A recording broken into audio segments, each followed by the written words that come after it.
that 50% developed land against acquired land will be there. Some land were received some land, the people who lost some land were receiving compensation illegally, and that compensation was also given to CM's wife via alleged irregularities. Now, CM's wife received a prime property in the Mysuru, and after which this whole alleged scam has come to light, where the BJP is demanding that the CM should step down from his seat so that a matter can be probed fairly. Now, the value of this land is estimated is much more than the acquired land. Hence, the irregularity has come forward, and the BJP and the others are demanding a probe into the matter. Now, that acquired land is what is under scanner of the central agencies. They are probing the entire scam. The alleged scam is allegedly has caused loss of at least 4,000 crore to the government, and hence the central agencies are probing how much loss has been incurred to the government and how much benefit did Karnataka Chief Minister's wife received through this alleged Muda scam.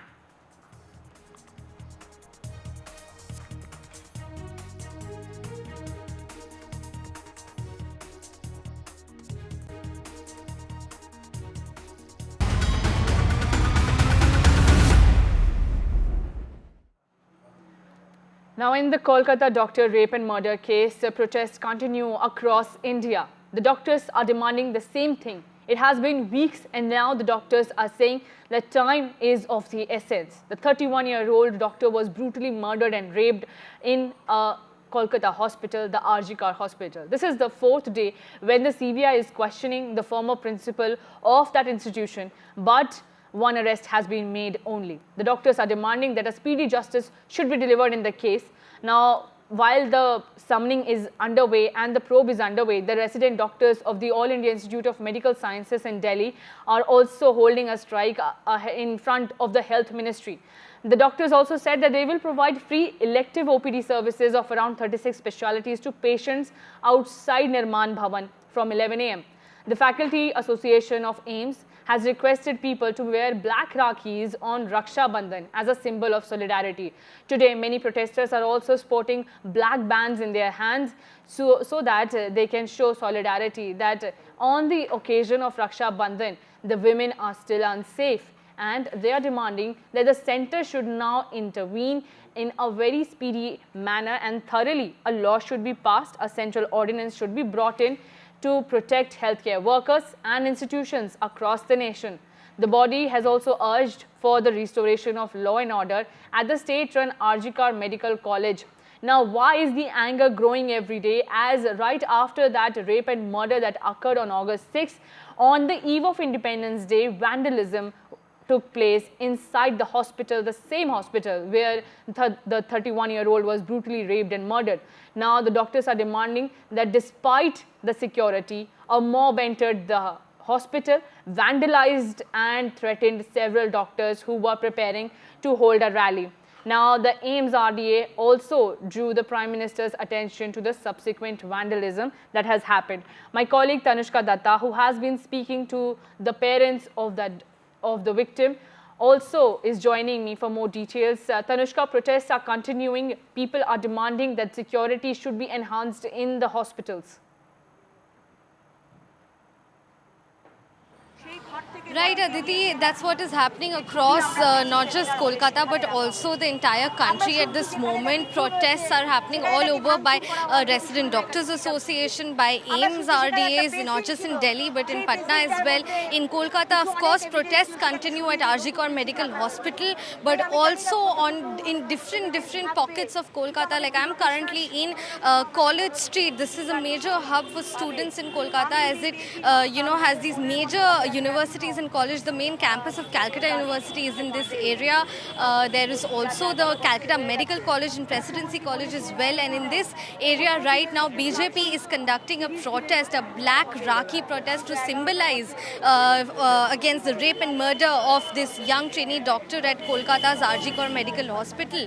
BJP is conducting this protest as a mark to signify this black day by tying black Rakhis. They've got black Rakhis here in there is currently present here a BJP leader, Agnimitra Paul as well, who's leading this protest. And the essence of this protest march in this area is to signify, that Rakhi is a celebration and a festival of brotherhood as well as sisterhood. But how is it that, such a festival can be celebrated when the sisters, the woman is not safe in the first place in the city and in the country as well?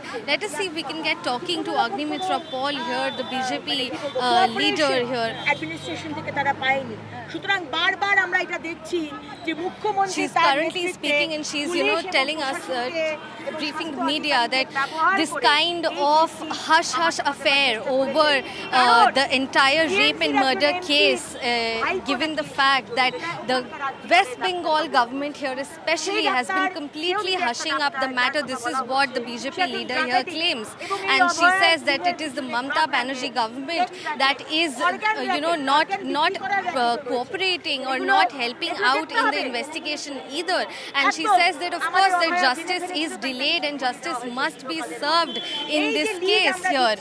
And Agnimitra Mitra Paul is also elaborating that CBI investigation is currently on, and CBI is the main agency body here that is looking after. She's also raising questions that what was the police also doing. Everything out here is being controlled by the West Bengal government is what the BJP leader here claims. সমস্ত সাধারণ মানুষের আমি লাইভে আহ্বান করব এবং আমাদের সাথে যোগদান করার জন্য কারণ এই আন্দোলন প্রতিবাদ শুধু দলের নয়, এটা সমস্ত নাগরিক, সমস্ত পশ্চিমবঙ্গের মানুষের। আজকে হ্যান্ডিক্যাপ, পুরো মানুষ, বয়স্ক মানুষ, ইয়াং, অ্যাসিড ভিকটিমস, ট্রান্সজেন্ডার সবাই রাস্তায় নামছে। She's currently stating that nobody in this country is safe here. Ma'am, what is the protest symbolic of at this point? Our protest, today's Raksha Bandhan, it is about Abhaya. Because Abhaya has given us the courage to, protest, come on the road and protest. To, voice our protest. And not only us, the entire people of Bengal are on the street. Yesterday also there was a derby match which got cancelled by Mamata Banerjee on the ground that police will not be able to give security to 60,000 people. So police can't give security to 60,000 spectators.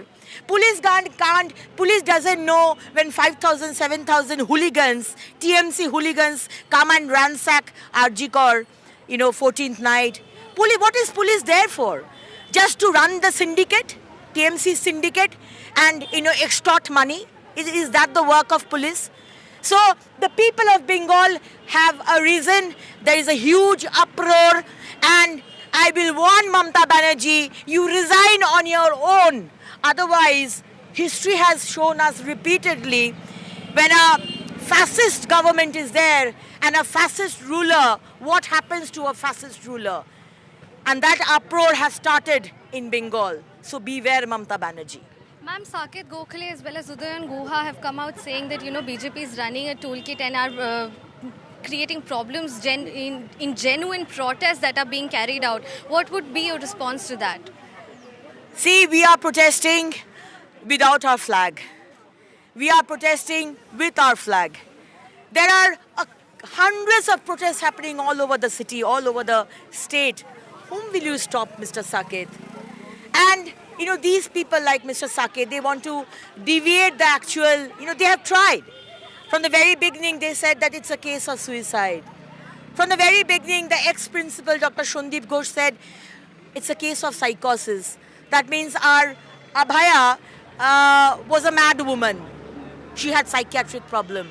So these are the things which Mamata Banerjee, by people like Saket Gokhale, they are trying to float these kind of rumors and messages, so that from the original case it is deviated to another direction.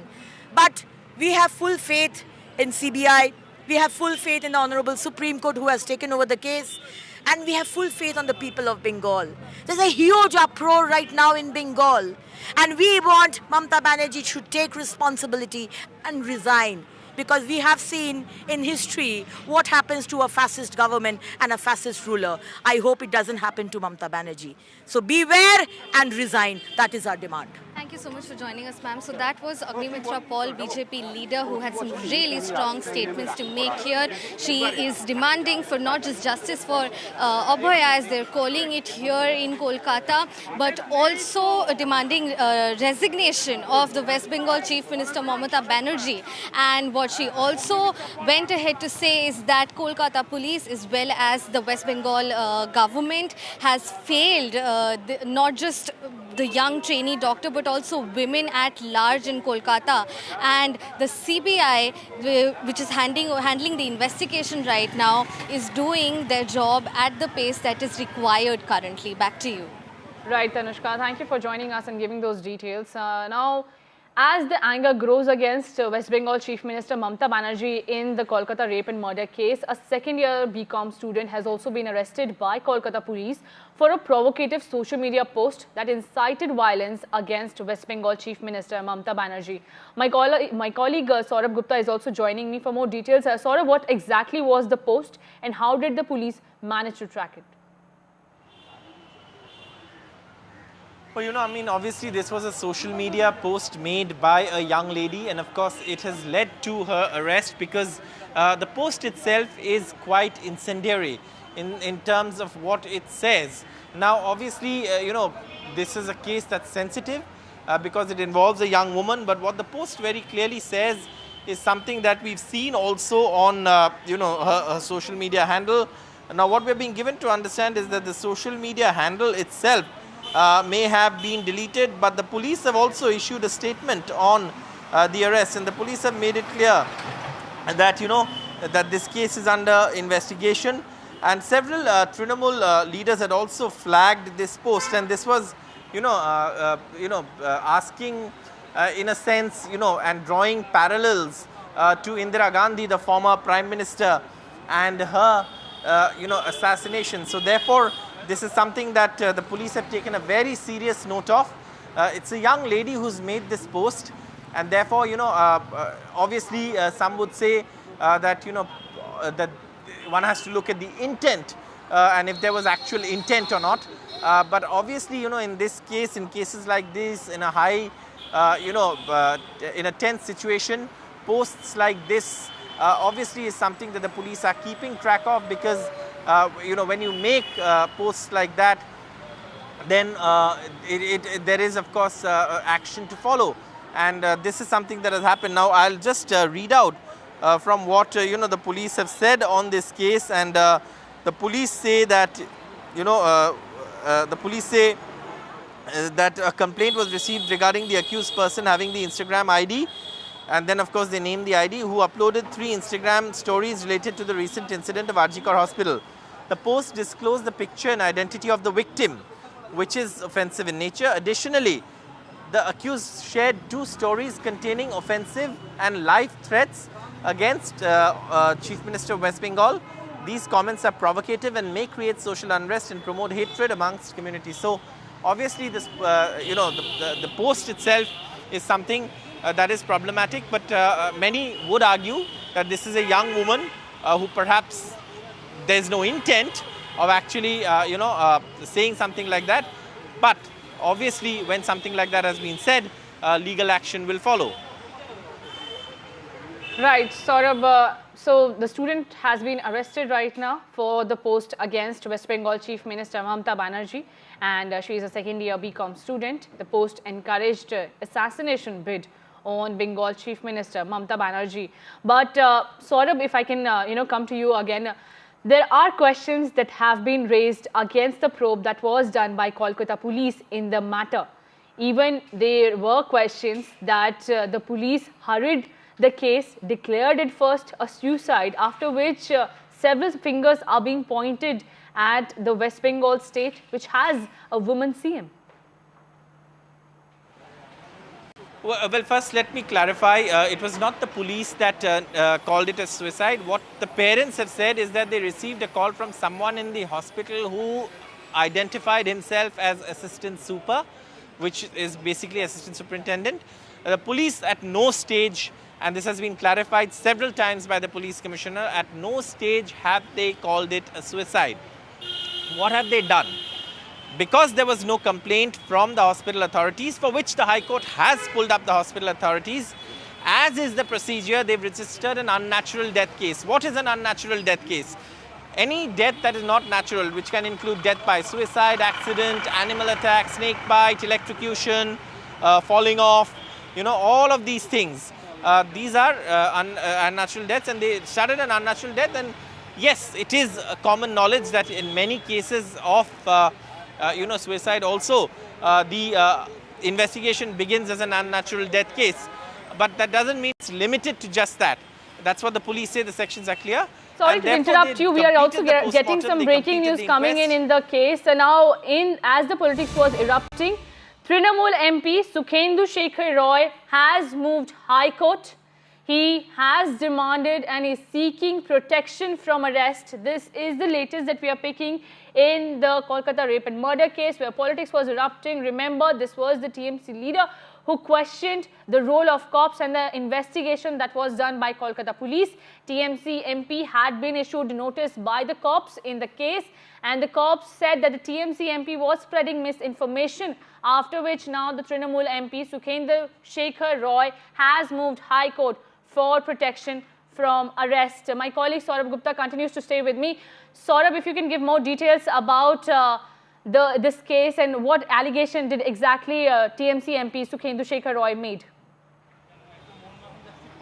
Well, let me just complete what I was saying, which is that, the unnatural death case which I was completing is that, so that's covered. The police have said that that's not. Now, what has Sukhendu Shekhar Roy said? Sukhendu Shekhar Roy in a post said, why wasn't the dog squad sent, or why was the dog squad sent after 3 days? Again, something that has been categorically fact-checked by the police. In fact, even as we were there reporting on the first day, it is quite clear that a dog squad was sent on that day. The police have also said it on record. And therefore, this is again something that has been construed as misinformation. And that's why the police had sent him a notice to ask and to explain on what basis did he make this allegation. So that's one. Now, there has been a lot of misinformation around this case, and that's something that the police are tackling. However, questions have been raised on the police investigation as well by the opposition, BJP and the left. For example, this morning, Bikash Ranjan Bhattacharya, who's a senior advocate, questioned the decision of awarding compensation to the victim, questioning the intent behind, the compensation. But sources familiar with the compensation says that, the guidelines are that compensation has to be paid out as expeditiously as possible. And also there is a well laid down structure of how much compensation is paid for what crime that a woman has faced. And these are all documented guidelines that have been put out, and they say that the state government was actually following the procedure even on that. Right, and Saurabh, it's not just the police but also the TMC in fact has come out. Kunal Ghosh, we heard him. He is also contradicting TMC MP Sukhendu Shekhar Roy's statement that no misinformation should be done, and the Kolkata police did their best, and even the top cop have done their best in the case, while even West Bengal Chief Minister Mamata Banerjee sought more days for probe that could have been done in a better way.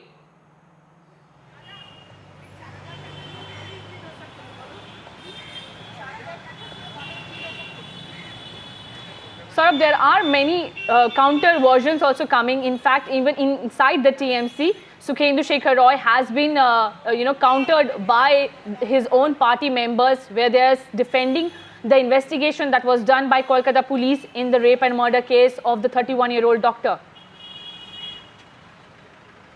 That's right. Sukhendu Shekhar Roy continues to be a Trinamool Congress MP, though one believes that his Rajya Sabha term may soon be coming to an end.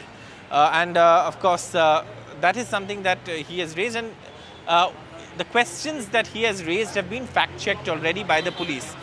The notices sent, and these notices have not only gone to him, they've gone to very senior doctors as well, doctors who are respected, reputed, but somehow have also shared information or voiced opinion that seems to be contrary to facts, as the post-mortem says. For example, doctors have gone on to record to say that there have been fractures in the body. Now, the post-mortem clearly says no fractures. 150 milligram of of semen. Again, that's something that the post-mortem report is quite clear on. 151 gram is the weight of organ plus fluid, and that is something that's there. So, Right. Perhaps an incorrect reading or an incorrect brief of the medical legal aspects of an investigation like this. Because these are extremely reputed medical professionals. Right. But perhaps the medical legal aspects of these cases is something that the police say they're not aware of or have shared misinformation on, which is why these notices have been sent to them. Right. Right. Thank you so much, Saurabh Gupta, for joining us and clarifying all those details that you had on it. Exactly, there are many misinformation, and now the Kolkata police have also summoned the TMC MP while he has moved to the High Court for protection. Meanwhile, if we are talking about the politics, then the West Bengal governor also has hit out at the West Bengal government, saying that it has failed to safeguard the security of daughters and women in the state. Now, he is also expected to meet Home Minister Amit Shah and Health Minister JP Nadda in the national capital today. But before that, what he said in a statement to media. Listen in. Meanwhile, Congress also has blamed the centre in failing to ensure safety and enacting a law that will safeguard women in the country. Listen in.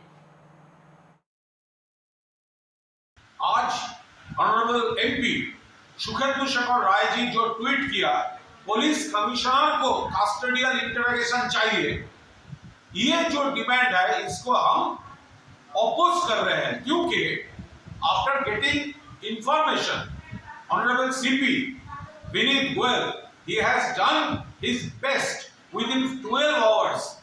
An accused has been arrested, गिरफ्तार हो गया और interrogation चल रहे थे. हो सकते थे सीएम ने 3-4 दिन मांगा था तो उसमें और बड़ा ब्रेक थ्रू का पोजीशन था, ब्रेक थ्रू हो सकता था. तो अभी सीबीआई का पास है, उसमें सीएम साहब का कोई एतराज नहीं है. Bengal is not a place safe for women. Bengal has failed its women, not Bengal society. The present government of Bengal has failed the women folk. Bengal should again be brought back to its pristine glory, where women had their own respectable place in society. That has been lost. They are scared. They are scared of gundas. This has been created by a government which is insensitive to this issue.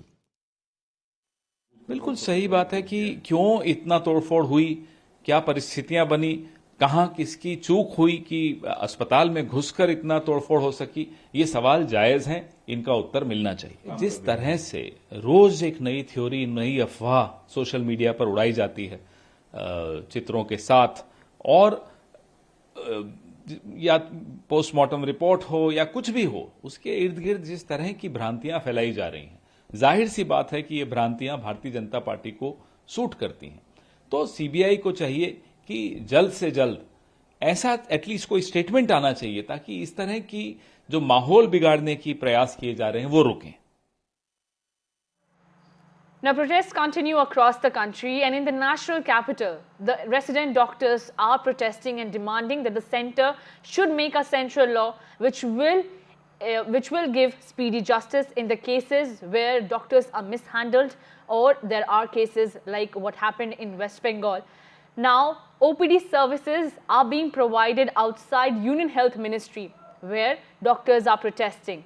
The doctors have set up OPD services so that the people and who are coming to them there on the road should not face any problem while the protest is underway. Remember, the protesting doctors are saying that there will be no services if they will not guarantee safety and security of the healthcare workers.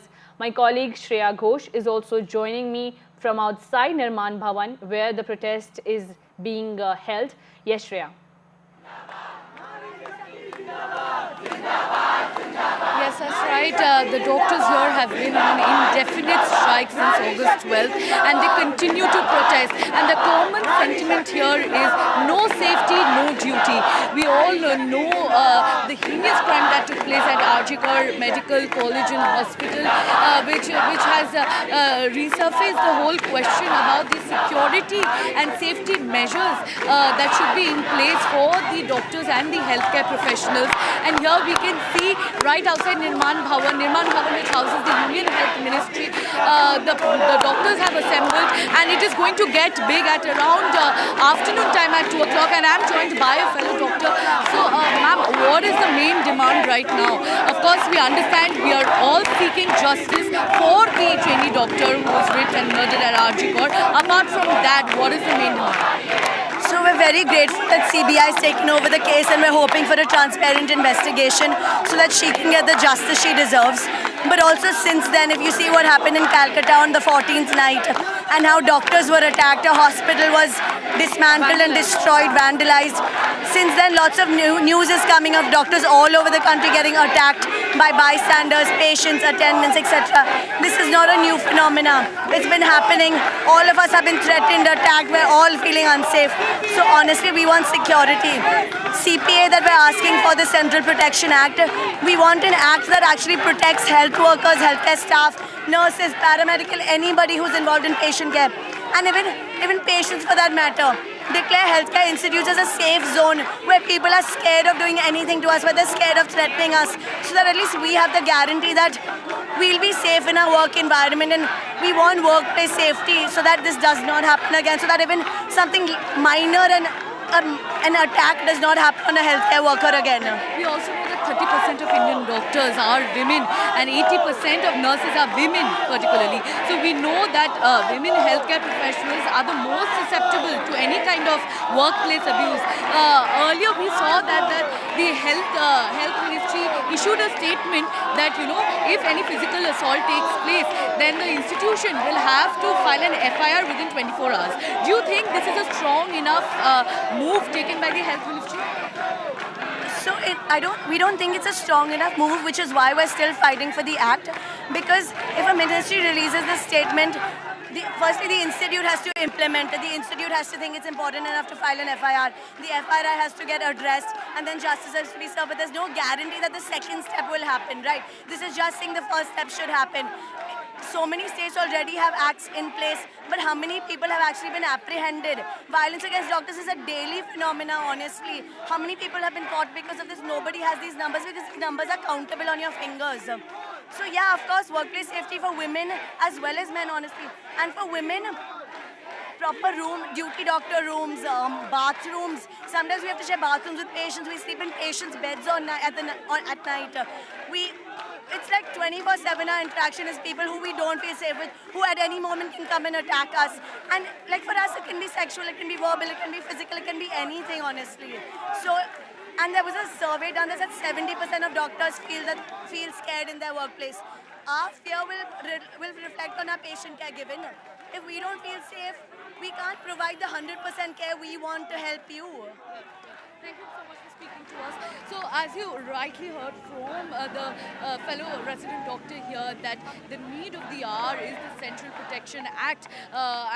Of course, the most important part is the perpetrators of that heinous rape and murder case in the Arjikar Medical Hospital and College. The perpetrators should be arrested, and the doctors are satisfied with the fact that, you know, the CBI has taken over the investigation, but then they are raising their voice because they want the Central Protection Act to be implemented. We know that earlier the Health Ministry gave a verbal assurance that the CPA will be in place, but that no concrete timeline was mentioned as to how the implementation will take place. By when will the implementation take place? Today, several medical associations, the doctors' associations, will be assembling here at outside Nirman Bhavan, and they said that this is going to be the biggest protest. It is going to be massive here, and we already know that several of these Delhi government hospitals, the elective services, the non-essential services have already been halted, and the doctors here are claiming that they're ready to give services from here, from the protest site, but they will not go back to duty until their demands are heard. this is the situation here at Nirman, outside Nirman Bhavan. Over to you. Right. Thank you so much, Shreya, for joining us. And protests are continuing across the country. Doctors are demanding safety and security at the hospitals and speedy justice in what happened at Kolkata rape and murder case. But with that, we're slipping into a very short break. Don't go anywhere. We will be right back with more news and updates.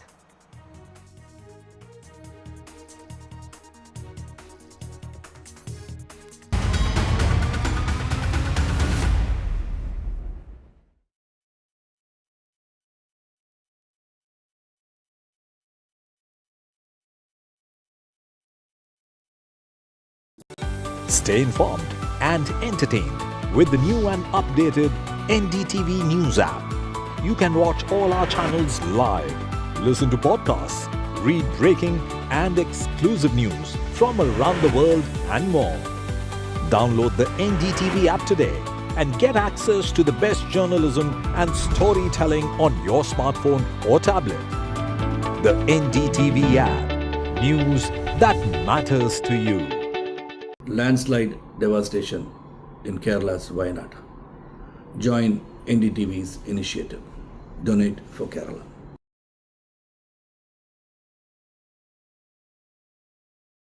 Hi, I'm Shreya Saran.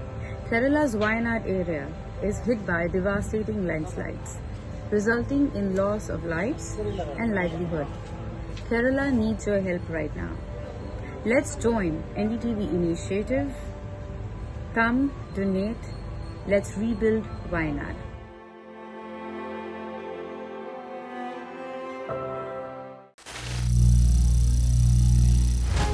Some people say the metaverse will only be virtual.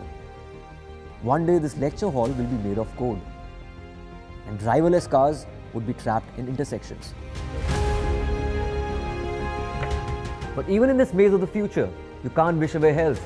It's time to become more resilient.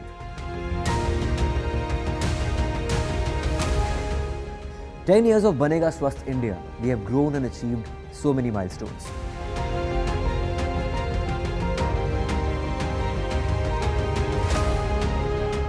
And now I have a plan to beat the urgency, to stop breathing with difficulty, to relieve getting choked with inactivity.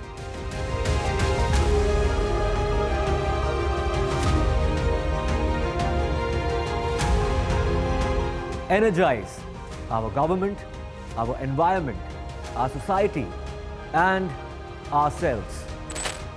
Everyone, everywhere, every day.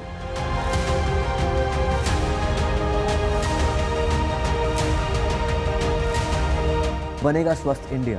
One world hygiene. Stay informed and entertained with the new and updated NDTV News app. You can watch all our channels live, listen to podcasts, read breaking and exclusive news from around the world and more. Download the NDTV app today and get access to the best journalism and storytelling on your smartphone or tablet. The NDTV app. News that matters to you.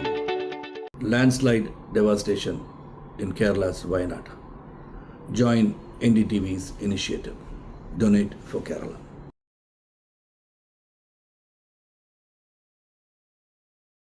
Hi, I'm Shreya Saran.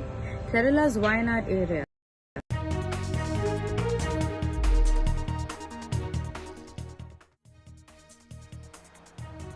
Now, in accordance with the order by the Juvenile Justice Board, the teen involved in a high-profile Porsche car accident case has completed a mandated Regional Transport Office training session.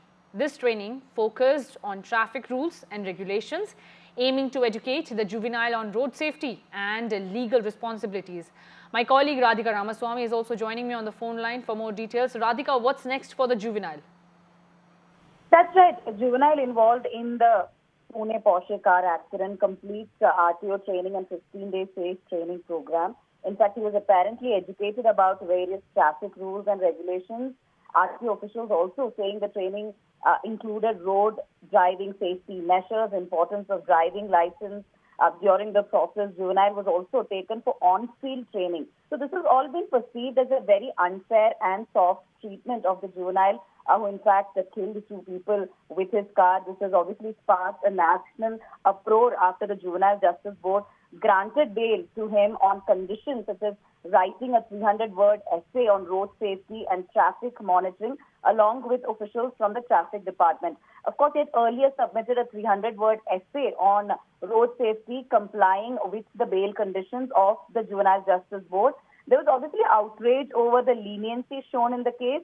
The accused was granted bail by JJB on lenient terms, and outrage also due to police investigation that uncovered attempts by his family and doctors to cover up this entire incident. So post outrage, of course, he was kept in detention home for a while, but after that, Bombay High Court ordered his release as he was a minor in conflict of law. So therefore, now the latest development is that as per the directives of the JJB, he has now undergone RTO safe training program. So whatever directives has been given by the Juvenile Justice Board in terms of writing that essay and undergoing this training program, that is something that's been carried out and completed by the juvenile. But clearly these are lenient conditions that were imposed, and outrage over the leniency shown by Juvenile Justice Board. But this is also because he was technically, he was a minor in conflict with law. Right, Radhika, thank you so much for joining us. We also have more information coming in on from Maharashtra, where now, if we talk about the polls that are scheduled to be held later, NCP founder Sharad Pawar has reacted to Ajit Pawar's statement. Remember, Ajit Pawar said that he will not contest from his home turf Baramati. Now, Sharad Pawar has reacted to the statement and said that Ajit Pawar has an idea what happens in politics, and he doesn't know what's inside Ajit Pawar's mind. Remember, Ajit Pawar had said that he won't fight elections in Baramati. My colleague Radhika Ramaswamy continues to stay with me on this information as well. Radhika, Baramati is the home turf of Ajit Pawar. He lost that seat in the Lok Sabha elections. Is this why Ajit Pawar is now hesitating that he doesn't want to fight from Baramati, or will he finally contest from this seat? That's right. Baramati is Pawar turf. Of course, we know what happened during Lok Sabha elections. Ajit Pawar's wife, who was fielded from that particular constituency, could not win against Supriya Sule. That was a big setback as far as Ajit Pawar is concerned. Now, earlier, Ajit Pawar had in fact said that he will not fight elections from Baramati. However, the reason attributed to it was that he had contested from there multiple times and perhaps he would give opportunity to his son. Now, Sharad Pawar has reacted to this statement, saying that Ajit Pawar is a public representative. He will have an idea of what will happen in politics and elections. Generally, people back out of contesting elections when there is adversity or when things are not favorable. So he said that perhaps Sharad Pawar indicating that Ajit Pawar may have predicted that things may not work for him during assembly elections, which could be the reason why he may have backed out. So yes, as I mentioned before, Ajit Pawar had indicated that if people of Baramati demand his younger son Jay Pawar would contest the seat. If Jay is fielded, Baramati could witness a Pawar versus Pawar fight because Ajit Pawar's nephew, or rather Sharad Pawar's grand nephew Yugendra Pawar could be fielded from Sharad Pawar's side. So if that happens, it could be a Pawar versus Pawar battle in Baramati. However, all of this is speculative, but what we can confirm is that Ajit Pawar in that particular media interaction did say that he's not interested in contesting Baramati this time. Right, Radhika Ramaswamy, thank you so much for joining us and giving those details. All eyes will be on who will finally contest from Baramati, as Maharashtra is likely to face elections later this year. The Adani portfolio delivered 33% EBITDA growth and 50% earning growth after adjusting for prior period income and one-offs. Trailing 12-month EBITDA is now at 79,180 crore rupees, marking a 45% increase over the corresponding trailing 12-month last year. Despite managing a diverse portfolio of 11 companies with 25+ businesses, the growth rate remains exceptional in comparison to 5% earnings growth of Nifty 50 companies. Such a performance once again validates the group's strategy that focuses on expansive yet resilient growth that can be sustained irrespective of external volatilities. Infrastructure and utility dominance, with a 42% growth year-on-year, the core infrastructure segment contributed 86% of the group's EBITDA, ensuring a long-term stability and predictability. Strong credit profile. As on 31st March 2024, Adani portfolio's net debt to EBITDA ratio remains as low as 2.2 and its cash balance is approximately at 60,000 crore rupees. Equity and market positioning. Despite our exponential and sustained EBITDA growth, the Adani portfolio's growth adjusted valuation continues to remain attractive compared to the broader market index Nifty. On EV/EBITDA basis, the Adani portfolio is valued at around 23x, while Nifty is at 20x, making our companies highly attractive investment propositions. And now India is celebrating Raksha Bandhan all across. Even Union Minister Piyush Goyal is celebrating Raksha Bandhan with the beneficiaries of the Citizenship Amendment Act that was brought in by the centre. Pak Hindu refugee women tied Rakhi to the Union Minister. The visuals are on your screens. He greeted and celebrated this auspicious day with the beneficiaries of CAA. एक प्रकार से ये राखी बड़ी विशेष रही।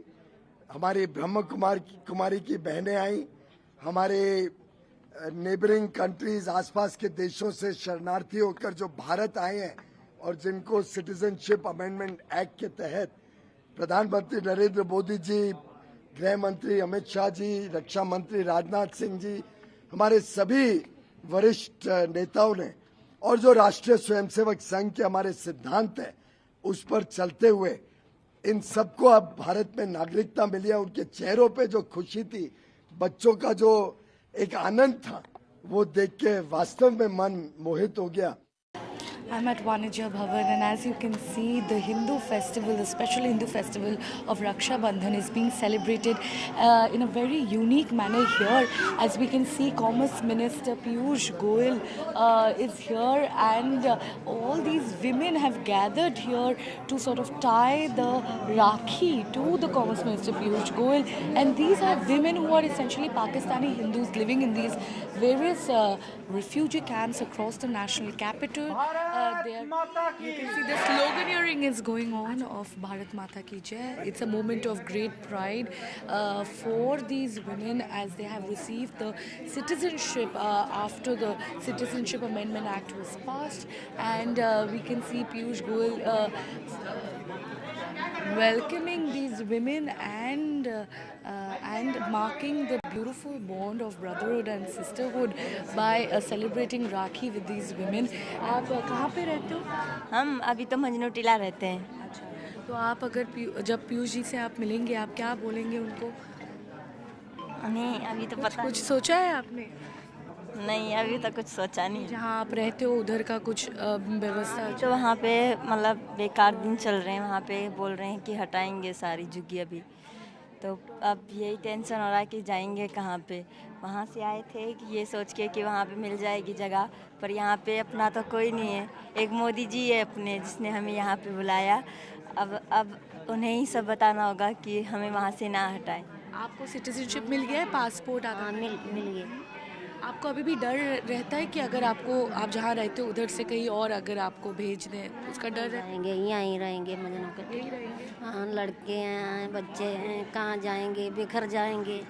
School पढ़ रहे हैं बच्चे छोटे छोटे, अब कहाँ नहीं जाएंगे। यहाँ जगह कितने भी दिए उतने ही उधर देना सही है।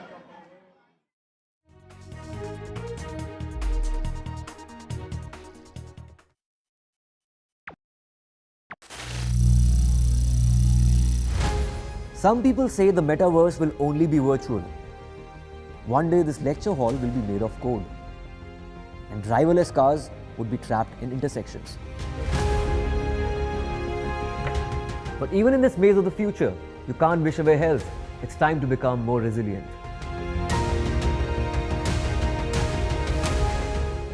10 years of Banega Swasth India, we have grown and achieved so many milestones.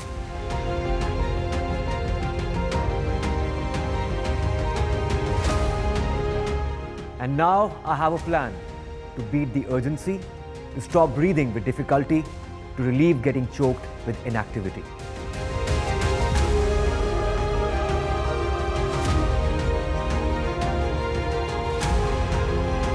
Energize our government, our environment, our society, and ourselves. Everyone, everywhere, every day.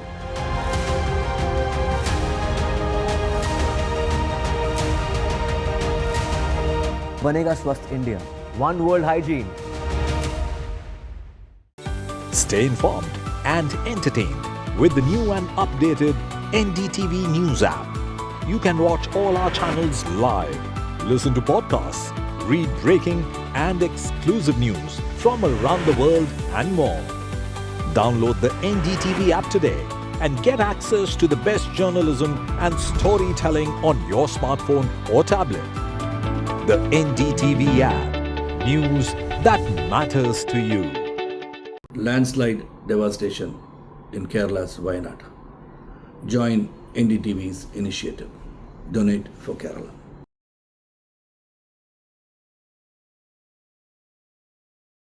Hi, I'm Shreya Saran. Kerala's Wayanad area is hit by devastating landslides, resulting in loss of lives and livelihood. Kerala needs your help right now. Let's join NDTV initiative. Come donate.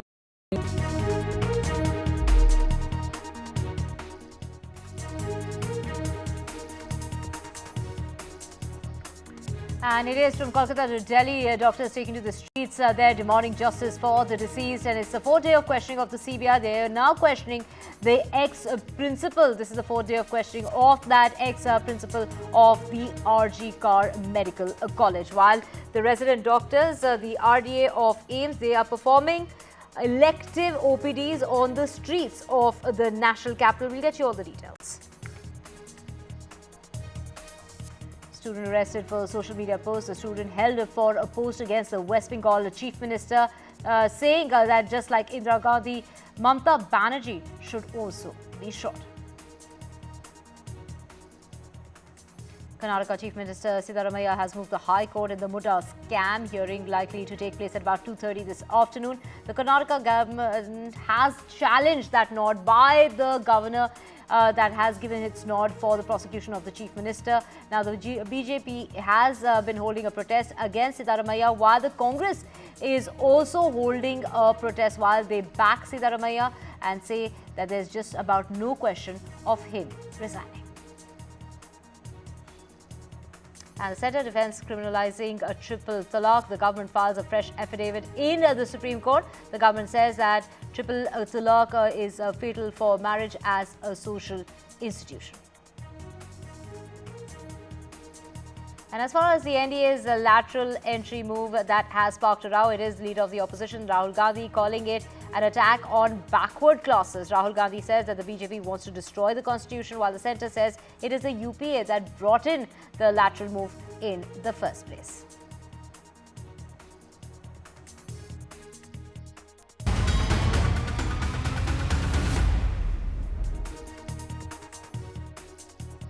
Watching NDTV 24/7, I'm Divya Vadwa. Let's get your top story, and that is the protest that continues. All the doctors unite across the country in their fight for justice for the deceased and also for safer. These are, in fact, they're asking for safety when it comes to the healthcare workers across the country. Now, it is politics that's playing out as well, while the TMC is quarreling amongst themselves when it comes to the top job of the top cop, and in regard to the questioning as far as the police commissioner in custodial custody is concerned. So there we have the TMC, quarreling it out, but it's also the BJP attacking the TMC, asking for the resignation of the Chief Minister, attacking them for the handling as far as the case is concerned. But the TMC has gone on to say this is nothing but a plot in order to topple the government. This comes at a time when, this is the doctors that you see, the RDA, the Resident Doctor Association of the AIIMS Hospital in the National Capital, performing elective OPDs on the streets of the national capital. This is the RDA that has now written to the Prime Minister asking for the Prime Minister to intervene. To remember, 70 Padma awardee doctors have also gotten together in a letter. They have signed that letter and asked for the Prime Minister's intervention. They have asked for the Prime Minister to intervene, making 5 demands, which of course, highlights the safety measures and the harshest punishment when it comes to the violence against healthcare workers across the country.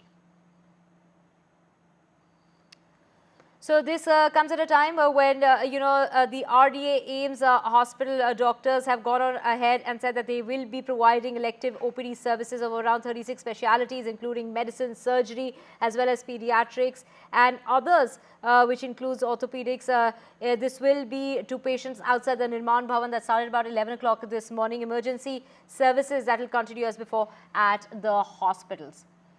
And also, a second-year BCom student has been arrested by the Kolkata police for a provocative social media post that has incited violence against the West Bengal Chief Minister. The accused, Kirti Sharma, who operated under the handle Kirti Social on Instagram, is accused of encouraging others to assassinate the Chief Minister in a manner reminiscent of the assassination of former Prime Minister of the country, Indira Gandhi. The post which read, "Shoot Mamata Banerjee like Indira Gandhi." The post disclosed a picture and the identity of the victim, which is highly offensive in nature. Additionally, the accused also shared 2 stories containing offensive comments and live threats against the Chief Minister of West Bengal. These comments are provocative and may create social unrest and promote hatred amongst other communities, which is why this girl, Kirti Sharma, has been taken into custody. So, we have my colleague Shreya joining us. And Tanushka joining us, Shreya joining us from Delhi and Tanushka joining us from Kolkata. Shreya, over to you first in regard to the doctors of AIIMS who are now performing surgeries, who are performing, medical services on the streets of the national capital today. That's right. We know that the resident doctors have been protesting. They have been on this indefinite protest since August 12, and the elective services and non-essential services have been at a halt. So that's why the AIIMS Resident Doctors Association have declared that they will be giving services from the protest site from outside Nirman Bhavan, which houses the Union Health Ministry.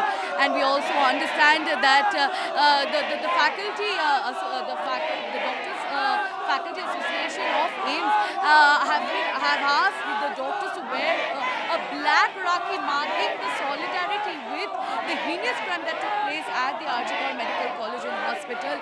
The doctors are to a certain extent satisfied that the case has been handed over to the CBI for further investigation, but the need of the hour, the constant demand of these doctors, the healthcare professional, is that of the Central Protection Act. And for this, they have also written to the Prime Minister Narendra Modi to take immediate intervention and to pass the Central Protection Act to ensure safety security of the healthcare professionals who have been constantly vulnerable to all sorts of physical, verbal violence throughout the year. And today we will see at around 2 p.m. more of these doctors and healthcare professionals who will be joining the protest here.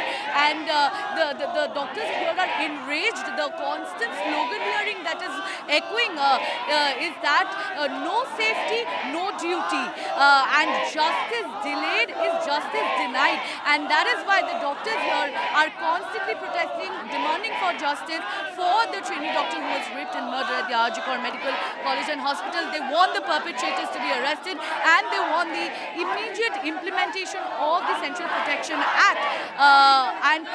The situation here, as you can see, the doctors here are holding these placards and these beautiful posters, and it's clearly written that their demands are clearly stipulated here, that they want the CPA, and they believe that the healers, the doctors, they shouldn't be facing any sort of violence, because we know that hospitals should be the safest place for anyone and everyone, and doctors shouldn't be at the receiving end of any kind of violence.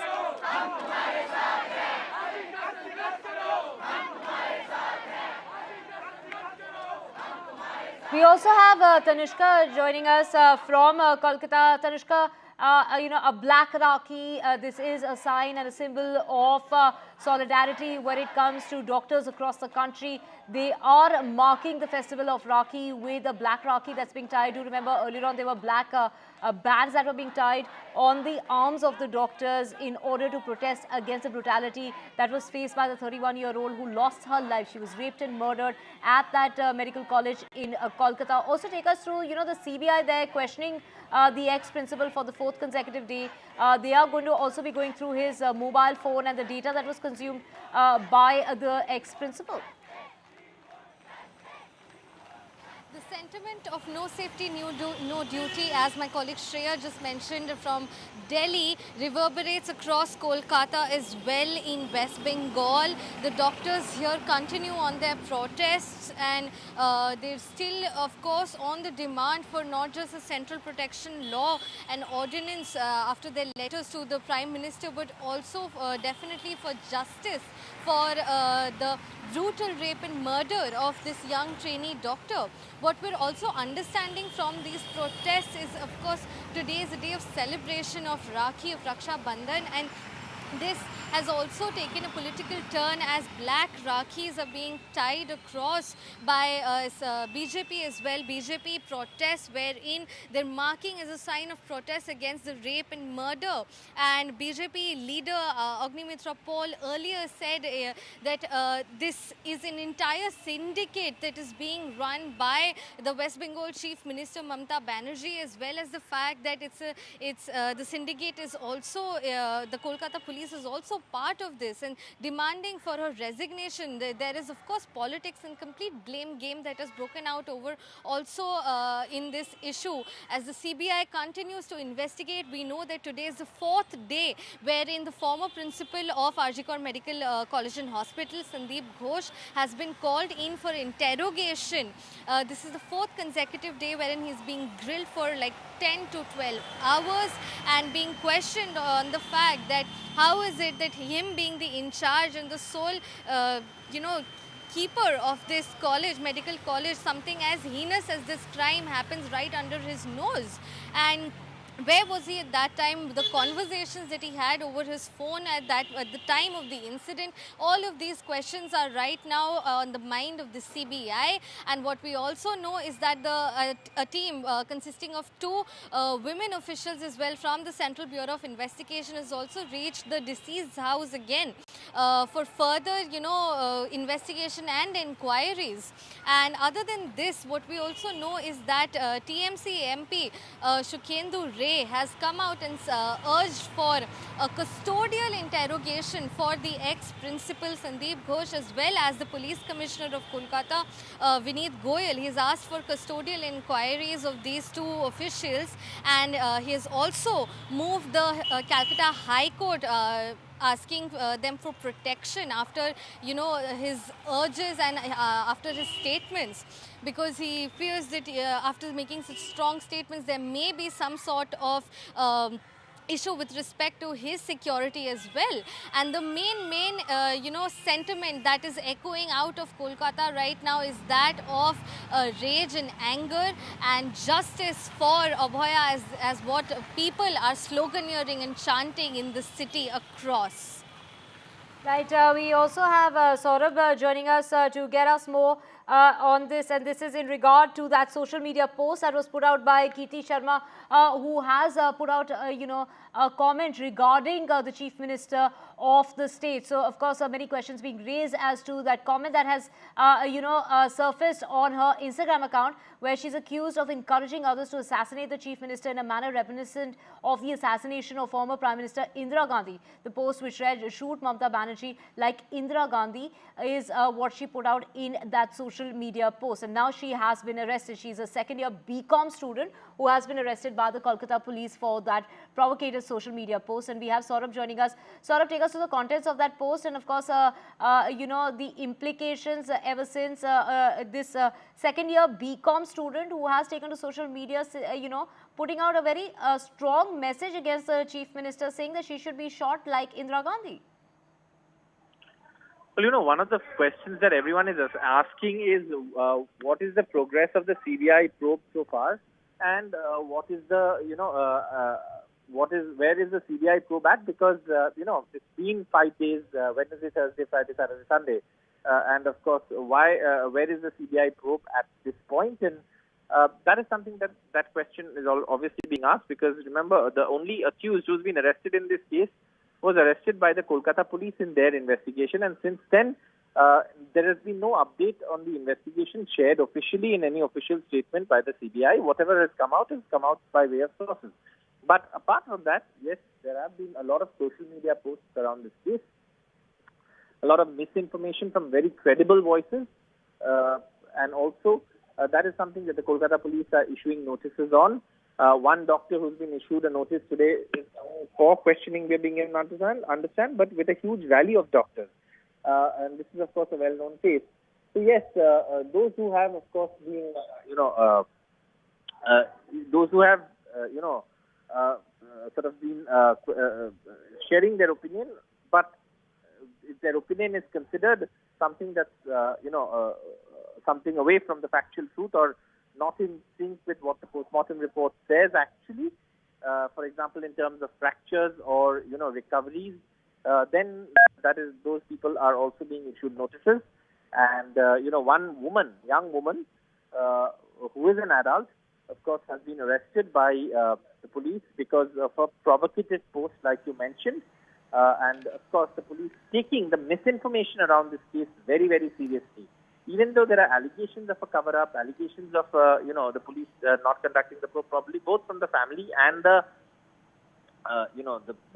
opposition parties, the police have said in a press conference on record that if there is anything wrong on our part, then the second investigation agency has taken over.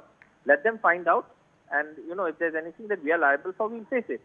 So, but the investigation agency that has taken over the case, the CBI, has not said anything on record officially so far.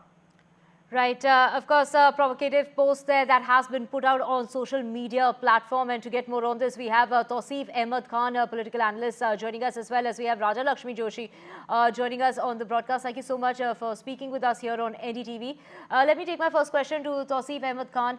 At a time when provocative statements are being put out as far as social media is concerned, this is being seen as an assassination bid by this person, a second-year BCom student who has now been arrested by the police because of the provocative statements that are being made against the Chief Minister. What would you say is the authority on the ground doing in order to ascertain some sort of calm and a sense of safety when it comes to the people who are now retorting to social media, taking out their outbursts and their, their sentiments out on social media? You see, there has to be, anyone who wants to vent out, anyone who is angry, they must conduct themselves in a way which is allowed by the, the law of the land. What has Mamata Banerjee done that she should be executed, that she should be assassinated, or Mamata Banerjee should be shot? What has she done? What is the justice for the victim? You're not fighting for the justice of the victim. The justice for the victim would be to hang the rapist. If anyone says that hang the rapist, put him on a day-to-day trial, put him on a fast-track court, and simply there should be no compromise and he should be hanged to death, no life sentence, no review, no appeal. And even if the rapist prefers an appeal, the due process of the law should be followed within a time-bound period. That is what justice is, and that is what Mamata Banerjee is demanding. That is why Mamata Banerjee took out the rally. In between all this protest, it was supposed to be peaceful. The protest was supposed to demand justice for the victim. And now we see these kind of political statements, these kind of hatred. There is no place for hate in the society. Why should anyone demand that the elected chief minister should be assassinated? And this has a huge repercussion, mind you. You don't know what sort of people are there. You don't know what political turn it will take, how violent it can become, and whether it can actually happen. Obviously, the police has to take action. Right. We also have Raja Lakshmi joining us. Lakshmi, that post has been put out on social media by a second-year-old BCom student who has now been arrested for, these very provocative statements that she's put out on social media. How would you react to that? I totally agree that this is an absolutely extreme statement, and it is a very objectionable statement, of course. Calling for someone's assassination is definitely not pardonable. That there is no question about it. But at the same time, I think it is a message to the Chief Minister, Mamata Banerjee, about the kind of outrage among the people, and that she definitely needs to pull herself up and instill a little more confidence among everybody. And the thing is that this is like this has caused outrage not just among people in West Bengal but across the country, because the doctors, the resident doctors, if they're not ensured of the safety, how are they going to function? And it is about the safety of all women also. And the fact that the person involved, he was a civic volunteer, that actually speaks volumes about the kind of background check, about what is the kind of law and order in the state of West Bengal right now. And it doesn't help that Miss Mamata Banerjee, she went out on a protest against her own government. So it is ridiculous, I would say. See, she has been taking extreme action, not against anybody else, but against the people who are protesting for justice for the victim. She has put out orders transferring 43 protesting doctors against people who are posting things on social media. Today, this is not the first case. There was another student who was also arrested from another place in West Bengal only because he put up some derogatory words against Mamata Banerjee. See, this thing about putting up derogatory words and being arrested is nothing new in the state of West Bengal. So, but at the same time, yes, this only speaks volumes about how much outrage there is. This is a very serious matter. And I think that the fact that there was this vandalism where the entire crime scene was completely destroyed, that I think that is a complete failure of the law and order. So that all these kind of things, they actually go completely against the kind of confidence, and that is why people have lost confidence in the government. And that is how there is this student, she's not a political activist, or she's not a part of a political party.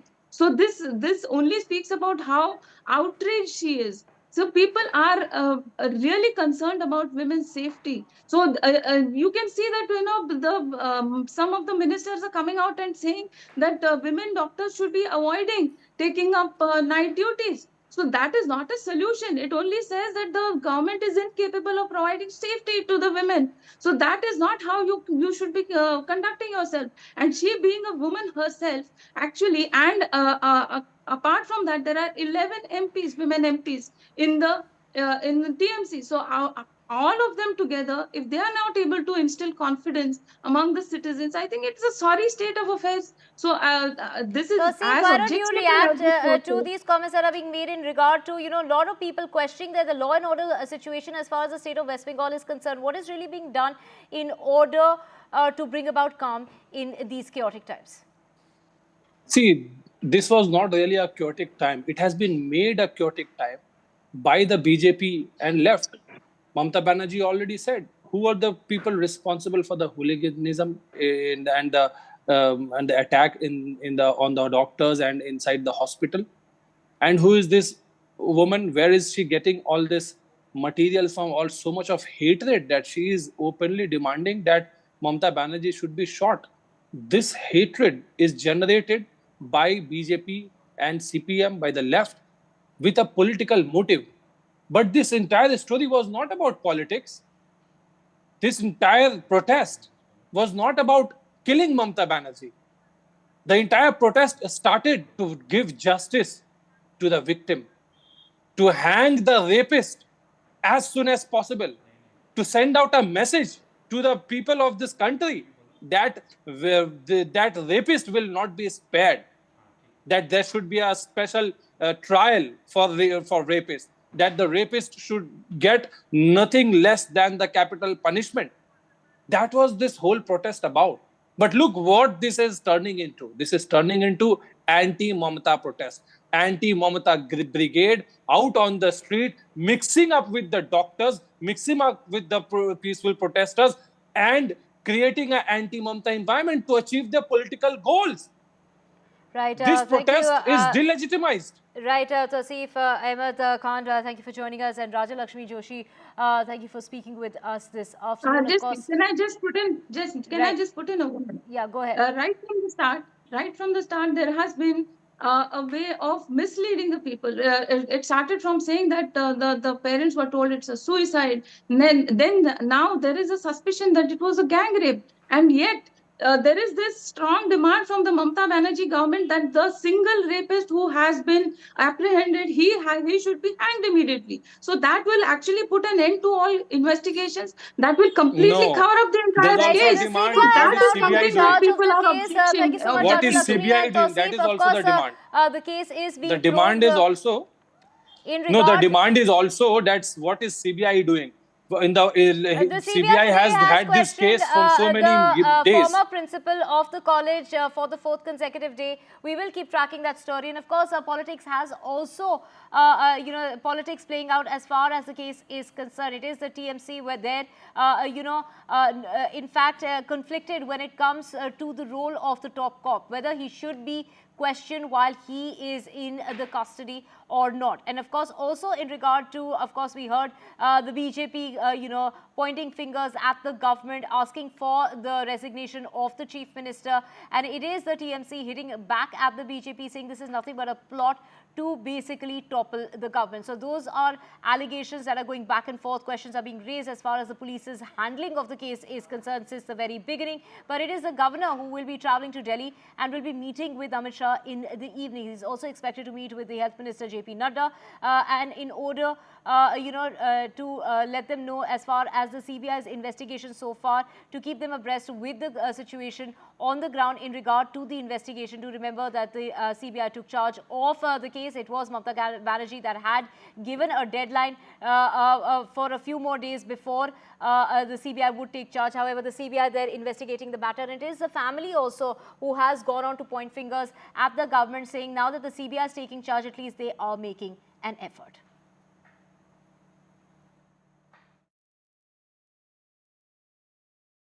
आज honourable MP Sukhendu Shekhar Rai ji जो tweet किया, police commissioner को custodial interrogation चाहिए, ये जो demand है इसको हम ऑपोज कर रहे हैं, क्योंकि after getting information honourable CP Vineet Goyal, he has done his best within 12 hours.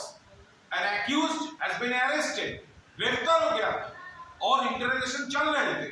हो सकते थे सीएम ने 3-4 दिन मांगा था तो उसमें और बड़ा ब्रेक थ्रू का पोजीशन था, ब्रेक थ्रू हो सकता था.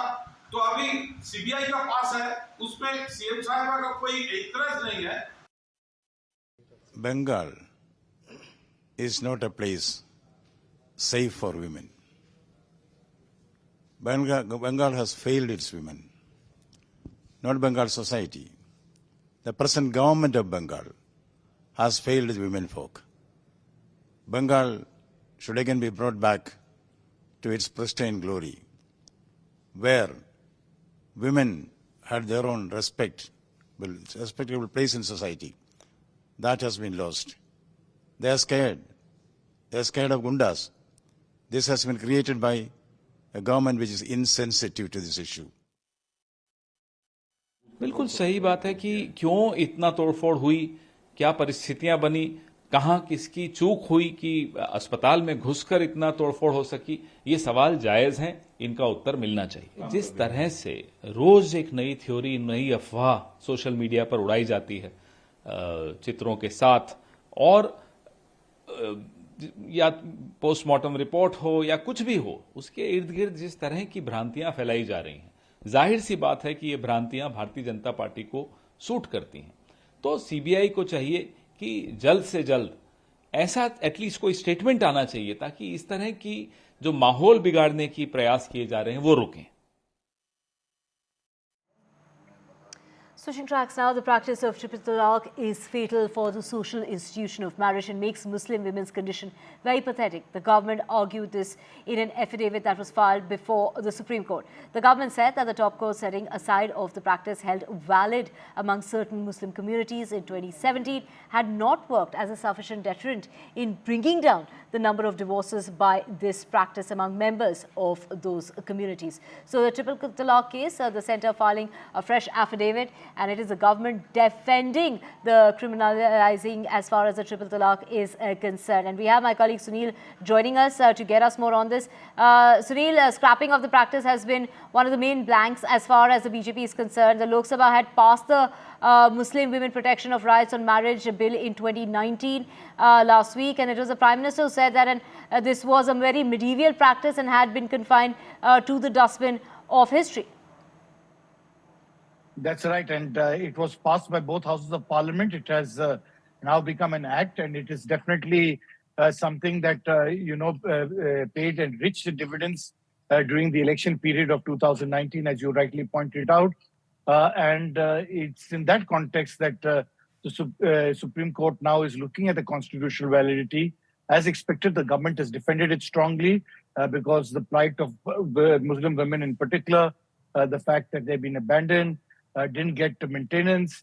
This had become a huge talking point and a huge concern, in particular for women from the minority community who hadn't been looked after. So it's in this context now that once the constitutional validity has been challenged, the government has defended it. We'll wait and see how things play out in the court regarding this. Right. Thank you so much, Sunil. Of course, that was the counter affidavit that was in response to a petition arguing that since the Supreme Court has invalidated the practice of triple talaq. Well, moving on now to more news, and that is in regard to the Chief Minister of Karnataka, Siddaramaiah, challenging the governor's sanction for a probe into the alleged Muda scam in the Karnataka High Court, and that case is coming up at about 2:30 this afternoon. The controversy centers around the allocation of compensatory land parcel to Parvati, that's the wife of Siddaramaiah, during his previous term as the Chief Minister of the state. So this is the latest, and of course it is the Chief Minister who's gone on to defend himself, saying that he's done nothing wrong, and it's not just now but in the 40 years of his career he's done nothing wrong. He's never misused his power for personal gains, and that he has full faith in the judicial system, that he will fight it out, and that he is sure of getting interim relief from the High Court, as this case will be taken up by the High Court this afternoon. Today, resignation of Mr. Siddaramaiah. Why, sir? Because Siddaramaiah looted the poor people's sites. That's why we are protesting against Siddaramaiah. Entire Congress government, everywhere in Dalit issue, they looted the 25,000 crores, and Valmiki Nigama, they looted in the 187 crores. That think this government ATM for the Congress High Command. राज्यपाल जी ने क्या निर्देशन दिया है वो संविधान के वजह से संविधान के अनुसार दिया है, उसको पालन करना। कानून सभी को बराबर होता है ना। येडियुरप्पा जी के एक तरफ से कानून है, सिद्धरामैया जी के दूसरे तरफ से, ऐसा है क्या? नहीं है। इसके लिए हम याद करने के लिए सिद्धरामैया जी, आप उस दिन क्या कहा है उसको हम याद करेंगे। आप क्या कहा उसको पालन करो।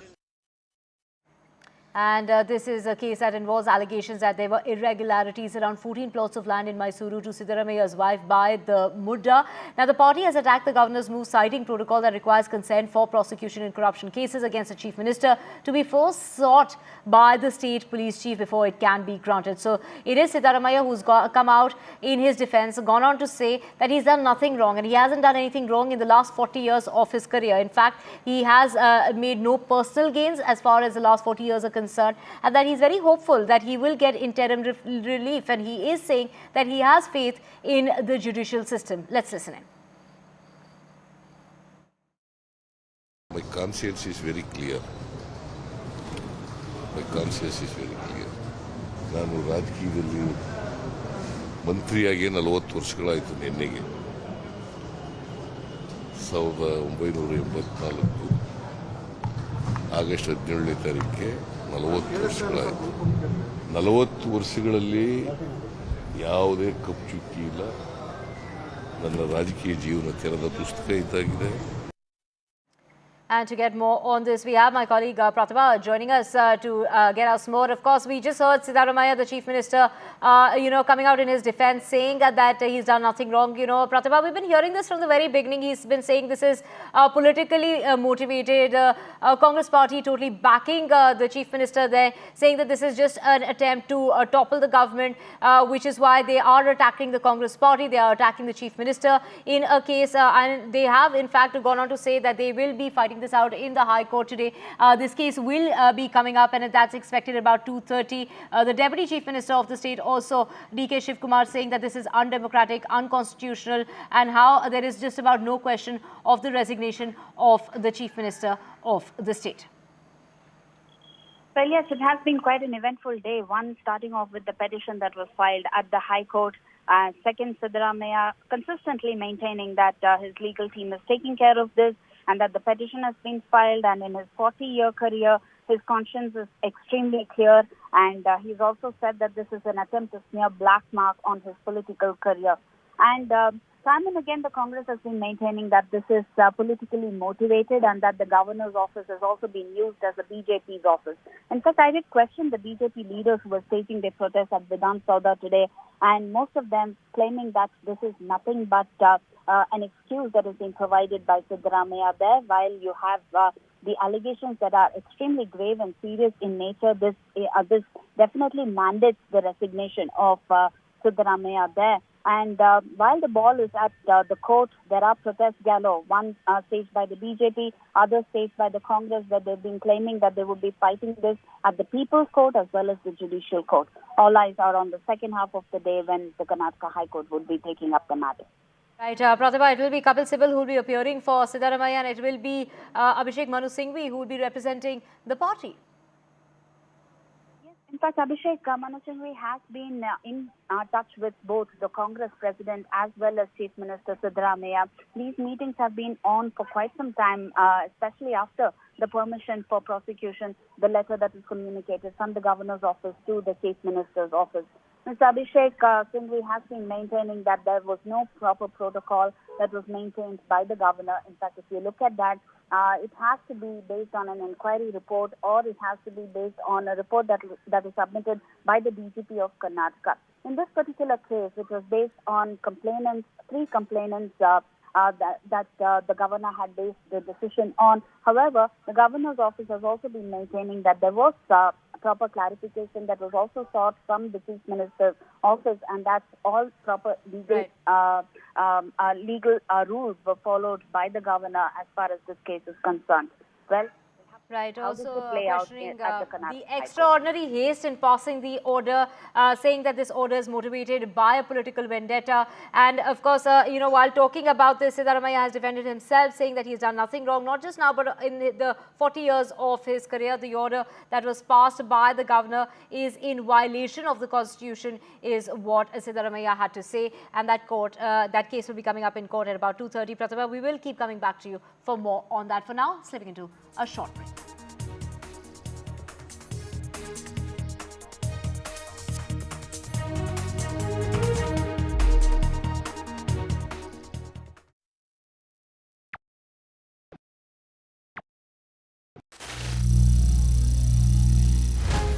Some people say the metaverse will only be virtual.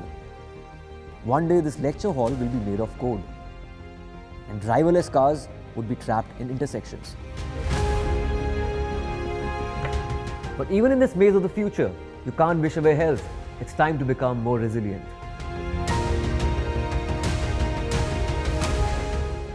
"10 years of Banega Swasth India, we have grown and achieved so many milestones.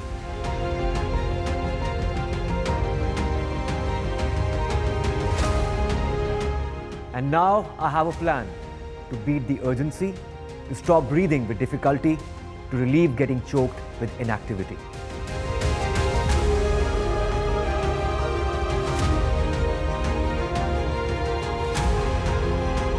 Energize our government, our environment, our society, and ourselves everyone, everywhere, every day.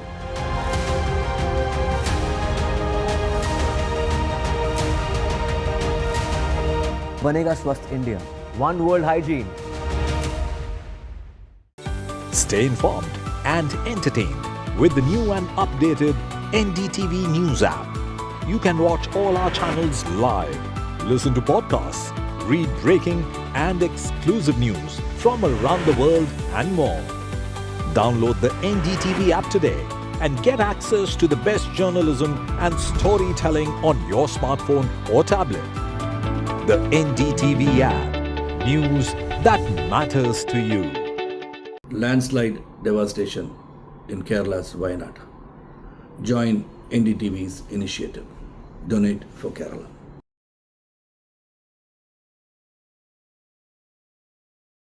Hi, I'm Shreya Saran. Kerala's Wayanad area is hit by devastating landslides, resulting in loss of lives and livelihood. Kerala needs your help right now. Let's join NDTV initiative. Come, donate. Let's rebuild Wayanad.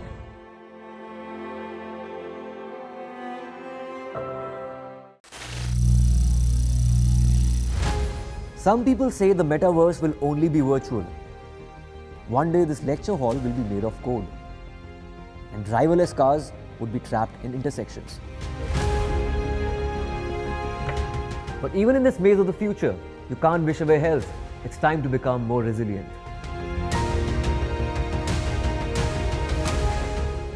"10 years of Banega Swasth India, we have grown and achieved so many milestones.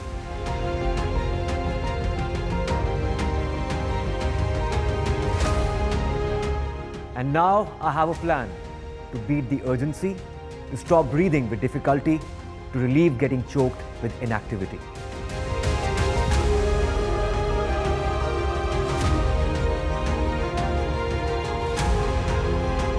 Energize our government, our environment, our society, and ourselves.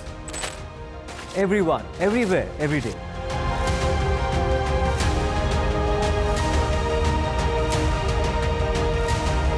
बनेगा स्वस्थ India, one world hygiene. Stay informed and entertained with the new and updated NDTV News app.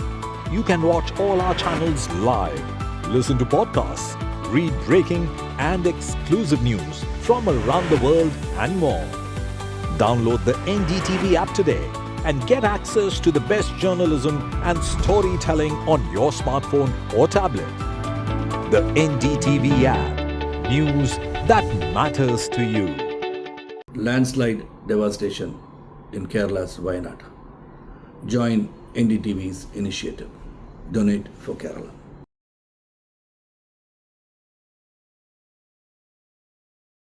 Hi, I'm Shreya Saran.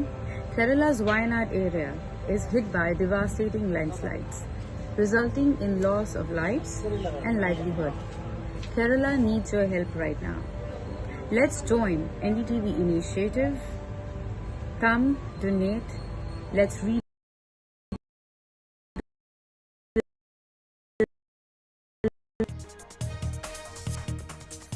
Welcome back. It's Rahul Gandhi who's gone on to say that the lateral move is an attack on the SC, ST, the OBCs and the Adivasis. This is the comment that's been made by Rahul Gandhi. Do remember it's the BJP that hit out at that controversy that has erupted. It is had a boomerang effect because the BJP along with including Ashwini Vaishnav have gone on to say that it is the UPA that initiated this move in the very first place. So it is Rahul Gandhi's comments against the BJP where he has alleged that the Modi government is trying to recruit officers loyal to the BJP's ideological mentor RSS through lateral entry and not via the Union Public Service Commission. We have my colleague Vasudha joining us to get us more on this. Vasudha, it is the BJP, including Ashwini Vaishnav, that have called out that jab being hypocritical, backing it up with claims that it was the UPA that initiated it in the first place.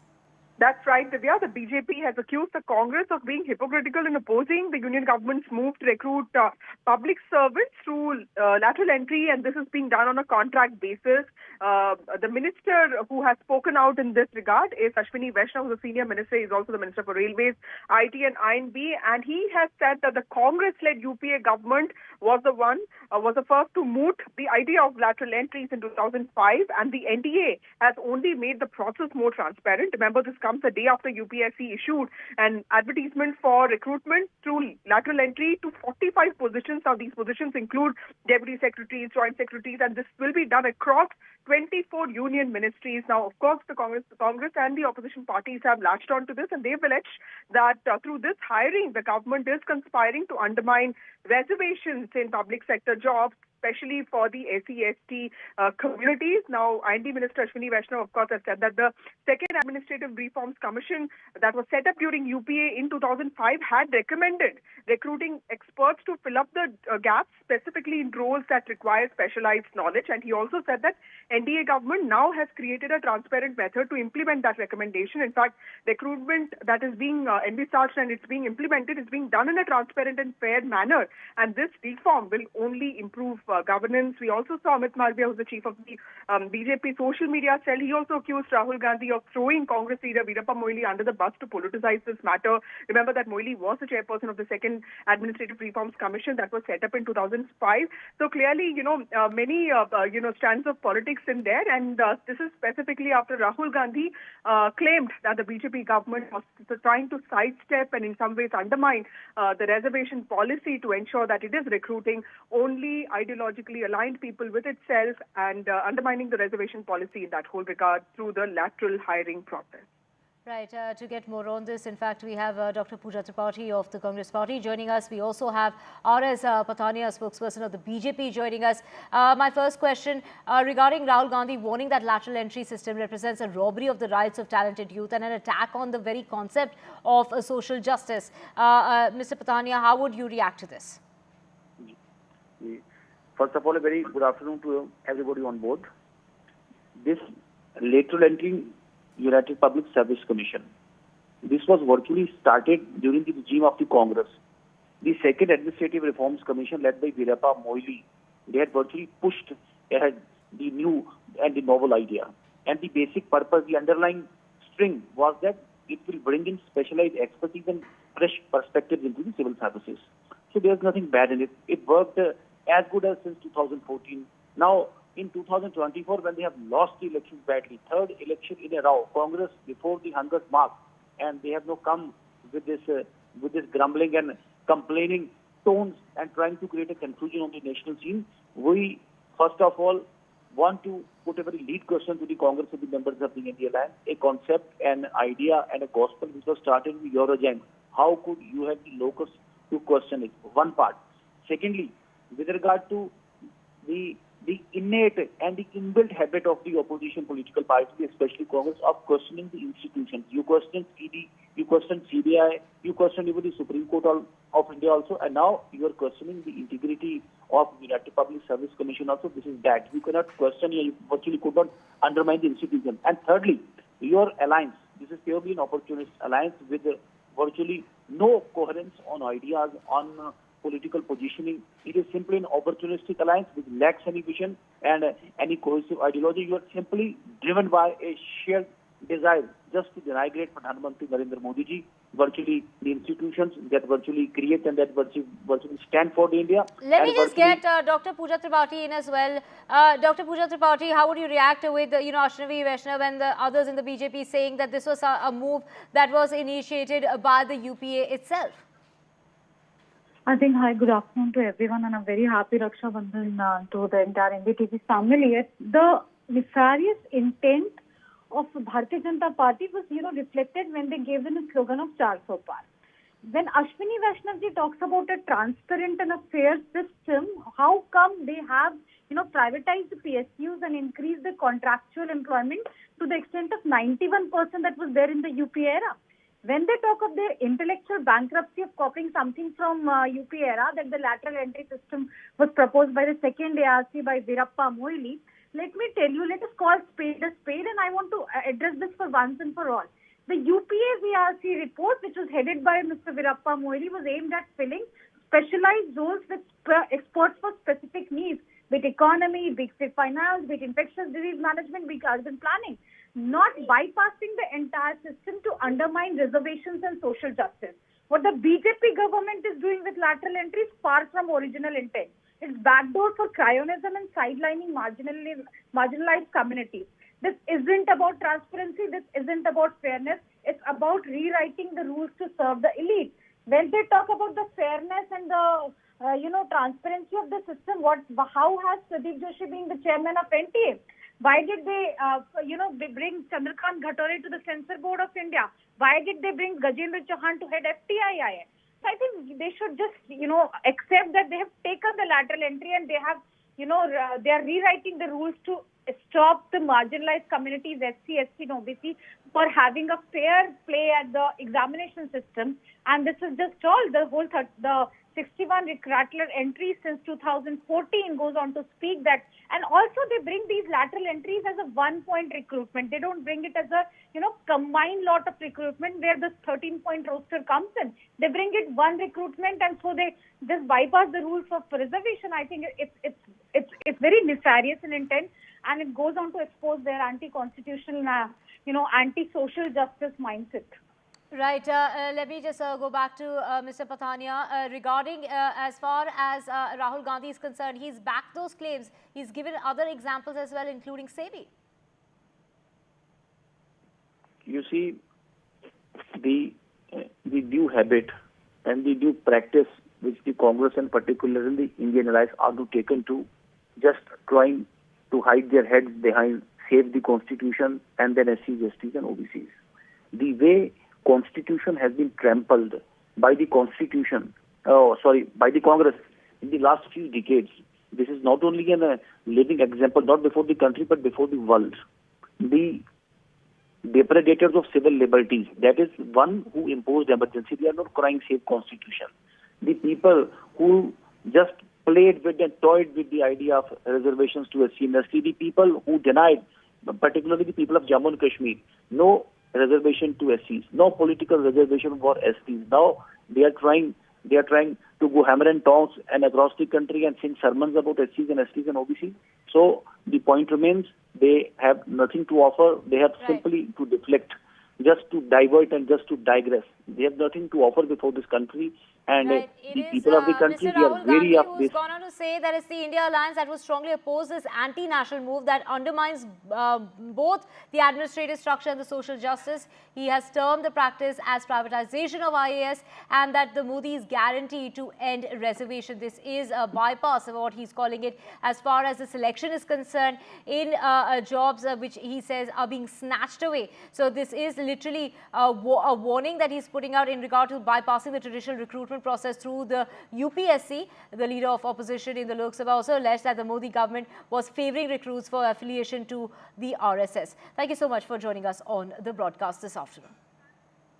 In the Pune Porsche hit-and-run case, the juvenile has completed the penalty training of 15 days. Do remember that he was asked by the court to go in for training. In accordance with that order by the Juvenile Justice Board, the teen involved in the high-profile Porsche car accident case has now completed that mandated RTO, the Regional Transport Office training session. This training focused on traffic rules and regulations, aiming to educate the juvenile on road safety and legal responsibility. Now, he will have to, in fact, this was in connection to that accident that took place on the 19th of May when he ran over. In fact, there were two IT professionals who were on a motorcycle. He hit their motorcycle from the back, and this was due to that speeding Porsche that he was driving, which resulted in the death of those two professionals. We have Radhika joining us.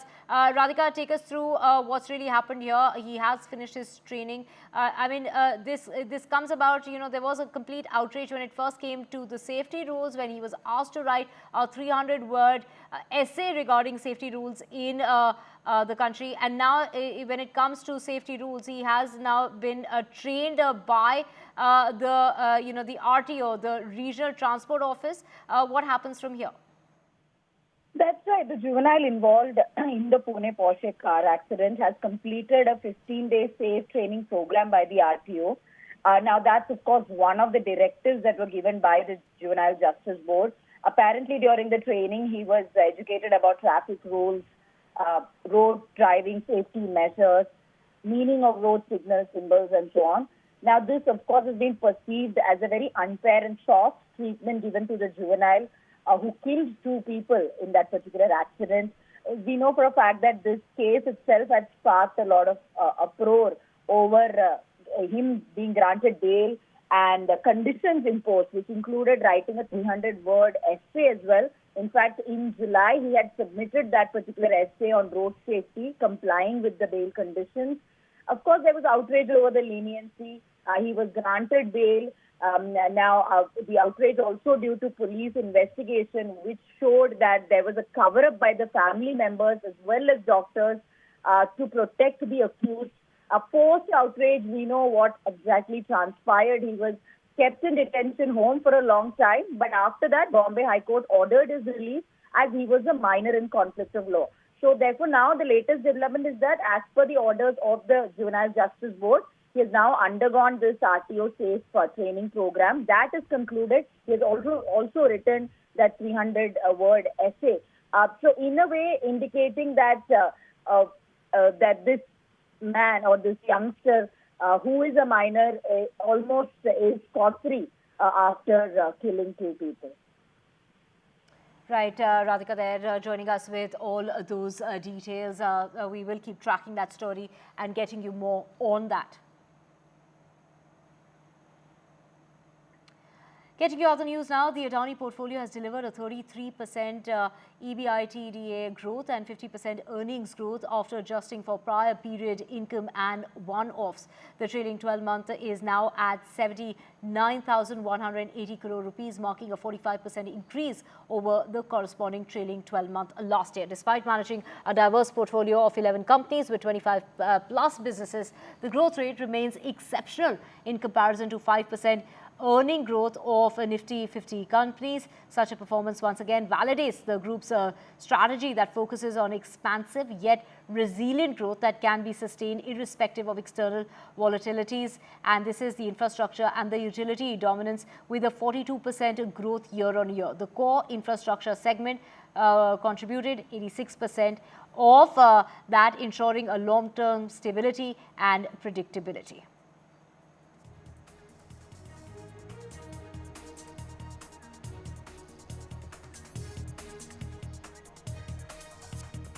And with that, we're slipping into a very short break. Back with a whole lot more. To stay with us.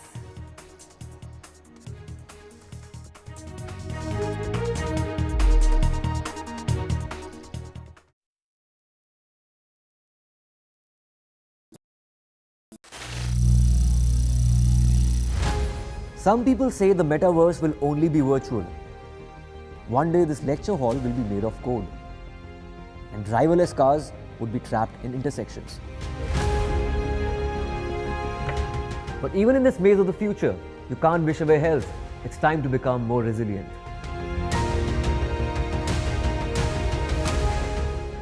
"10 years of Banega Swasth India, we have grown and achieved so many milestones.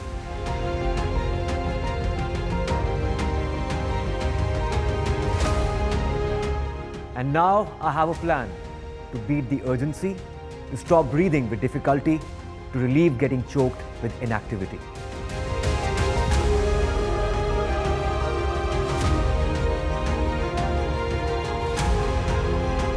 Energize our government, our environment, our society, and ourselves.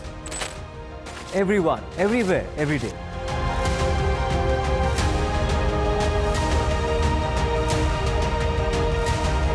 Banega Swasth India. One world hygiene. Stay informed and entertained with the new and updated NDTV News app. You can watch all our channels live, listen to podcasts, read breaking and exclusive news from around the world and more. Download the NDTV app today and get access to the best journalism and storytelling on your smartphone or tablet. The NDTV app. News that matters to you. Landslide devastation in Kerala's Wayanad. Join NDTV's initiative. Donate for Kerala.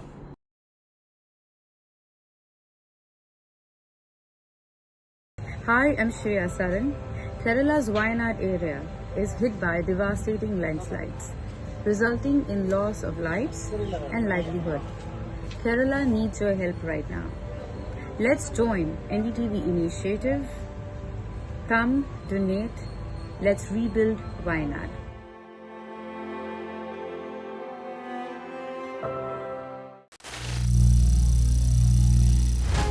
Some people say the metaverse will only be virtual. One day this lecture hall will be made of code, and driverless cars would be trapped in intersections. But even in this maze of the future, you can't wish away health. It's time to become more resilient.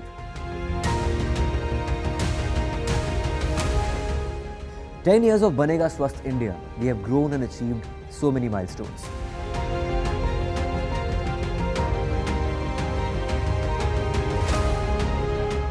And now I have a plan to beat the urgency, to stop breathing with difficulty, to relieve getting choked with inactivity.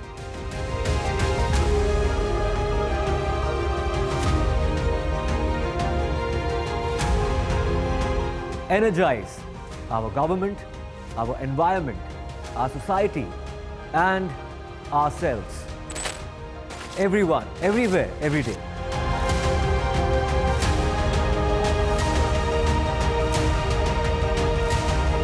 Banega Swasth India. One world hygiene.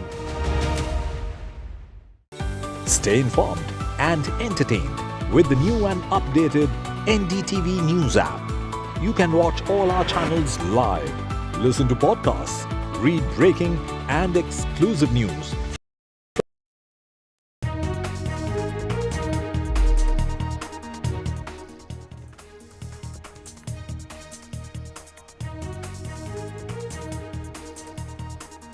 A very good afternoon. You're watching NDTV 24/7. I'm Divya Vavla. We have a whole lot lined up for you over the next 1 hour, including it is the Chief Minister of Karnataka that's moved the High Court in regard to the nod of the Governor in prosecution of the Chief Minister. We'll get you all the details. But first, the headlines. Karnataka's Chief Minister moves the High Court against the Governor's prosecution nod, and it is the Governor's order that's legally flawed. NDTV has accessed the petition, and it is the Congress, while the BJP, both the parties holding counter protest in Karnataka today, and it is the BJP calling for the resignation, while the Congress is slamming that as a conspiracy to topple the Congress government. And it is the doctors' protest that continues across the country. Black Rakis being tied on Raksha Bandhan in a symbol of solidarity amongst the doctors. And the former principal of the RG Kar Medical College is being questioned by the CBI for the 4th consecutive day. A student has been arrested for her social media post. The student has been held for making a provocative statement against the Chief Minister, threatening with an assassination bid.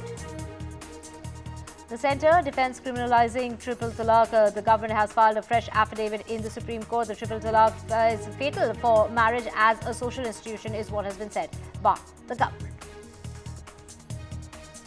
NDA's lateral entry move sparks a row with the leader of opposition, Rahul Gandhi. They're calling it anti-national move, says this is an attack as far as the backward classes are concerned, while the BJP wants to destroy the constitution, is the claim that's being made by Rahul Gandhi. But it is the centre coming out in an attack, saying it was the UPA that brought the lateral entry in the first place, emphasising that it will make the governance more transparent.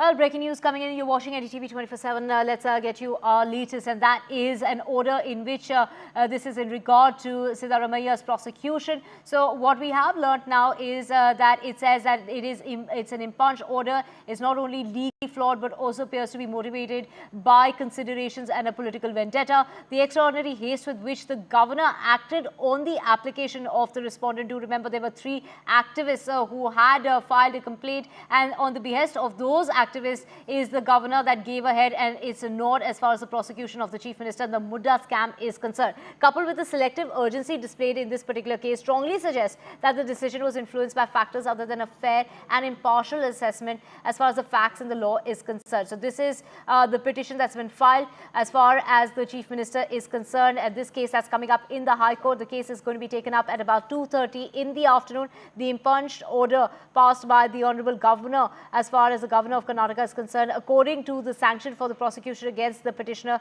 that is the Chief Minister of Karnataka, represents a clear violation of the constitutional mandate enriched under Article 163 of the Constitution of India, explicitly stating that there shall be a council of ministers with the chief minister at the head to aid the advice of the governor in the exercise of his function, except in the cases where the governor is required to act in his discretion. So we have Maria joining us. Maria, take us through the petition that's been filed in the High Court, the case that's going to be coming up minutes from now at about 2:30, challenging the order of the governor, giving his nod as far as the prosecution of the chief minister is concerned, with the chief minister, completely defending and backing himself in his defense, saying, I've done really nothing wrong, not just now, but in the 40 years of his career.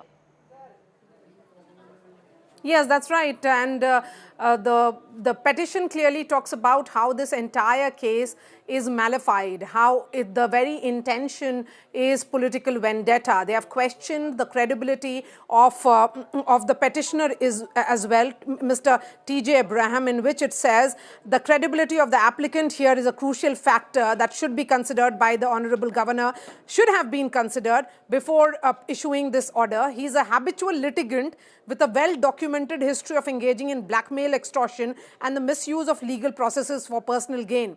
Then it goes on to talk about the legal malafide. These are the details of the petition, in fact, the writ petition which has been filed by the top legal eagles of India defending, Mr. Siddaramaiah. It goes on to talk about that how the governor, of course, has acted in time frame, and that all known constitutional requirements and procedures have been totally bypassed, it says, and that he has acted in a tearing hurry, proceeded further in the application seeking sanction and granting sanction. So it has questioned that did the governor follow the protocol? According to this, it did not. Then it goes on to say there has been a blatant violation of the principles of natural justice. It also talks about how the governor's very reference to this particular, the respondent here who filed the petition who has a very, questionable background, should be something that should be questioned again. The governor's failure, it goes on to say that the governor's failure to consider the material on record, including the legal and factual defenses raised by the petitioner, amounts to the violation of the principles of natural justice. And it also says that there is enough and more legal malafide here at play here, and hence, the sanction which has been given by Governor of Karnataka, Mr. Thawarchand Gehlot, doesn't really hold. It is violation of the constitutional principles. Maria, we also have Vasudha joining us. Vasudha, of course, the extraordinary haste with which this decision was taken. Pratibha, of course, is also being questioned. The chief minister there, of course, has been maintaining that he's completely in the right. This is politically motivated. This is unconstitutional. This is undemocratic. That is what the Congress party has been echoing as well. That's right. In fact, it has definitely become a political flashpoint between the Congress and the BJP. While the Congress has been claiming that the governor has been acting at the behest of the centre as well as the BJP leaders, the BJP in the meantime claiming that this is nothing but an excuse used by the Congress government there, and that these allegations are extremely serious in nature, and that the governor has followed every protocol to the T in terms of providing the permission for prosecution there. In fact, the governor did also expect a clarification, sought a clarification from the CM's office as well. And so due information has been sought, and using his wisdom, he has provided this. This has been the stand maintained by the BJP. However, the ball is in the High Court right now, because we are talking of the petition that has been filed on behalf of the Chief Minister there, which is likely to be heard at around 2:30 p.m. Now, 2 petitions have been filed there, and it is left up to the discretion of the Chief Justice to turn it over to the bench of his desire. And thereon, the hearing is scheduled to begin. Now, 2 aspects that the Congress will be contesting on. One is with respect to the protocol that has not been followed by the governor, that has been maintained by the Congress government. And 2 is to also quash the case as far as the Muda scam and the allegations against the CM is concerned. Right, Pratibha, when we talk about, it'll be Abhishek Singhvi who will be representing the party, and it's Kapil Sibal who will be representing the Chief Minister. Take us through, you've taken us through the grounds on which, they are going to be fighting this out in court. The Chief Minister, we did hear, saying that he has a huge fight and he will be fighting in order to prove that he is innocent, saying that he is in the right, he hasn't done anything wrong. He's gone on to say that he has full faith as far as the High Court is concerned and that he would be getting interim relief. That's right. Chief Minister Siddaramaiah has been right from the beginning maintaining that he is not in the wrong and that he has been maintaining a clean image as far as his 40-year political career is concerned, and that this is definite black mark which has been instigated by the BJP's politically motivated intentions. And the Chief Minister is also ready to fight this at the court and prove his innocence. But the BJP, in the meantime, has been claiming that this is nothing but serious allegation there as far as the Muda scam is concerned. Misuse of power as far as the Chief Minister is concerned during the positions that he held, both as the leader of opposition as well as the Chief Minister in his last tenure. And this has definitely benefited his family members. And the person in question is his wife. So how far will these allegations hold water is also something that needs to be closely watched. And as far as these allegations are concerned, there are several who have not been rightly benefited. And in the meantime, there are people in power who have been wrongly or misused their power and have been benefited. Now, the scam is definitely worth around 5,000 crore rupees is what the BJP has maintained. Now, several of these allegations as well as the documents need to be very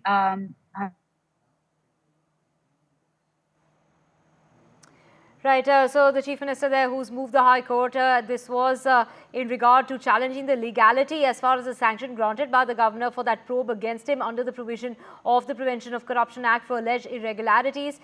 This is in terms of the allocation of the sites to his wife by the Mysuru Urban Development Authority.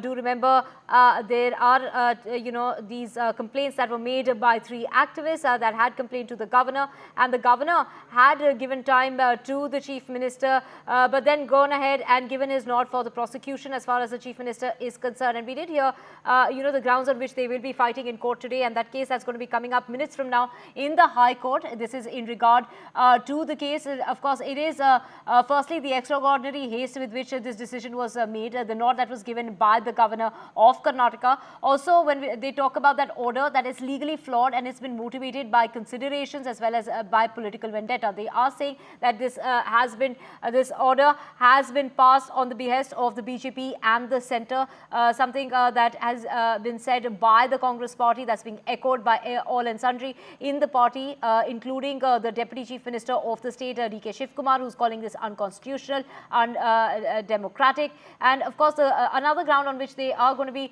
taking up that case in the High Court is that it's a violation as far as the Article 163 of the Constitution is concerned. So this case that is going to be coming up in the High Court today it will be Kapil Sibal who will be representing Siddaramaiah in a court. Of course, it is also Abhishek Manu Singhvi who will be representing the party. So this case that's going to be coming up, a very crucial case there. It is a big setback when it comes to Siddaramaiah, but he has gone on to claim that he has done nothing wrong in the 40-year career that's been spanning over the last 4 decades, saying that this is politically motivated, and how he would in fact get relief. He is very hopeful as far as the judicial system is concerned and is hoping for that interim relief to come about this afternoon in High Court when the case comes up.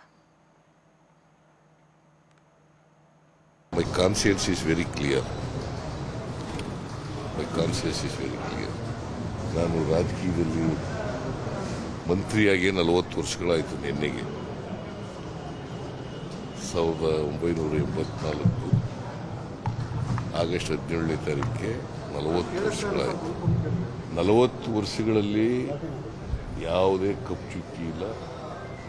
ನನ್ನ ರಾಜಕೀಯ ಜೀವನ ತೆರೆದ ಪುಸ್ತಕ ಇದ್ದಾಗಿದೆ. today resignation of Mr. Siddaramaiah. Why, sir? Because Siddaramaiah looted the poor people sites. That's why we are protesting against Siddaramaiah. Entire Congress government, everywhere in Dalit issue, they looted the 25,000 crores, and Valmiki Nigama, they looted in the 187 crores. That think this government ATM for the Congress High Command. राज्यपाल जी ने क्या निर्देशन दिया है वो संविधान के वजह से संविधान के अनुसार दिया है, उसको पालन करना। कानून सभी को बराबर होता है ना।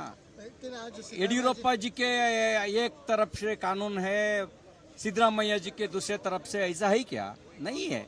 इसके लिए हम याद करने के लिए सिद्धरामैया जी आप उस दिन क्या कहा है उसको हम याद करेंगे। आप क्या कहा उसको पालन करो।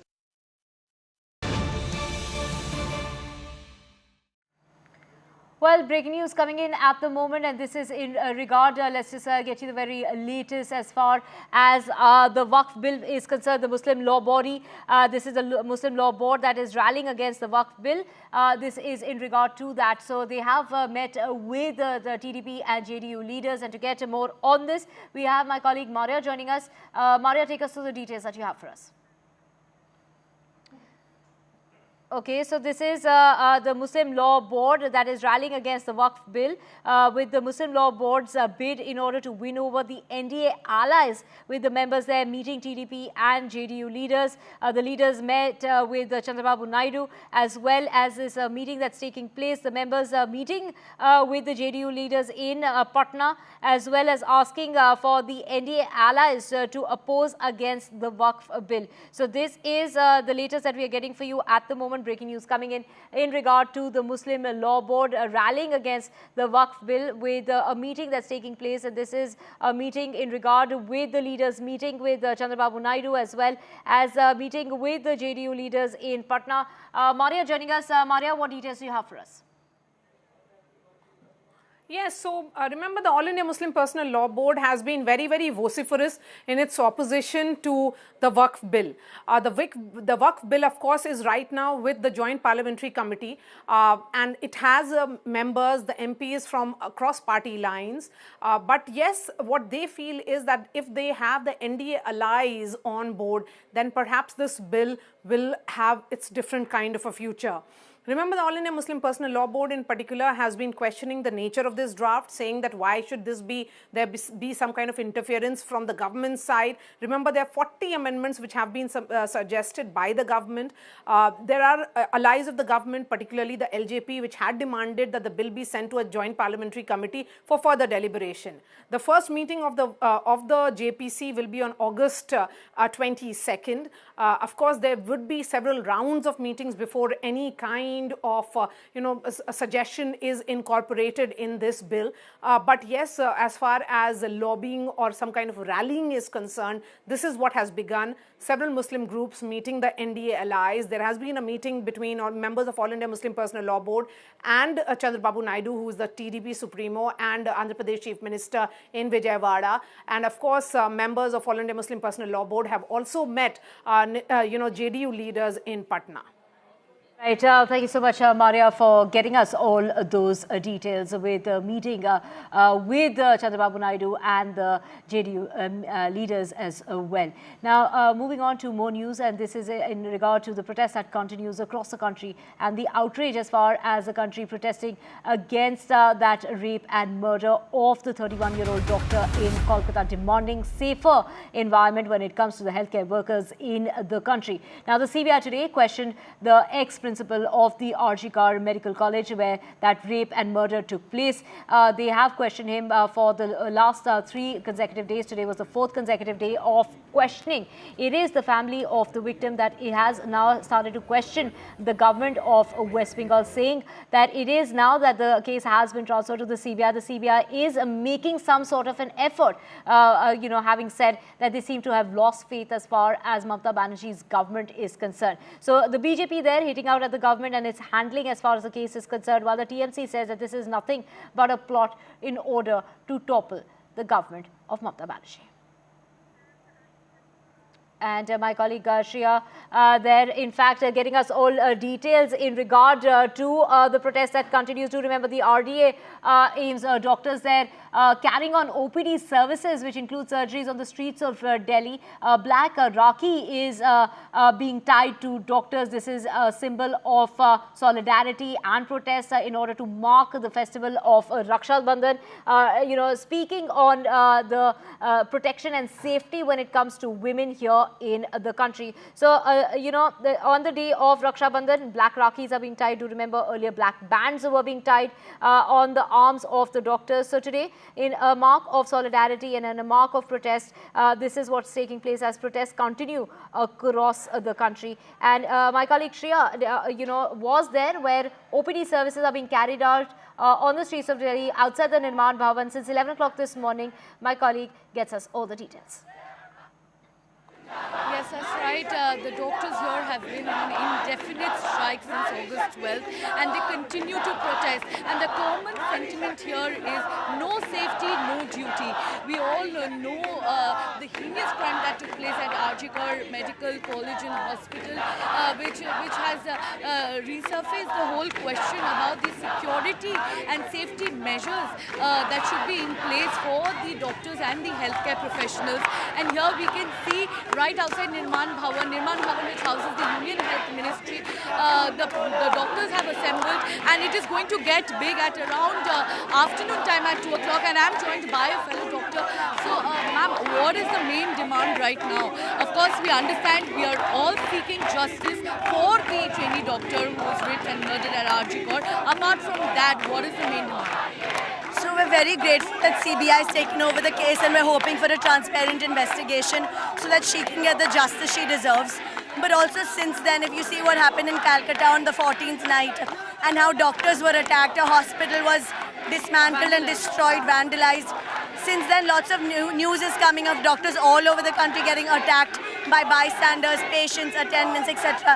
This is not a new phenomenon. It's been happening. All of us have been threatened, attacked. We're all feeling unsafe. So honestly, we want security. CPA that we're asking for, the Central Protection Act, we want an act that actually protects health workers, healthcare staff, nurses, paramedical, anybody who's involved in patient care. And even patients for that matter. Declare healthcare institutes as a safe zone where people are scared of doing anything to us, where they're scared of threatening us, so that at least we have the guarantee that we'll be safe in our work environment. And we want workplace safety so that this does not happen again, so that even something minor and an attack does not happen on a healthcare worker again. Well, we have Tanushka joining us from Kolkata. Tanushka, Black Rakhi that is, showing a mark of protest and a mark of solidarity across the country. Take us through the demands that are being made. We do know that 70 Padma awardee doctors have also written to the Prime Minister asking for a personal interference when it comes to the Prime Minister in order to get justice for the deceased. The demands across board, Divya, be it Kolkata, be it people of Calcutta, be it the doctors at RG Medical Hospital wherein this gruesome crime took place and happened, or be it doctors and Resident Doctors Association across the country, AIMS Delhi, AIMS Patna, wherever it may be, the demand is the same for justice, for speedy punishment of whoever is accused behind this heinous crime, and of bringing about a central protection law, an ordinance to be issued. This is what is mentioned in the letter to the Prime Minister Narendra Modi that all the AIMS Resident Doctors Associations have written, directly addressed to the Prime Minister, urging him to come about with a central protection law that ensures safety, infrastructure of doctors and women who are on duty, and so, such that such kind of stringent laws to be brought in so that such kind of crime does not perpetuate in future as well. What is the latest development with respect to the CBI investigation is that 4 doctors from RG Medical Hospital have been called into questioning by the CBI So that is also going on side by side. Meanwhile, this is the fourth consecutive day wherein the former principal of the Arjikar Medical Hospital, Sandeep Ghosh, has been called in again for the fourth consecutive day for questioning. He's being grilled constantly for 10 to 12 hours by the CBI, and the major questions that are being posed right now is that how is that under his keep and under his charge such a gruesome crime happens? How is it possible that someone has access to one particular room in such a way and at that hour in the night as well? So these are some major questions in front of the CBI as well, that they are posing on to the former principal as well. And currently questioning of 4 doctors of Arjikar Medical Hospital is also on. Protests all over. Today is being, is the celebration of Raksha Bandhan today, of brotherhood as well as sisterhood, but the day is being marked as a Black Rakhi Day by protesters here as a symbolic significance of the crime that has happened and the injustice that has happened with the daughter of Bengal. This is the sentiment in Bengal currently, and advocates have also taken onto the streets outside the Calcutta High Court. They're also protesting and seeking justice as well as punishment for all of those who are accused in this murder and rape case. Back to you.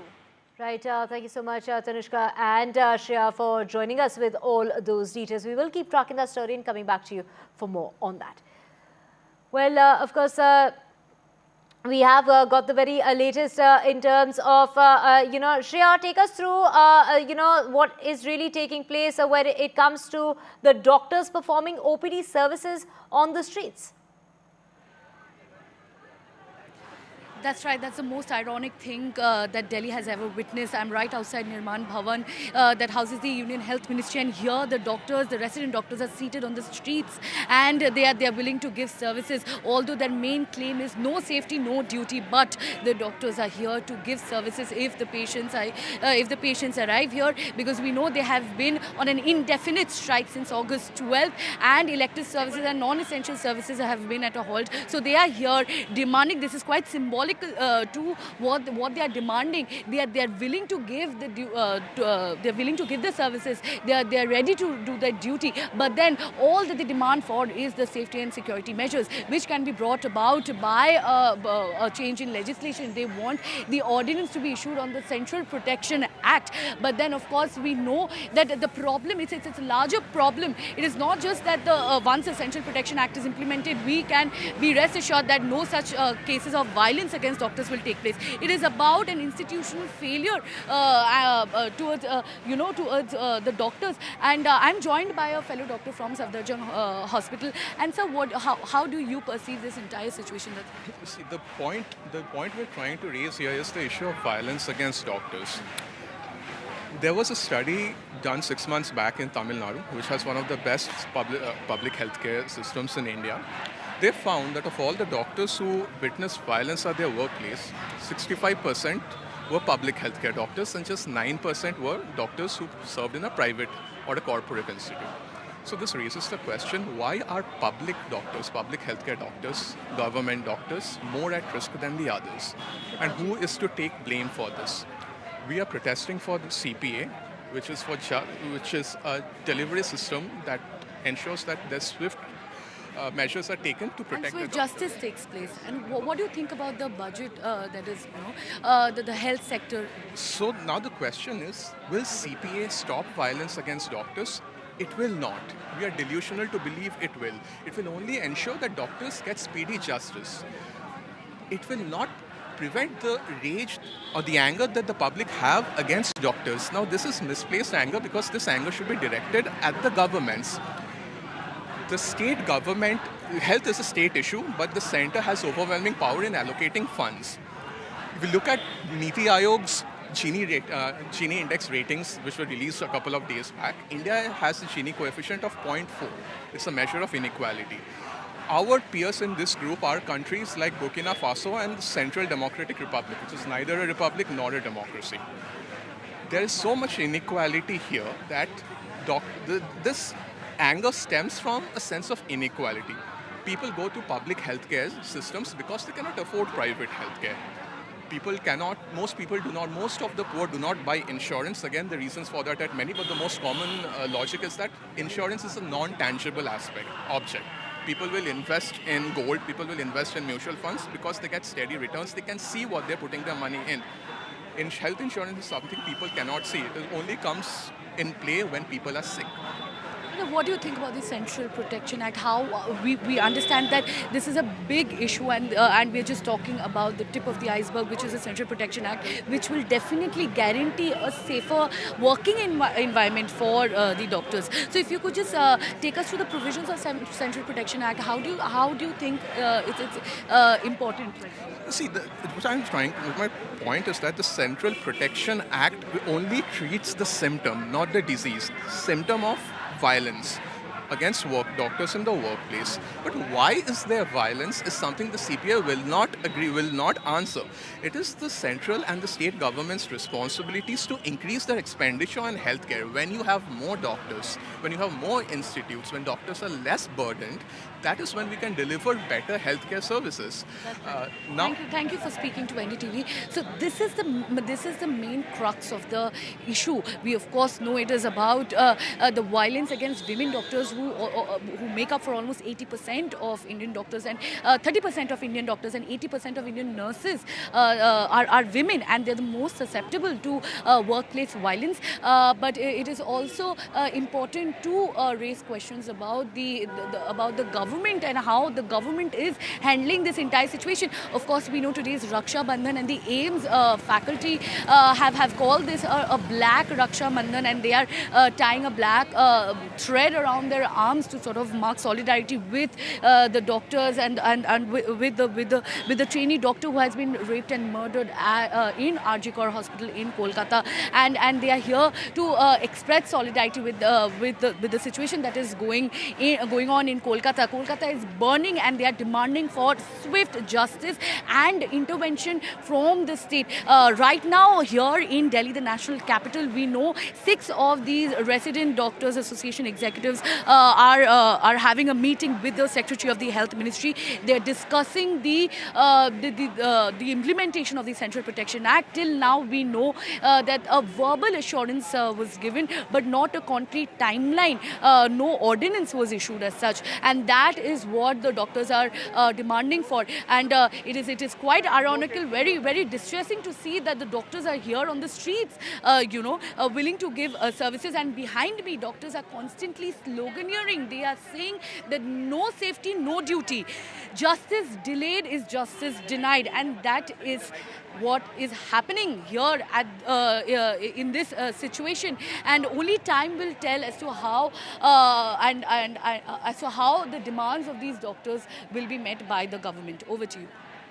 Right. Thank you so much, Shreya, for getting us all those details. And of course, also there has been outrage, and that too on social media. A second-year BCom student has been arrested by the Kolkata police for her provocative social media post that incited violence against the Chief Minister of the state.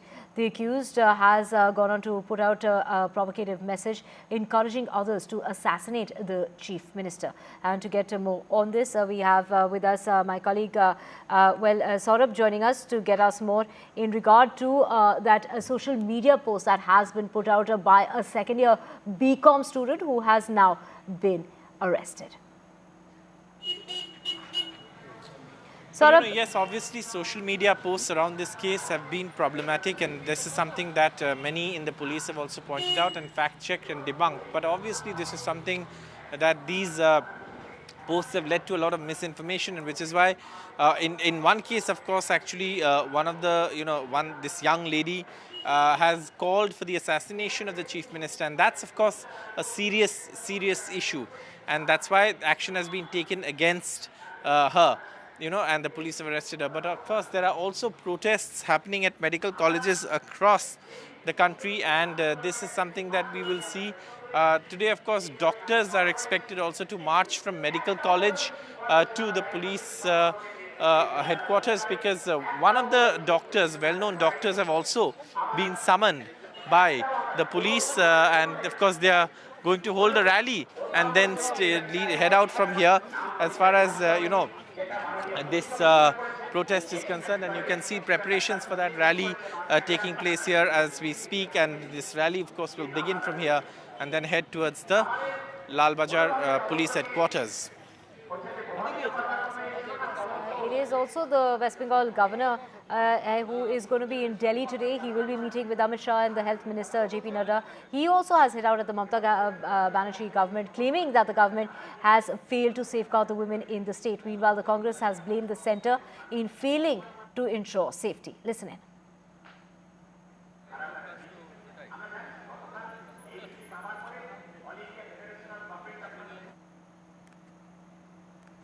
Commissioner को custodial interrogation चाहिए, ये जो demand है इसको हम oppose कर रहे हैं, क्योंकि after getting information honourable CP Vineet Goyal, he has done his best within 12 hours.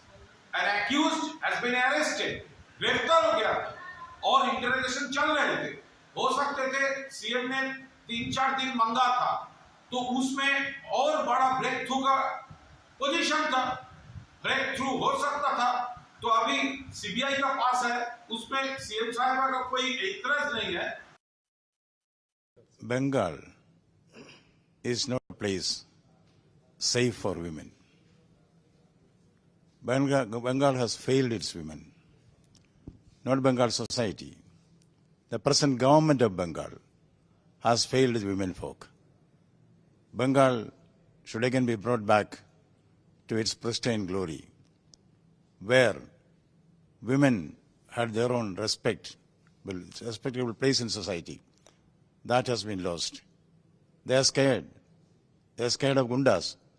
This has been created by a government which is insensitive to this issue. बिल्कुल सही बात है कि क्यों इतना तोड़फोड़ हुई, क्या परिस्थितियां बनी, कहां किसकी चूक हुई कि अस्पताल में घुसकर इतना तोड़फोड़ हो सकी, ये सवाल जायज हैं, इनका उत्तर मिलना चाहिए. जिस तरह से रोज एक नई थ्योरी, नई अफवाह सोशल मीडिया पर उड़ाई जाती है चित्रों के साथ, और या पोस्टमार्टम रिपोर्ट हो या कुछ भी हो, उसके इर्द गिर्द जिस तरह की भ्रांतियां फैलाई जा रही हैं, जाहिर सी बात है कि ये भ्रांतियां भारतीय जनता पार्टी को सूट करती हैं. तो सीबीआई को चाहिए कि जल्द से जल्द ऐसा एटलीस्ट कोई स्टेटमेंट आना चाहिए ताकि इस तरह की जो माहौल बिगाड़ने की प्रयास किए जा रहे हैं वो रुकें. And at least 70 Padma awardees have written to the Prime Minister asking him to personally intervene and see justice is done in the brutal rape and murder of the resident doctor in Kolkata's hospital. As the head of our nation, we implore you to immediately and personally intervene to address this alarming situation. Such acts of brutality shake the very foundation of service by medical professionals. This is a letter that's been signed by 70 Padma awardees, including the chairman of the Fortis Escorts Heart Institute. We're talking about Dr. Ashok Seth, the former director of AIIMS Delhi, that's Dr. Randeep Guleria, as well as the founder of Mahajan Imaging, Dr. Harsh Mahajan. Let's listen in to Dr. Mahajan. Padma awardees who've been honored by the government over the last few decades got together and have written to our Prime Minister Modi to actually take personal interest in this matter, to see that the culprits are brought to book and get the strictest possible punishment. Also, what we have requested is that a new separate law for protection of doctors, healthcare professionals and healthcare institutions be brought in very quickly. The Padma awardees, 70 of those doctors who have written to the Prime Minister, have written down their demands in regard to the safety, the security and the harshest punishment when it comes to violence against healthcare workers in the country. Moving on to more news now, and the practice of triple talaq is fatal for the social institution of marriage and makes Muslim women's condition very pathetic, is what the government argued in an affidavit that was filed before the Supreme Court. The government said that the top court setting aside of the practice held valid among certain Muslim communities in 2017 had not worked as a sufficient deterrent in bringing down the number of divorces by this practice among members of those communities. It has now become an act, and it is definitely something that, paid rich dividends during the election period of 2019, as you rightly pointed out. It's in that context that the Supreme Court now is looking at the constitutional validity. As expected, the government has defended it strongly because the plight of Muslim women in particular, the fact that they've been abandoned, didn't get maintenance.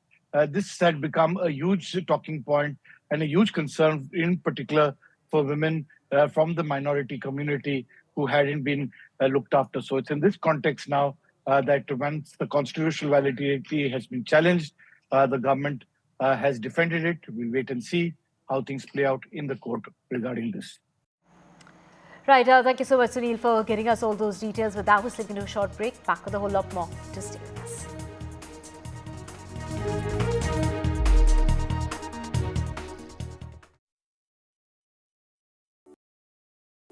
Landslide devastation in Kerala's Wayanad. Join NDTV's initiative. Donate for Kerala.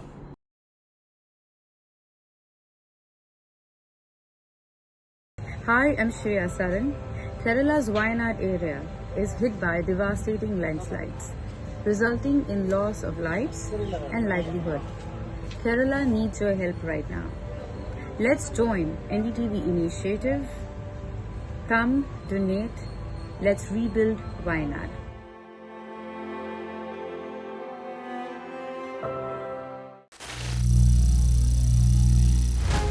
Some people say the metaverse will only be virtual.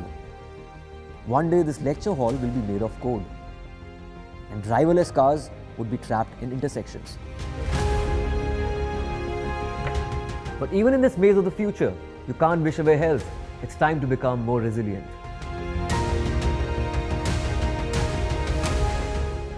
"10 years of Banega Swasth India, we have grown and achieved so many milestones.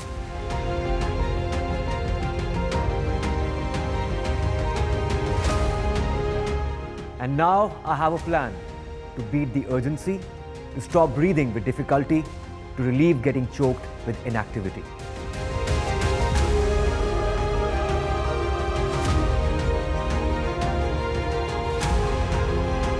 Energize our government, our environment, our society, and ourselves. Everyone, everywhere, every day.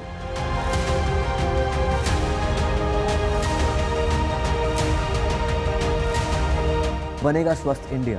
One world hygiene. Stay informed and entertained with the new and updated NDTV News app. You can watch all our channels live, listen to podcasts, read breaking and exclusive news from around the world and more. Download the NDTV app today and get access to the best journalism and storytelling on your smartphone or tablet. The NDTV app. News that matters to you. Landslide devastation in Kerala's Wayanad. Join NDTV's initiative. Donate for Kerala.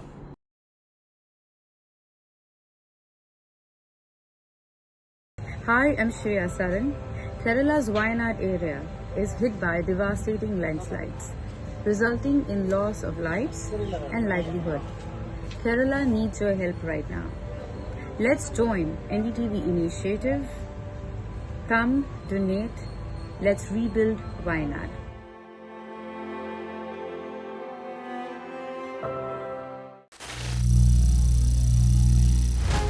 Some people say the metaverse will only be virtual. One day this lecture hall will be made of code, and driverless cars would be trapped in intersections. But even in this maze of the future, you can't wish away health. It's time to become more resilient.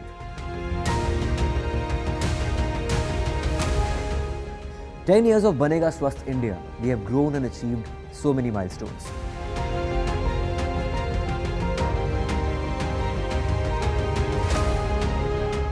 And now I have a plan to beat the urgency, to stop breathing with difficulty, to relieve getting choked with inactivity.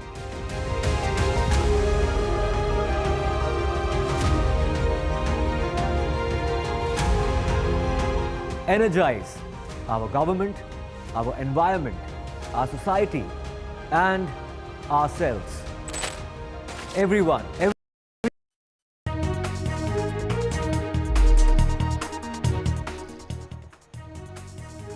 Welcome back. Lateral entry is an attack on SC, ST, OBCs and Adivasis is the comment that's been made by Rahul Gandhi against the BJP, where he's alleged that the Modi government is trying to recruit officers loyal to the BJP's ideological mentor RSS through lateral entry and not via the Union Public Service Commission or the UPSC. The Union Minister Ashwini Vaishnav has also, along with other BJP leaders, shot back, saying that Congress's hypocrisy is evident on the lateral entry matter.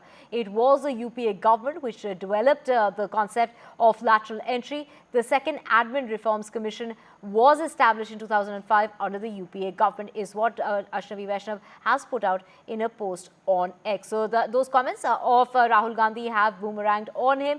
There has been a hypocrisy jab that has been taken by Ashwini Vaishnav and other BJP leaders, saying that it was the UPA that had initiated the lateral move in the first place.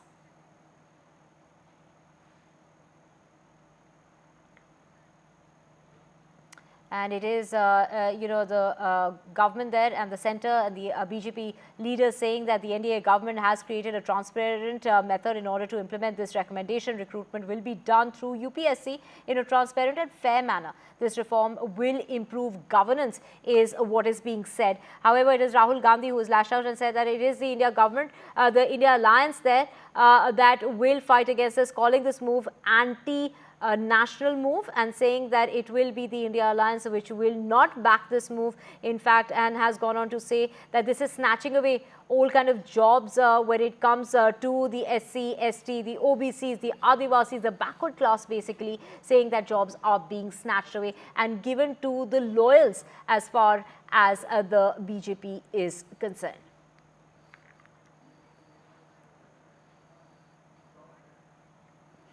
And moving on now to more news, and this is in regard to the Pune hit-and-run case in which this was the Porsche car that was being driven by a juvenile. Do remember that this juvenile had been sent by the court for training, 15 days training by the traffic department. So the minor accused of killing two people after ramming his Porsche car in a drunken state into that motorcycle in Pune on the 19th of May this year has undergone a 15-day safe driving program as that was mandated by court.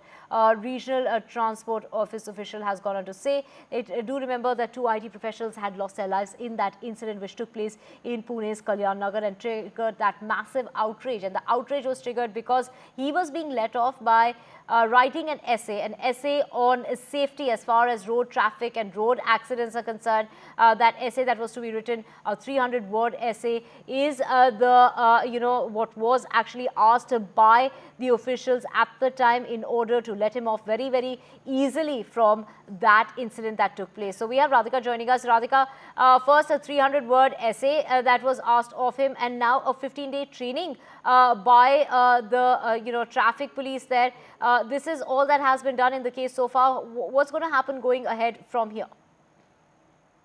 Absolutely. As far as juvenile in the Pune Porsche incident is concerned, he underwent and concluded the 15-day road safety training program by the RTO, in which he was given lessons on road safety rules and regulations, apparently, and several do's and don'ts, and even on-field training was provided. This is what RTO officials have said. So that is concluded, and this is, of course, as part of Juvenile Justice Board's directive. Earlier, of course, he had also submitted a 300-word essay on road safety and regulations, which was also a directive given by JJB.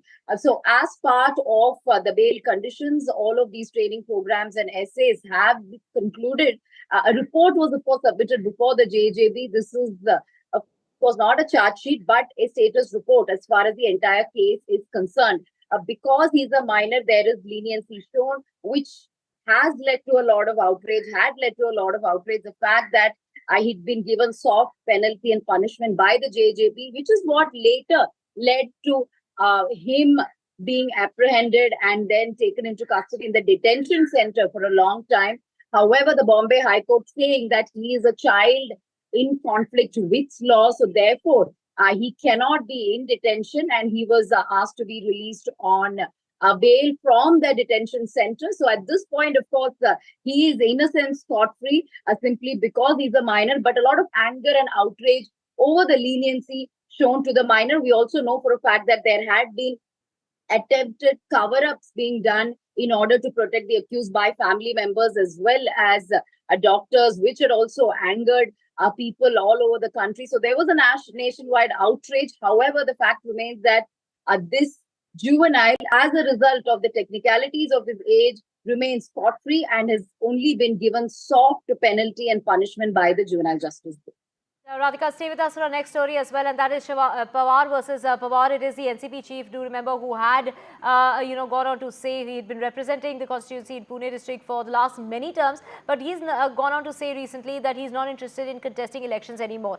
However, it is Sharad Pawar there who has made those comments saying that, of course, Ajit Pawar has something on his mind, and which is why he's decided to take that decision. But does this decision really involve his son, Jay Pawar, being fielded from the Baramati seat? Is that what is happening here, Radhika? Take us through the latest.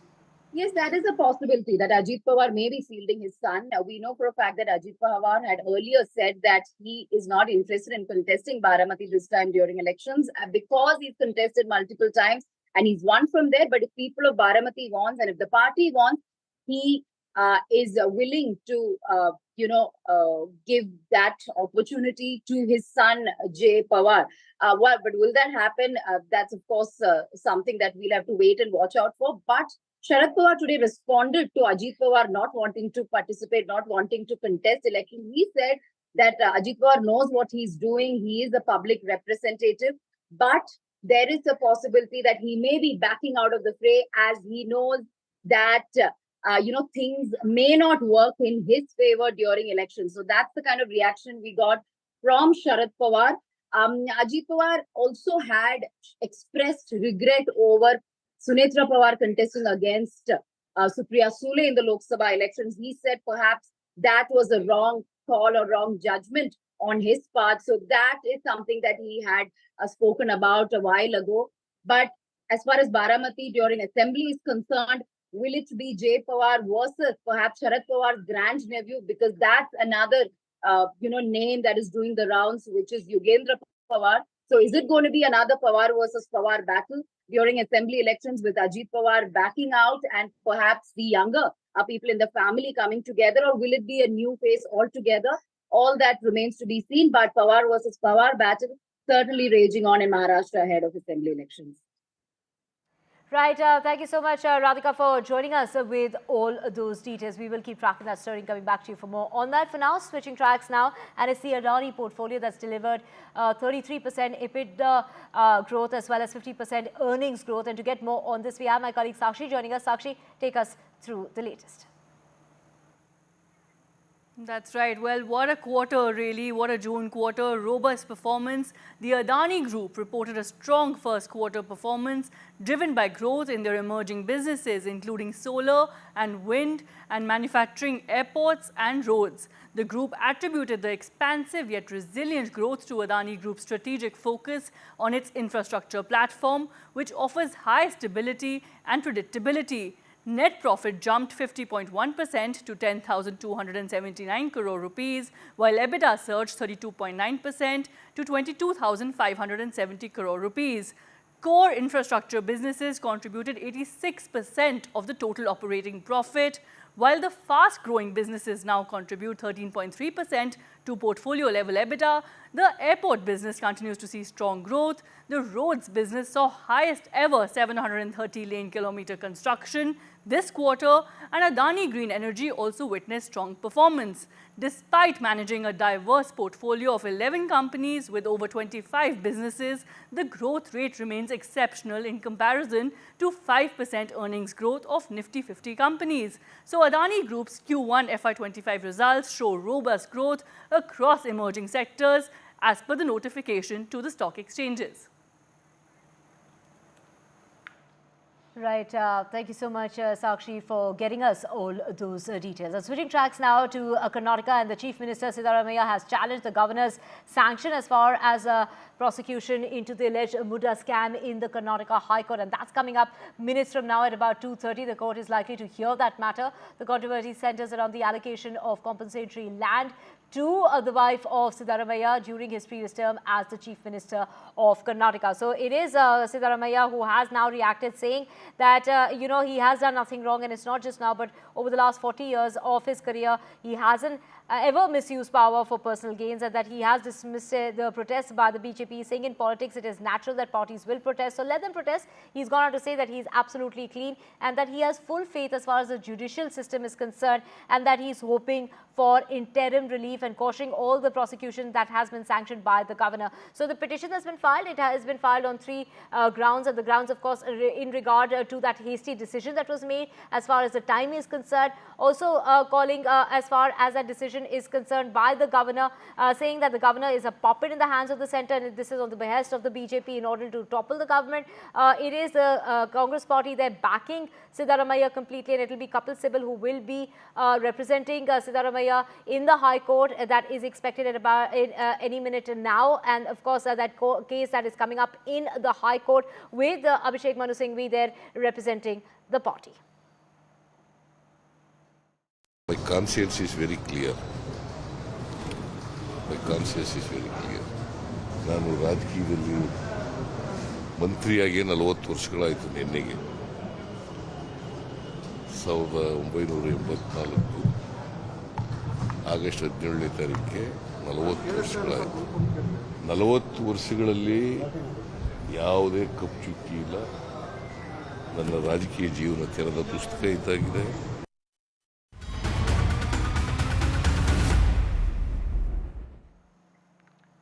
And of course, now let's just get you the latest as far as protest is concerned. Do remember, RDA doctors of the AIIMS hospital are performing OPD services on the streets of Delhi, and the doctors are tying black rakhi in order to mark the festival of Raksha Bandhan, which does signify and symbolizes protection and safety as far as women are concerned.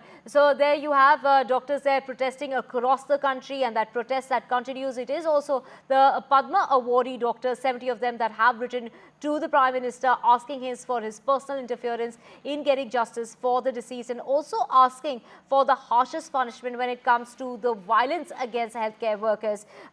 When we talk about the Trinamool Congress there, they have slammed the CBI probe into the Kolkata horror as far as the update is concerned, that there's been no update, and it's been 5 days, while the former principal of the college where that 31-year-old trainee doctor was raped and murdered, the former principal there has now been questioned by the CBI for the 4th consecutive day.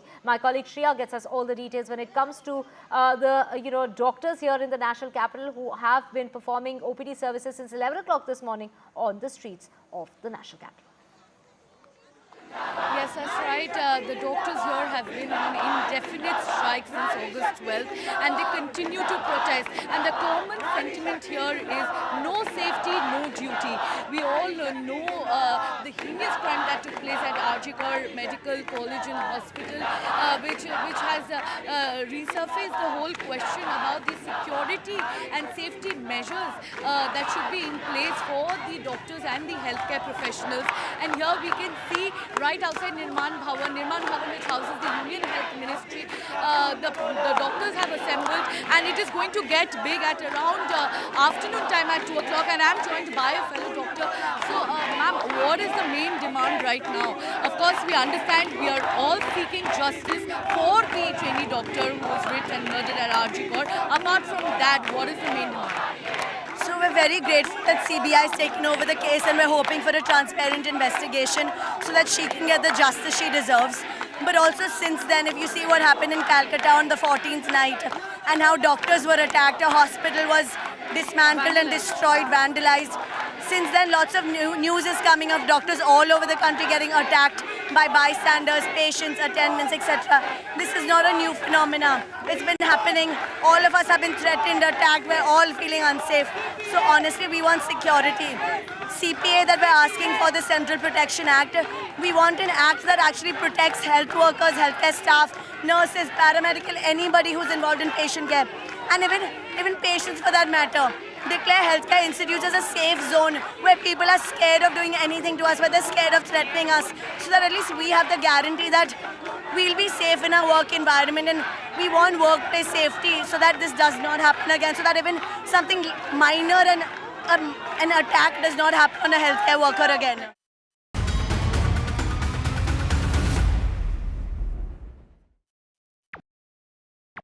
Stay informed and entertained with the new and updated NDTV News app. You can watch all our channels live, listen to podcasts, read breaking and exclusive news from around the world and more. Download the NDTV app today and get access to the best journalism and storytelling on your smartphone or tablet. The NDTV app. News that matters to you. Landslide devastation in Kerala's Wayanad. Join NDTV's initiative. Donate for Kerala.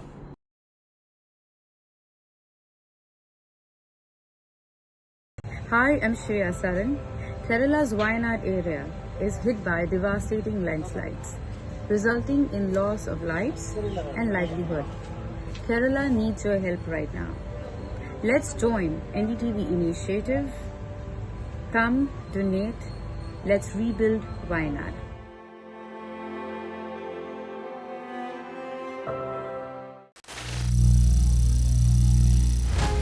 Some people say the metaverse will only be virtual. One day this lecture hall will be made of code, and driverless cars would be trapped in intersections. But even in this maze of the future, you can't wish away health. It's time to become more resilient.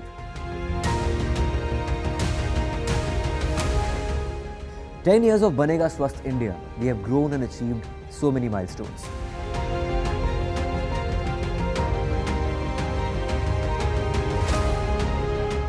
And now I have a plan to beat the urgency, to stop breathing with difficulty, to relieve getting choked with inactivity.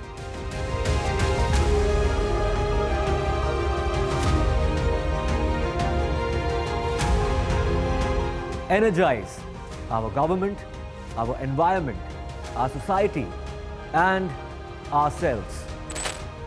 Everyone, everywhere, every day.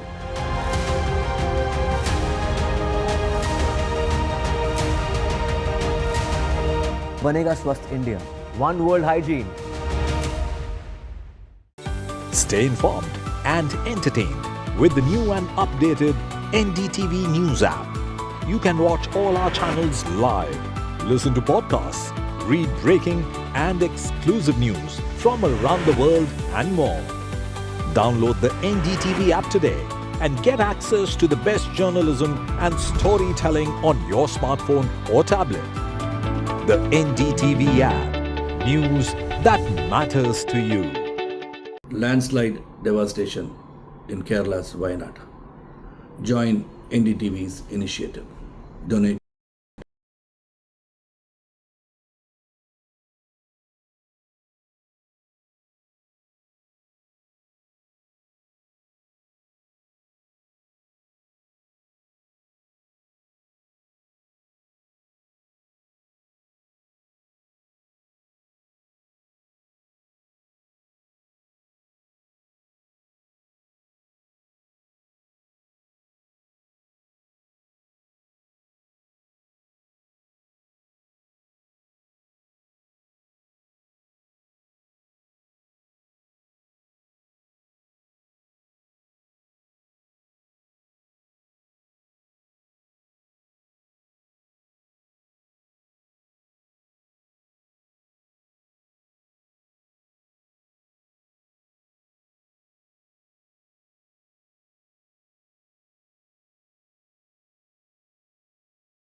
situation where there was ground for misinformation.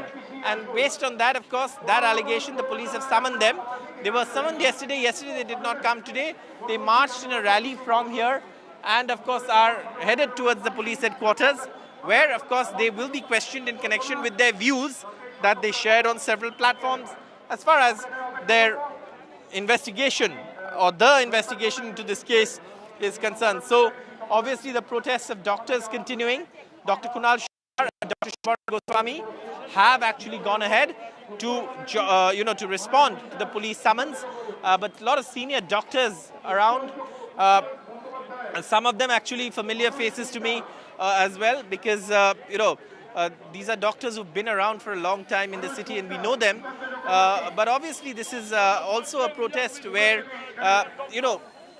there has been, unfortunately, a lot of misinformation in this case. And some of that has come from credible voices, credible handles. But in this case, the police, of course, are not allowing the doctors to go ahead. Those two doctors who've been summoned have gone ahead, but the other doctors are going back. We'll try and get in a voice of some of the people here who've gathered here and see what they have to say as far as this protest is concerned. We'll try and get in a voice of doctors. They will wait here, they say. And we'll try and get in a voice from here. You're also a doctor, I'm presuming. Your name and why are you here? Because we understand two senior doctors have been summoned. We are in solidarity with our two doctors, Dr. Kunal Sarkar and Dr. Subarna Goswami, the very acclaimed physicians of this city. They have been called because of no reason. The police has to think that they are doing the wrong thing. They have to concentrate on identifying the perpetrators, not harassing the doctors who are actually doing the protests, peaceful protests. Now, coming specifically to the investigation, the police say the investigation is with the CBI, and if they've done anything wrong, that'll come out. The CBI is investigating. They also say that the post-mortem report, which many have quoted, doesn't indicate fractures, doesn't indicate semen, and they say they attribute certain comments on these lines to these doctors. Unfortunately, there has been misinformation in this case also. But do you think it could have been handled better? It should have been handled better. It is the police who has first given the wrong information. That's why the thing has ignited last week. And they have been failed to protect the night incident which has happened because the local goons have vandalized the RG court. That is the worst part of the scenario. This is the second part.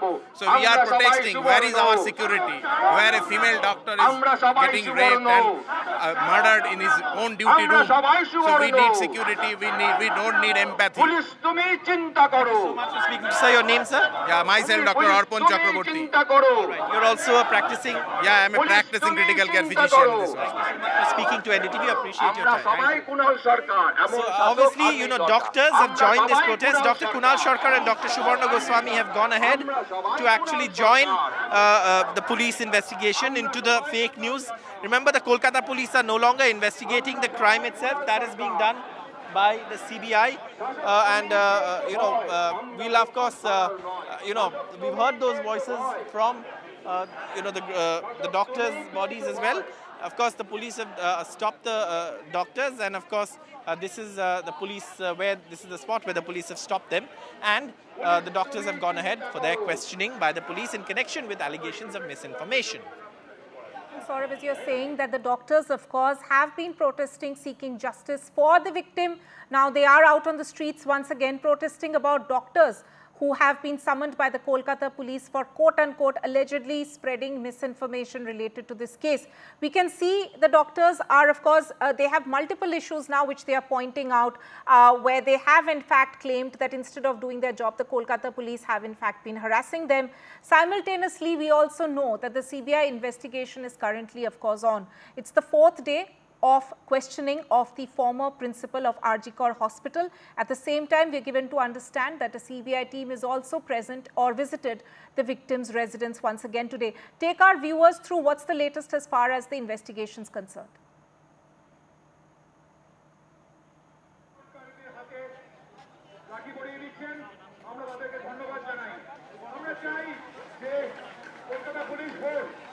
Well, you know, the CBI is currently investigating the case, and unfortunately, there's been no comment officially or from the CBI on the progress of the investigation. And the Kolkata police are now looking only at the vandalism case, and also what they're investigating is the fake information and fake narratives and a lot of misinformation that's been shared on the case. But doctors are, of course, protesting. I have a doctor again with me. So the Kolkata police say that there has been misinformation, which is true, but they say that some of this misinformation they're attributing to these two senior physicians, senior doctors. What is your view? First of all, these two doctors shouldn't be signaled out. We are all with them. So it's a community, composite community. One is representing, Kunalda is representing, Shubhan is representing. Number one. Number two, you're talking about misinformation, my dear. It started with suicide.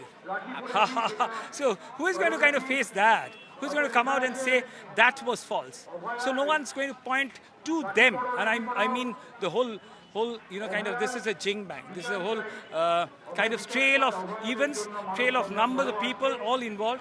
So I think we need the governance to understand that where they started was not right. So now taking a very righteous route and deploying the police for the people who actually mean the health of the society, the correction of ailing health, the mind.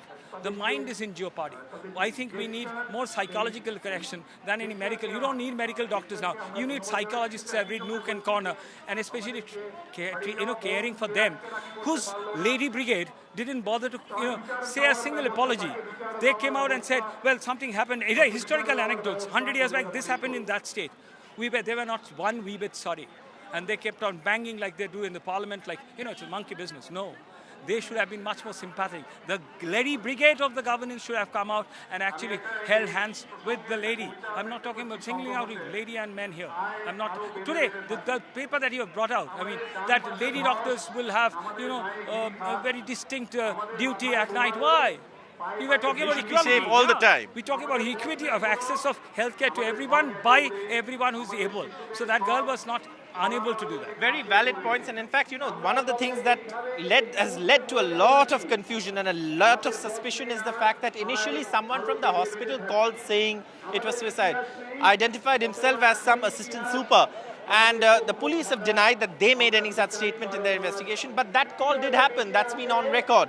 And assistant super, so hospital administration also really contributing to this whole series of misinformation, as this gentleman doctor pointed out to us and spoke to us a short while ago. But the CBI is investigating. We need updates from the CBI as well on the progress of this investigation. That's something that hasn't happened yet as well.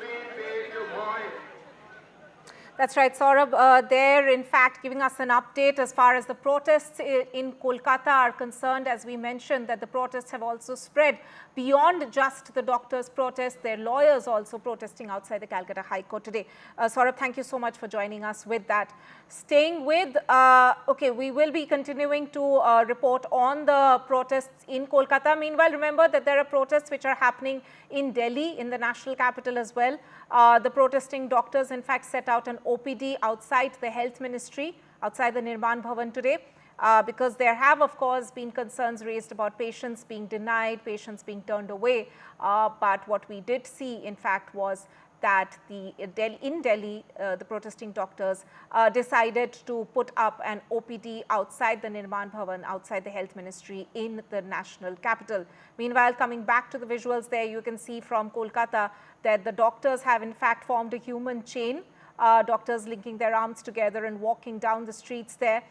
This at a time when two senior Kolkata doctors, as Saurabh was mentioning, have in fact been called by the police. They've joined the investigations now because the Kolkata police have in fact been issuing notices to several people, including these two doctors, over allegedly spreading misinformation as far as this very, very high profile and shocking case in Kolkata is concerned.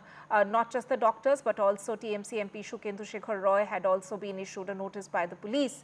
A TMC member of the parliament and Shukhendu Shekhar Roy has in fact moved the High Court today seeking protection from arrest. What we can in fact see right now are the protests taking place, escalating in Kolkata. Let me go back to my colleague Saurabh. Saurabh, we can in fact see that the Bengal government, while it has in fact raised questions as to why the CBI has not come up with any concrete a conclusion yet as far as this case is concerned. But they are also fighting, if we can call them that, dissenters within their own party. Several people from their own party who have raised concerns about the manner in which the Kolkata police had handled the investigations. Take us through the latest on that. Well, you know, more than the Kolkata police, I think the hospital administration have a lot to answer for, and the High Court itself also, you can see, are, you know, and also they've been questioned as well. And obviously this is something that we will see in the days to come, because this case really has touched a raw nerve, because a young doctor at her workplace, you know, working, presumably believing she is secure at the workplace. But you can of course see, I'll just try and show you some visuals here of, you know, some of these doctors, I think, tying Rakhis as well to the police. So obviously this is something, doctors tying Rakhis to the police and police in turn tying Rakhis to the doctors. So yes, it may be a protest, but also some very, very warming visuals as well, as we see here with the doctors who are protesting also tying Rakhis to the police. So you know, sometimes even we are surprised with the kind of visuals we see while these protests take place. But yes, these are quite interesting visuals. And this is something that we are seeing as you know, the police tying Rakhis and the Rakhis and the doctors tying Rakhis on the police. So very interesting visuals here as this protest continues here. And interesting because you know, just a short while ago it seemed that you know, the protest, and also you know, just also sharing some candy with each other. So this is what also we are seeing play out amidst questions. And you can see here, you know, this lady coming and tying Rakhis to this policeman who are stopping here. So it's a citizens' protest. So I don't think you'll see these kind of visuals at political protests. But when it's doctors, when it's society, you know, civil society, perhaps you will see these kind of visuals what you're seeing, where they are tying Rakhis and you know, so that's the scene here. But again, the crux of the matter is really that, you know, there's the fact that that two doctors have been summoned. Senior officers of the police are also here. You know, doctors, police and senior officials of the police. And the doctors have of course gone ahead to attend the summons that have been issued to them by the police. And you know, the protest also continuing. The doctors say they will wait here for half an hour and then disperse. But two doctors have been summoned in connection with misinformation. There has been a lot of misinformation on the case. The police say these two doctors, also certain views shared by them publicly, amounts to misinformation. The doctors say nothing doing. There is no such thing as misinformation by us, but there should be a transparent investigation, that there is some sort of cover-up. The police say there is absolutely no cover-up. It's been a transparent investigation. They say also that the CBI has taken over and that wait for the CBI investigation. But the CBI investigation also hasn't really had any statements. The CBI hasn't released any statements officially on the progress of the investigation. That's something that's also that the Trinamool Congress is raising. Why has the CBI, after taking over the case for 5 days, not been able to issue a single official statement on the investigation? They've of course questioned people. We know they've questioned Shundip Ghosh, I beg your pardon, you know, the former principal of Arjikar Medical College and Hospital. And they've, you know, also questioned him today for the fourth straight day. But obviously, these protests continuing in Kolkata and beyond. There are certain doctors who are tying Rakhi to the police as well. The police and the doctors, in a way, have been at the center of this entire story right from the beginning. Several questions, as you mentioned, that the RG Corps administration have to answer, but also Bengal government and the Bengal police, in a way, have been under the scanner for the manner in which they had initially handled the investigation. Several questions being raised by the victim's family as well. The victim's family have, in fact, come out and said so, in as much as in as many words, that they have lost faith in the Bengal government there. But the doctors, of course, are still on the streets today, being the Raksha Bandhan day. We can, in fact, see that they have not just in any way curtailed their protest, but also have, in fact, expanded it in a way. But let me, at the moment, Saurabh, go across now to Gaurav Bhatia. The BJP is, in fact, holding a press conference. Let's listen in. ये press वार्ता का मुख्य मकसद ये है इंसाफ, इस्तीफा और इकबाल। इंसाफ मिलेगा जो हमारी बहन है जिसके साथ जघन्य अपराध हुआ, बलात्कार हुआ और हत्या कर दी गई, उसके परिवार को इस्तीफा देना चाहिए ममता बनर्जी को। और अभी प्रेस वार्ता में मैं आपके सामने जो बिंदु रखूंगा,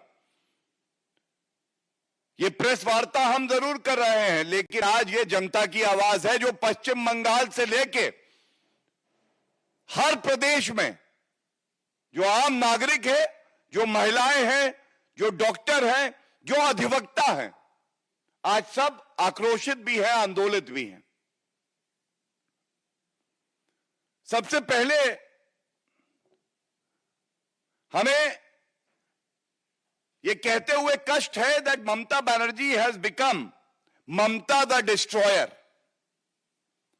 In essence, what is she destroying? That is very important to know. By her misdeeds, she has destroyed the dignity of a woman, a doctor who was serving the society. She is a destroyer of the rule of law. The anarchist Mamata Banerjee. She is the destroyer of evidence in this heinous crime. And I repeat, destroyer of evidence. And I will state my reasons. A chief minister, through her deeds or inactions, acts of commission or omission, destroying the evidence, which is vital to ensure that the accused get the punishment they deserve. And as per the new criminal law, Bharatiya Nyaya Sanhita, death sentence, death penalty is the punishment prescribed. But why is it that Mamata the destroyer is hell-bent on destroying the evidence which is crucial for the case? And last and most importantly, the destroyer of the constitution of our country. मैं अगर हिंदी में कहूं तो एक तरफ ममता बनर्जी हैं जिनका नाम अब निर्ममता बनर्जी रखा हुआ है सबने। ये अपराधियों के साथ खड़ी हो सकती हैं जो पूर्व में प्रिंसिपल था, जिसकी जिम्मेदारी बनती थी कि सभी बच्चों को जो डॉक्टर हैं उनकी रक्षा करे, उसके खिलाफ कार्रवाई तो दूर की बात है, उसको रिवॉर्ड करती हैं, ये उसके साथ खड़ी होती हैं। और ये नष्ट क्या करती हैं? ये नष्ट करती हैं एक महिला की अस्मिता को, नष्ट करती है ये संविधान के प्रावधानों को जिसकी इन्होंने शपथ ली है कि मैं बचाऊंगी, नष्ट ये करती है कानून का जो राज होना चाहिए उसको, और नष्ट ये करती है जो तथ्य और साक्ष्य सबसे जरूरी है इस केस में उनको। हमारी बहन जिसके साथ ये जघन्य अपराध हुआ है, आज सभी चैनल भी दिखा रहे थे, ये कहना गलत नहीं होगा कि वो वीर थी। उसने अपनी अस्मिता को बचाने के लिए संघर्ष किया, लेकिन ममता बनर्जी का कानून का डंडा नदारद था। ममता बनर्जी दोषियों के साथ खड़ी थी और मैंने जब कहा था इंसाफ पीड़िता मृतक परिवार को, इस्तीफा ममता बनर्जी का, और इकबाल कहा था, इकबाल वर्दी का, जिसको नष्ट करने वाली ममता द डिस्ट्रॉयर फिर से हैं।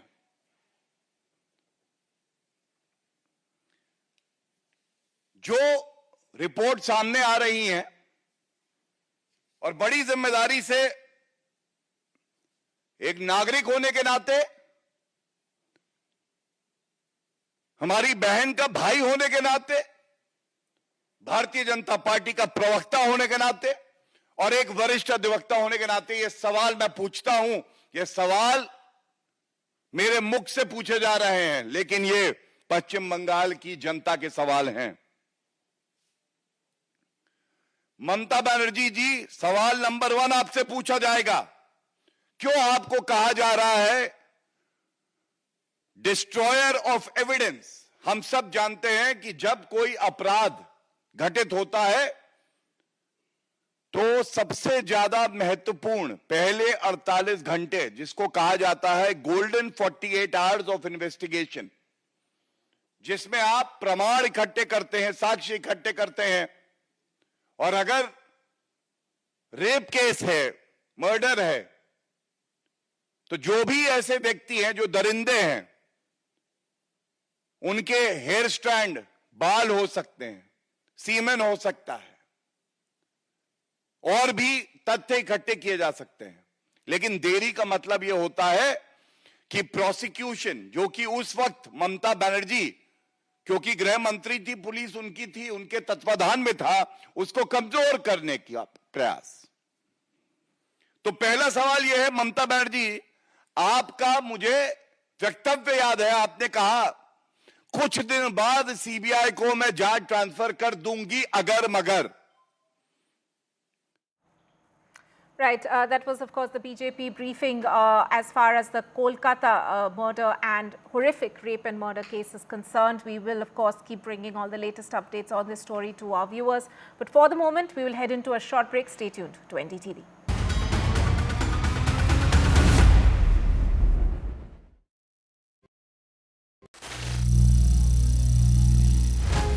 Some people say the metaverse will only be virtual.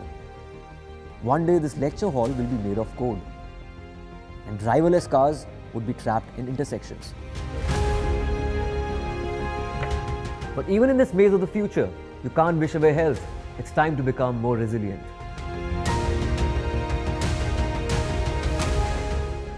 "10 years of Banega Swasth India, we have grown and achieved so many milestones.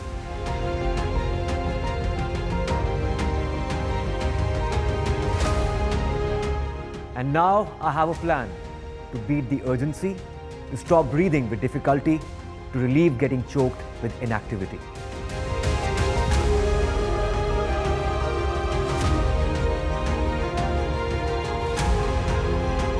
Energize our government, our environment, our society, and ourselves. Everyone, everywhere, every day.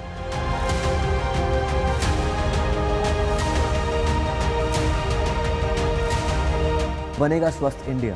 One world hygiene. Stay informed and entertained with the new and updated NDTV News app. You can watch all our channels live, listen to podcasts, read breaking and exclusive news from around the world and more. Download the NDTV app today and get access to the best journalism and storytelling on your smartphone or tablet. The NDTV app. News that matters to you. Landslide devastation in Kerala's Wayanad. Join NDTV's initiative. Donate for Kerala.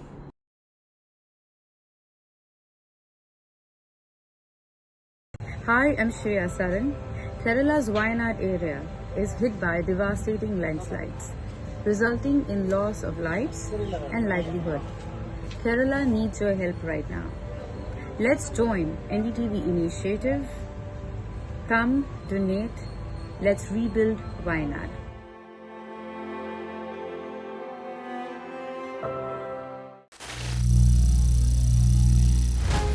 Some people say the metaverse will only be virtual.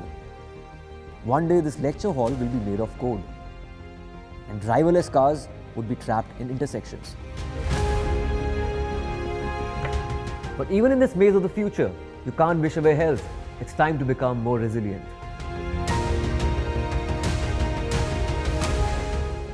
10 years of Banega Swasth India, we have grown and achieved so many milestones.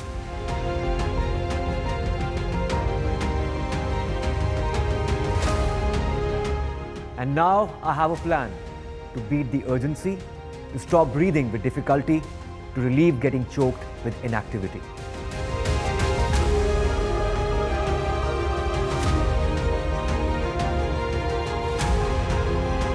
Energize our government, our environment, our society, and ourselves. Everyone, everywhere, every day.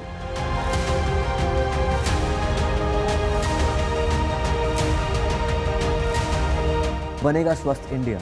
One world hygiene. Stay informed and entertained with the new and updated NDTV News app. You can watch all our channels live, listen to podcasts, read breaking and exclusive news from around the world and more. Download the NDTV app today and get access to the best journalism and storytelling on your smartphone or tablet. The NDTV app. News that matters to you. Landslide devastation in Kerala's Wayanad. Join NDTV's initiative. Donate for Kerala.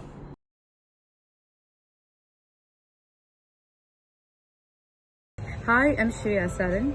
Kerala's Wayanad area is hit by devastating landslides, resulting in loss of lives and livelihood. Kerala needs your help right now. Let's join NDTV initiative. Come, donate, let's rebuild Wayanad.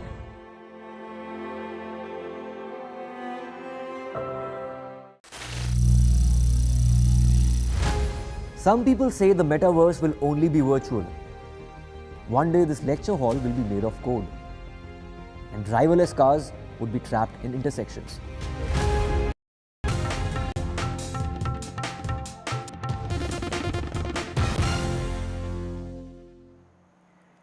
Welcome back. Now, the Muslim Law Board has rallied against the Waqf Bill. The All India Muslim League board members have in fact met the NDA allies. Muslim Law Board's bid to win over NDA allies, as the AIMPLB members have met TDP as well as JDU leaders. And they met in fact the Andhra Chief Minister Chandrababu Naidu. And the meeting, of course, took place in Vijayawada, where the AIMPLB members have met Chandrababu Naidu. As I mentioned, they've also met JDU leaders in Patna. The AIMPLB has asked NDA allies to oppose the Waqf Bill. It has members, the MPs from across party lines. But yes, what they feel is that if they have the NDA allies on board, then perhaps this bill will have its different kind of a future. Remember, the All India Muslim Personal Law Board in particular has been questioning the nature of this draft, saying that why should this there be some kind of interference from the government side. Remember, there are 40 amendments which have been suggested by the government.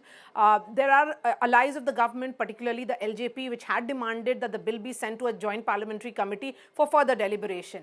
The first meeting of the JPC will be on August 22nd. Of course, there would be several rounds of meetings before any kind kind of a suggestion is incorporated in this bill. But yes, as far as lobbying or some kind of rallying is concerned, this is what has begun. Several Muslim groups meeting the NDA allies. There has been a meeting between members of All India Muslim Personnel Law Board and Chandrababu Naidu, who is the TDP Supremo, and Andhra Pradesh Chief Minister in Vijayawada. And of course, members of All India Muslim Personnel Law Board have also met, JDU leaders in Patna.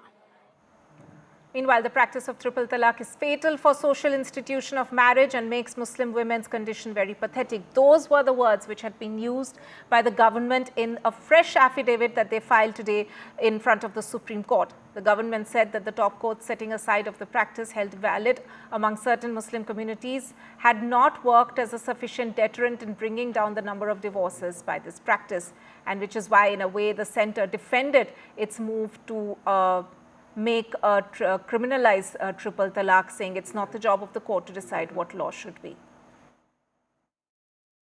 It has now become an act, and it is definitely something that paid and rich dividends during the election period of 2019, as you rightly pointed out.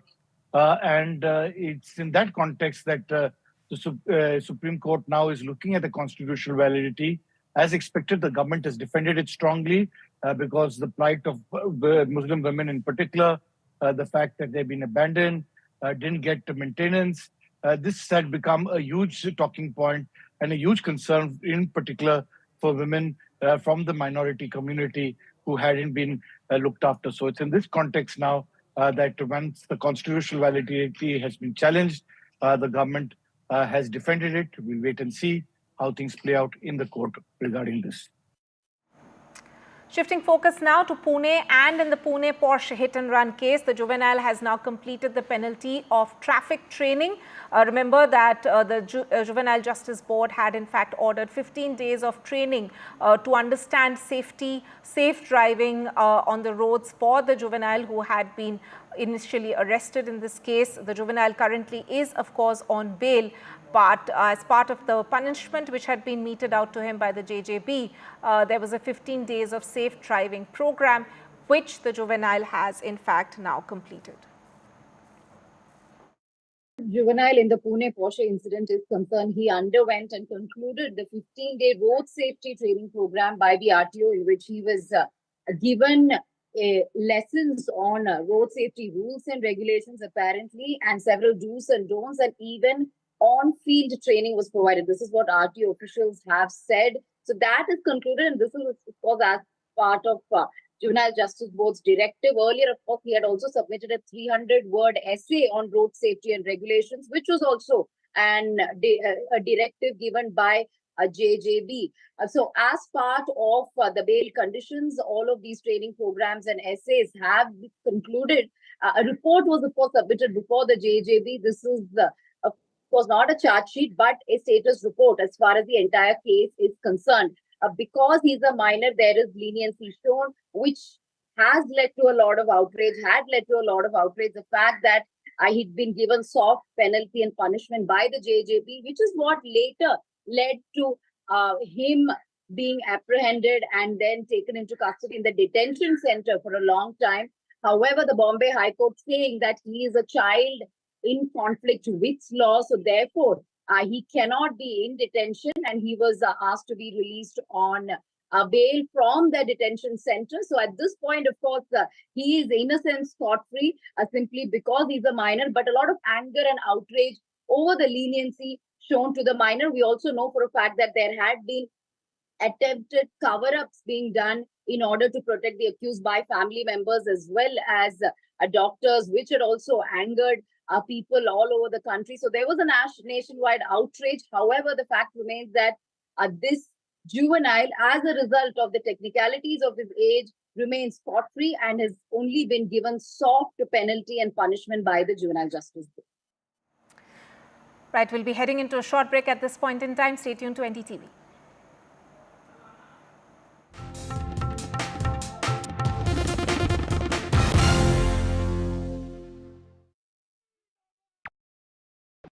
Stay informed and entertained with the new and updated NDTV News app. You can watch all our channels live. listen to podcasts, read breaking and exclusive news from around the world and more. Download the NDTV app today and get access to the best journalism and storytelling on your smartphone or tablet. The NDTV app. News that matters to you. Landslide devastation in Kerala's Wayanad. Join NDTV's initiative. Donate for Kerala.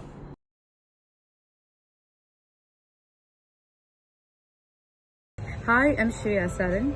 Kerala's Wayanad area is hit by devastating landslides, resulting in loss of lives and livelihood. Kerala needs your help right now. Let's join NDTV initiative.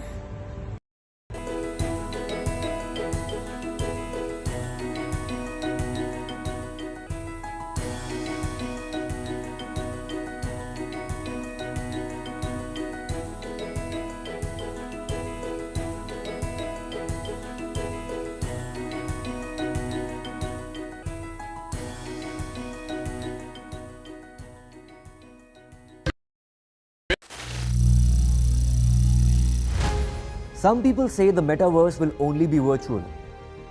One day this lecture hall will be made of code, and driverless cars would be trapped in intersections. But even in this maze of the future, you can't wish away health. It's time to become more resilient.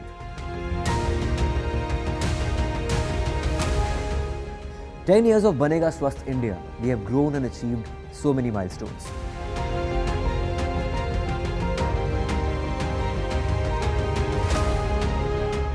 And now I have a plan to beat the urgency, to stop breathing with difficulty, to relieve getting choked with inactivity.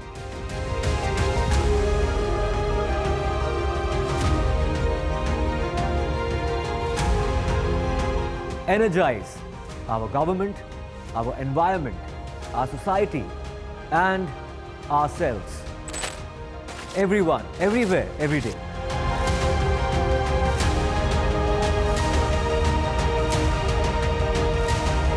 Banega Swasth India. One world hygiene. Stay informed and entertained with the new and updated NDTV News app. You can watch all our channels live, listen to podcasts, read breaking and exclusive news from around the world and more.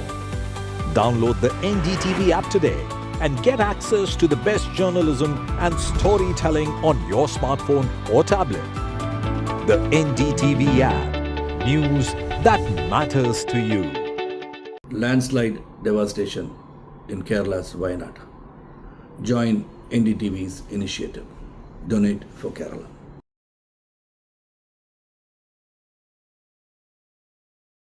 Hi, I'm Shreya Saran. Kerala's Wayanad area is hit by devastating landslides, resulting in loss of lives and livelihood. Kerala needs your help right now. Let's join NDTV initiative. Come, donate. Let's rebuild Wayanad.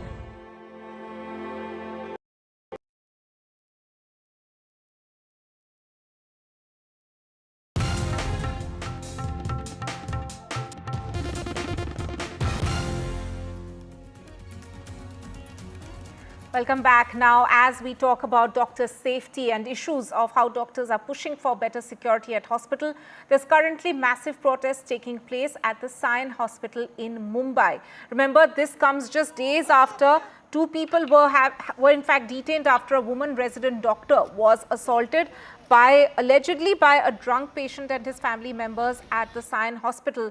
And this taking place, the doctors at the Sion Hospital are now in fact saying that despite the Kolkata incident taking place, despite the fact that there is a brutal case of a doctor's rape and murder being reported out of Kolkata, where doctors are now across the country pushing for safety at their workplace, this incident taking place just days after that horrific incident in Kolkata. Now, this incident in Mumbai is completely unacceptable. Take a look at this report, which has been sent in by my colleague Anuj. We're currently present here in the Sion Hospital, and this hospital is important today for several reasons. Firstly, because it has been in the forefront of the doctors' movement here in Maharashtra, doctors' protest in Maharashtra. And secondly, just a few hours ago we saw one incident take place here as well, which is why we can see that doctors from several hospitals have come here demanding for justice and demanding for several other things. Amongst, of course, one of them being fast tracking of the case when it comes to the RJ Kar hospital. We'll just come here and we'll talk to them about what their demands are actually in reality. So tell me that it has been over a week since this protest began, and Sion Hospital, of course, has been affected more because we can see what happened a few hours ago here. A woman doctor was assaulted. So firstly, tell me, how is the mood in the hospital after that incident happened? Everyone are agitated, and everyone has the same demand that security should be demanded. We are not demanding something which is out of the box and something which can't be given. This is the basic thing which every law, administration and police which can be handled if handled properly. If government want to handle, they can handle it very properly. But main question is, what is their intention? If intention is that everything can be done very properly. They have been making a lot of promises so far, but actually nothing has been happening on the ground. You know, on top of Kolkata incident, we have another incident happening in Sion. We are dejected, we are furious, we are sad. We are frankly sad. I mean, I was on a night duty. I haven't slept for the last 14 hours. I had to come here because I heard this news. This is how they treat the servants of the nation. We take very, very small, paltry salaries. We work for the welfare of common people. Our sisters, our females are not safe here. This is not acceptable. जो कोलकाता में हुआ वो तो heinous है ही, पर हम लोग सोच रहे थे कि मुंबई सेफ है. जो कोलकाता में हुआ वो वायलेंस यहाँ तक पहुँच रहा है, और आज female doctors they are not safe in the house, outside the house, the hospital being the second home of the female, but वहाँ वो सेफ नहीं फील कर रही है. तो वो सेफ कहाँ है और उसके लिए बात करने के लिए कौन है, और अगर वो बात करती है तो उसकी आवाज़ कहाँ तक पहुँचती है. ये आउटरीच सबके लिए है. आज डॉक्टर्स के लिए बात करने के लिए कौन है, और ये सबको अभी लग रहा है कि ये एक डॉक्टर्स के ऊपर नहीं है, पर एक सोशल भी मामला हो चुका है, क्योंकि ये सब जगह फैल रहा है. It's like a global pandemic. Even the amount of patients that are coming, that are more than what any other private hospital can face. So after facing so much of relatives, after having so much of grievances that the patient is in pain, there is total disproportion between the amount of facility that we have and the population that Mumbai has. So at least you should provide security so that you can control or do the crowd management. This is not doctor's job to manage the crowd.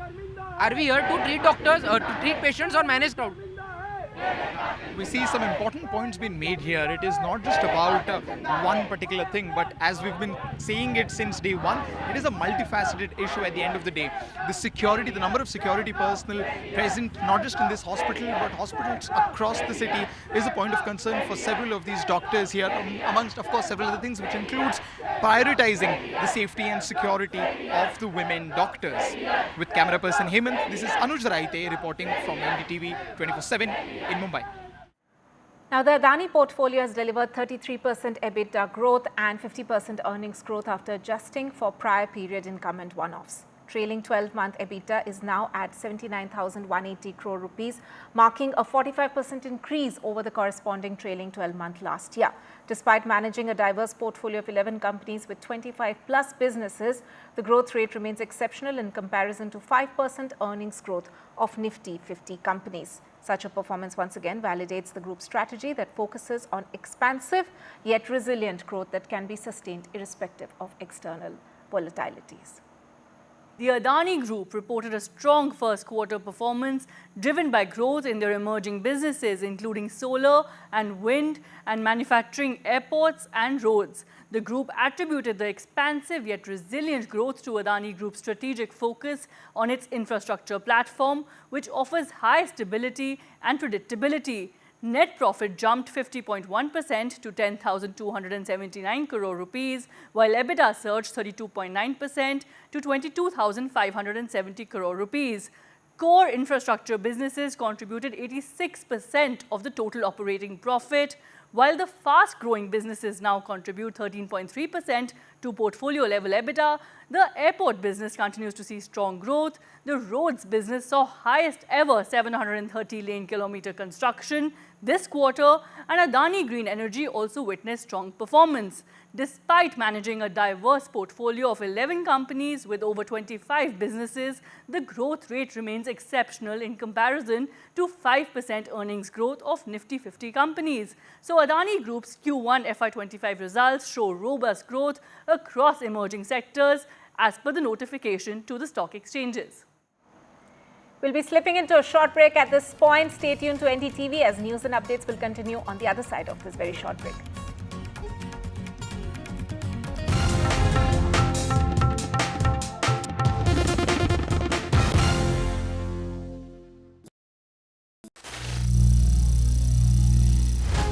Some people say the metaverse will only be virtual. One day this lecture hall will be made of code, and driverless cars would be trapped in intersections. But even in this maze of the future, you can't wish away health. It's time to become more resilient.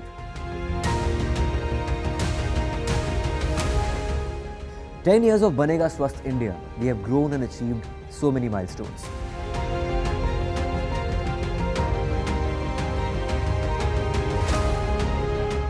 And now I have a plan to beat the urgency, to stop breathing with difficulty, to relieve getting choked with inactivity.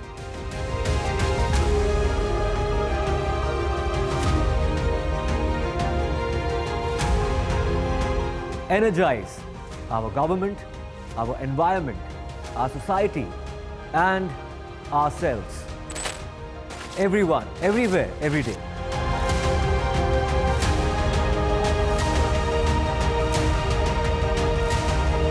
Banega Swasth India. One world hygiene. Stay informed and entertained with the new and updated NDTV News app. You can watch all our channels live, listen to podcasts, read breaking and exclusive news from around the world and more. Download the NDTV app today and get access to the best journalism and storytelling on your smartphone or tablet. The NDTV app. News that matters to you. Landslide devastation in Kerala's Wayanad. Join NDTV's initiative. Donate for Kerala.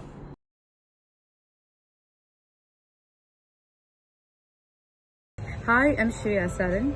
Kerala's Wayanad area is hit by devastating landslides, resulting in loss of lives and livelihood. Kerala needs your help right now. Let's join NDTV initiative. Come, donate.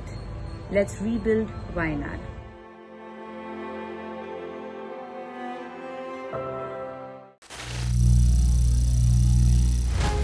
Some people say the metaverse will only be virtual. One day this lecture hall will be made of code, and driverless cars would be trapped in intersections. But even in this maze of the future, you can't wish away health. It's time to become more resilient.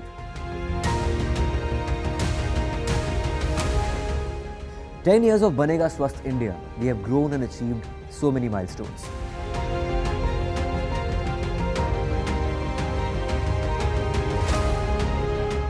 And now I have a plan to beat the urgency, to stop breathing with difficulty, to relieve getting choked with inactivity.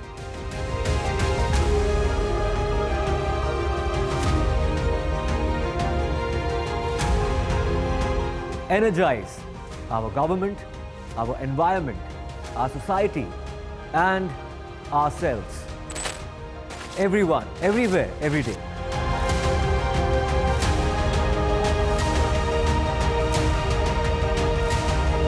Banega Swasth India. One world hygiene. Stay informed and entertained.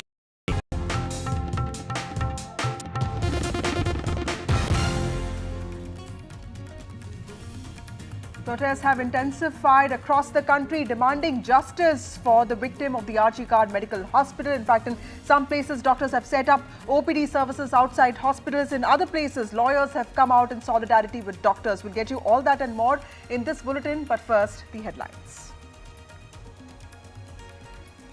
In the Kolkata horror case, protests have escalated now. Doctors' human chain protest against harassment by cops. Lawyers are also agitating outside Calcutta High Court. The CBI, in fact, has questioned RG Kar ex-principal for the 4th consecutive day. Politics speaks over Bengal doctor murder. BJP demands CM Mamata Banerjee's resignation. BJP has said that Mamata Banerjee is hell-bent on destroying the evidence in the case. TMC leaders have slammed BJP for politicizing this crime.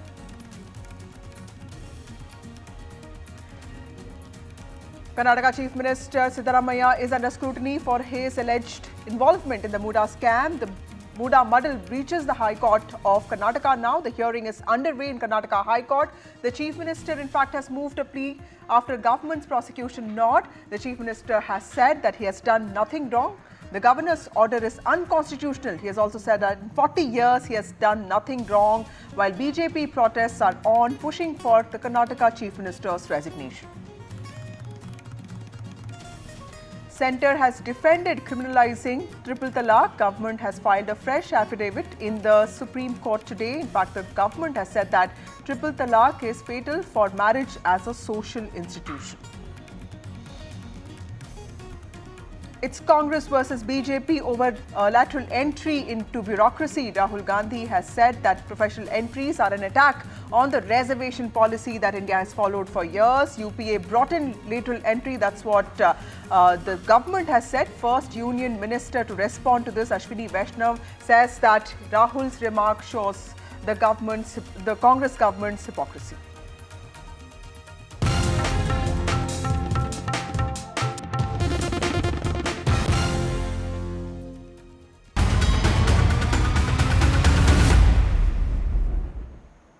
Protests continue across various states of the country demanding justice for the victim of the RG Kar Medical Hospital. Remember, she was brutally killed before she was raped, and of course lawyers practicing at the Calcutta High Court today marched in a procession demanding justice and punishment to the culprits in this case. Remember, only yesterday the Supreme Court took suo motu cognizance of the matter. The hearing is slated to happen tomorrow. Several senior lawyers carrying placards demanding punishment to the culprits walked in the rally near the High Court during lunch hours. They described the alleged rape and gruesome murder of the postgraduate trainee doctor, a junior doctor in the hospital on the 9th of August as a crying shame for the entire Bengali community. CBI officers, meanwhile, for the 4th consecutive day, questioned the former principal of RG Kar Medical Hospital, Sandeep Ghosh, in connection with their probe into the rape and murder of this woman doctor.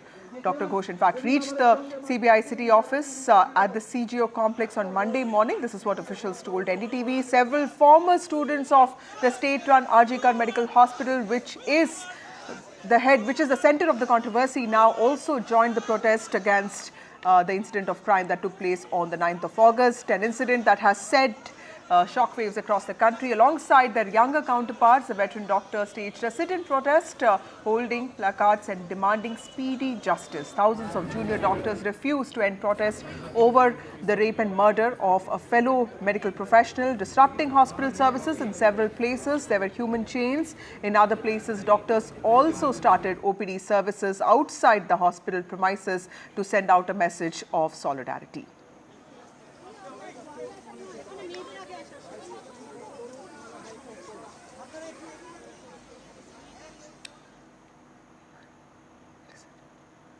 Meanwhile, a second-year BCom student has been arrested by the Kolkata police for a provocative social media post that incited violence against West Bengal Chief Minister Mamata Banerjee. This is what officials said. The accused, Kirti Sharma, who operated under the handle Kirti Social on Instagram, is accused of promoting others to assassinate the Chief Minister. The police has taken note of this incident and it has alleged that the accused had disclosed the identity and the photograph of the 31-year-old postgraduate trainee doctor who was found brutally raped and murdered at Kolkata's RG Kar Medical College and Hospital, an incident that has sent shockwaves across the country. The post also disclosed the identity and picture of the victim, which is offensive in nature. That's what officials said. Additionally, the accused shared 2 stories containing offensive comments against the Chief Minister, which is why this action was taken. These comments are provocative and could have created social unrest and promoted hatred amongst communities. That's what the Kolkata police said today. Meanwhile, politics has peaked over Kolkata rape and murder case. BJP has now hit out at Chief Minister Mamata Banerjee. Gaurav Bhatia, who is the spokesperson of the party, has alleged that Mamata Banerjee is hell-bent on destroying the rule of the law in the state. West Bengal Governor C.V. Ananda Bose has also hit out at Mamata Banerjee government, again claiming it has failed to safeguard the women in the state. Meanwhile, Congress party has blamed the centre in failing to ensure safety, and it has said that the rise of crime against women in the last 10 years has been alarming. TMC is claiming that the BJP is just politicizing the murder and trying to create social unrest in the state. Mamata Banerjee has become Mamata the destroyer. In essence, what is she destroying? That is very important to know. By her misdeeds, she has destroyed the dignity of a woman, a doctor who was serving the society. She is the destroyer of the rule of law. The anarchist Mamata Banerjee. She is the destroyer of evidence in this heinous crime. बिल्कुल सही बात है कि क्यों इतना तोड़फोड़ हुई, क्या परिस्थितियां बनी, कहां किसकी चूक हुई कि अस्पताल में घुसकर इतना तोड़फोड़ हो सकी, ये सवाल जायज हैं, इनका उत्तर मिलना चाहिए। जिस तरह से रोज एक नई थ्योरी, नई अफवाह सोशल मीडिया पर उड़ाई जाती है चित्रों के साथ, और या पोस्टमार्टम रिपोर्ट हो या कुछ भी हो, उसके इर्द गिर्द जिस तरह की भ्रांतियां फैलाई जा रही हैं, जाहिर सी बात है कि ये भ्रांतियां भारतीय जनता पार्टी को सूट करती हैं। तो सीबीआई को चाहिए कि जल्द से जल्द ऐसा एटलीस्ट कोई स्टेटमेंट आना चाहिए ताकि इस तरह की जो माहौल बिगाड़ने की प्रयास किए जा रहे हैं वो रुकें। Bengal is not a place safe for women. Bengal has failed its women, not Bengal society. The present government of Bengal has failed the women folk. Bengal should again be brought back to its pristine glory, where women had their own respectable place in society. That has been lost. They are scared. They are scared of gundas. This has been created by a government which is insensitive to this issue. I have my colleague Saurabh Gupta joining me now from Kolkata. Saurabh, yesterday we saw the Supreme Court took suo motu cognizance of the rape and murder at Ajikar Medical Hospital. And of course, we know that the investigation is being done by the CBI. Today we saw politics over this intensify. Lawyers have also come out in support of what happened. We saw former students of Ajikar Medical Hospital. Yesterday we saw footballing teams coming out and standing in solidarity with what happened. Tell us, what is the update on the investigation front, and also how murky is the politics that's playing out in this case? Well, I'll come to the politics later. Let me first talk about the update on the probe, and there is nothing to say on that because the CBI, which has taken over the murder investigation, has not commented officially on any update or any progress of the investigation. And that itself is something that allows, or that is creating a situation where the doctors who want answers don't have the answers they want or they need, of whether someone at all was involved apart from the accused who's already been arrested. There has been allegations of a cover-up, but many have also refuted those allegations. Doctors within RG-Kar some of them have said that some of the allegations that have been made don't add up. But the CBI is ultimately the agency that's going to have to answer. And the Kolkata police say its probe established Sanjay Roy as the accused. They arrested him and of course they got him in custody. But before they could complete their probe, and which they had been given time till Sunday, the Calcutta High Court stepped in and transferred the probe from the Kolkata police to the CBI. It's been 5 days since the CBI took over the probe. Not a single word has been said on the progress of the investigation or what they found so far, and that is something that's worrying. Now let's come to the politics. The politics, of course, is something that will play out. Because the CBI has not said anything so far, the Trinamool Congress says that this is the CBI creating a platform for the opposition to create more doubt, to fan more anger, and to spread more misinformation on this case. And they say that this is resulting in a situation of creating unrest. They say the CBI must clarify what it has done in 5 days, because they say the Kolkata police had a deadline to investigate and complete the investigation by Sunday. But that hasn't happened because the investigation is no longer with the CBI. Now, there are also other incidents that have happened. For example, there's been a lot of misinformation around this whole murder and rape, and that is something that also has led to some doctors also being summoned.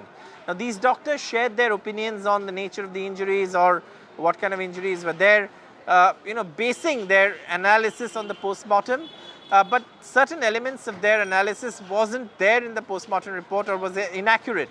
And that's why these doctors have been called for, questioning and they've been summoned for misinformation.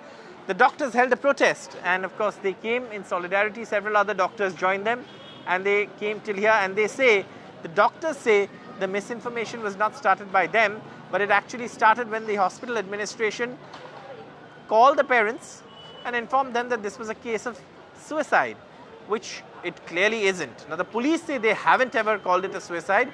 They only simply registered an unnatural death case, which is common, and proceeded with the investigation. And as soon as the parents complained, a murder-rape case was registered and the investigation progressed, and the accused was also apprehended by the Kolkata police. Right. But the CBI has not said anything. The BJP is, of course, alleging a cover-up, and the CBI, meanwhile, is yet to update on the progress of the investigation. Well, Saurabh, the Calcutta High Court did point out to some loopholes in the investigation, and that's when it also directed the CBI to take over this probe. Tell us, how is the state administration?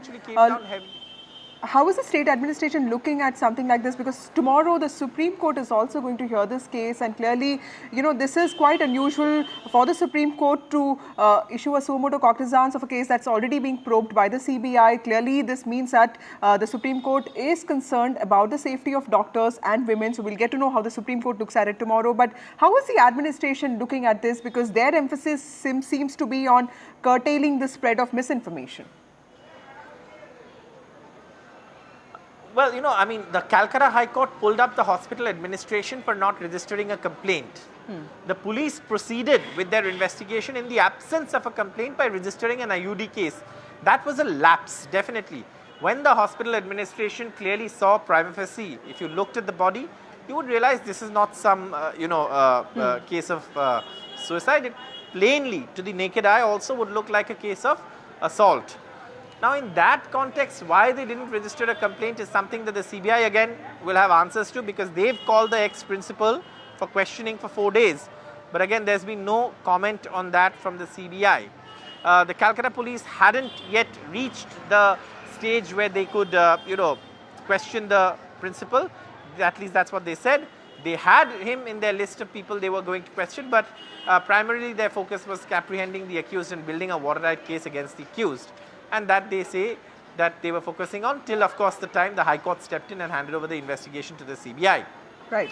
The Supreme Court has stepped in for very specific reasons. It's gone way beyond Calcutta. It's gone way beyond just West Bengal. This is now a national issue. Right. Also, Saurabh, tell us the importance of somebody like Sandeep Ghosh in this, because he is the person who is the center of the controversy here, somebody who basically is being blamed for all the lapses that we've been hearing about since day one. And he has been interrogated for the 4th consecutive day by the CBI. Help us understand who is this person now. And of course, the whole transfer also led to a lot of controversy. And, the government, the state government did look like it was trying to shield him. Absolutely, Sandeep Ghosh is a man who's now, of course, been accused of several things by past colleagues, students, and other doctors as well. In fact, he's now being questioned by the CBI. But the fact is that when he resigned, after taking moral responsibility for such a brutal and gruesome incident, what was the tearing rush to reinstate him as the principal of another medical college and hospital? That's a question the state government, state administration cannot run away from. And that's something that came up in the High Court as well. Why this daring rush to reinstate someone who's taken moral responsibility and resigned? So that is one question, and that also led to a lot of suspicion. That led to a lot of generation of, the perception that perhaps the state government was actually trying to protect someone. Right. So that is one question that definitely is there. Now, he's obviously clearly connected to someone powerful because every time he's transferred out of the place, he seems to make a comeback. That's right. Thank you, Saurabh, for joining us with those critical details. We'll keep coming back to you even as this protest intensifies. There's a massive agitation going on at a Mumbai hospital in Sion, stressed on the same point and talking about the dejection amongst doctors here, specifically after the incident at the Sion Hospital. Remember, a female doctor was assaulted by an attendant here who was accompanied by patients. The BMC Association of Resident Doctors has taken note of this, and it has issued a statement that it's not happy with the assurances that have been given. The Sion incident can happen after the Kolkata incident. How serious are these assurances? That's what it has asked. And the doctors have also wanted BMC and the government to come and meet them, to talk to them about their demands. The proportion of men and women doctors is tilted in the favor of women, but the influx of patients and the number of security guards is not proportionate. That's what the doctors have pointed out, saying that they need more security officers and the workload per doctor needs to also be rechecked.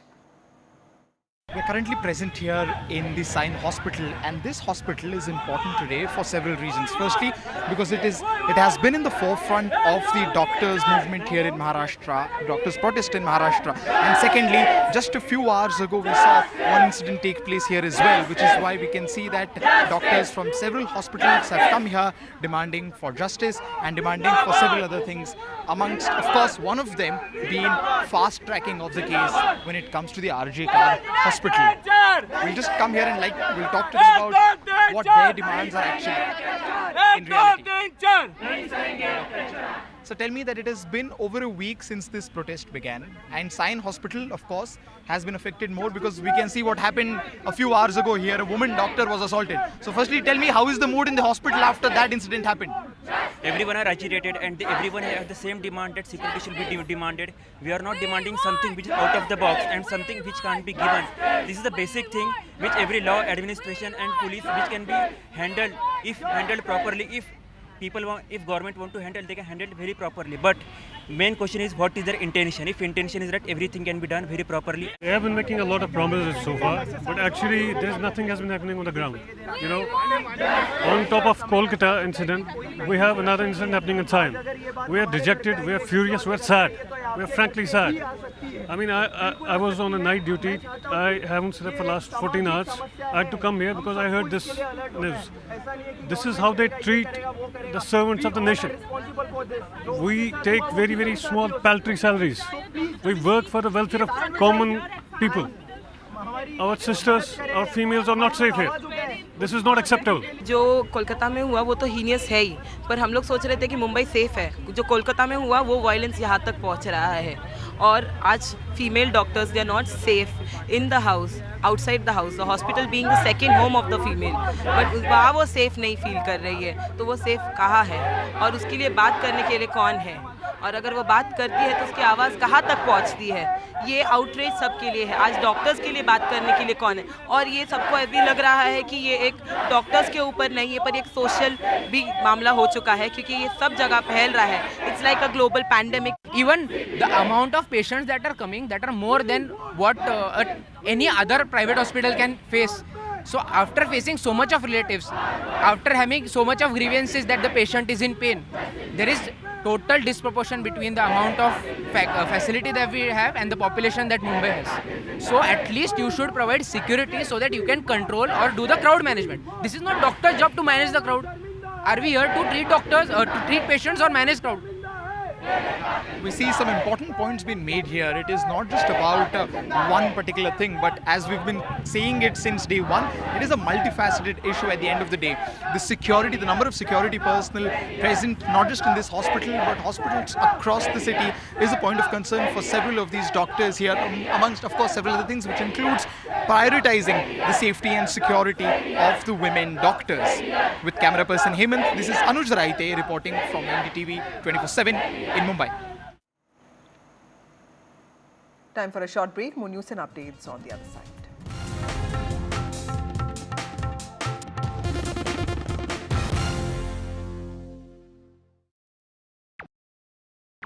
Landslide devastation in Kerala's Wayanad. Join NDTV's initiative. Donate for Kerala.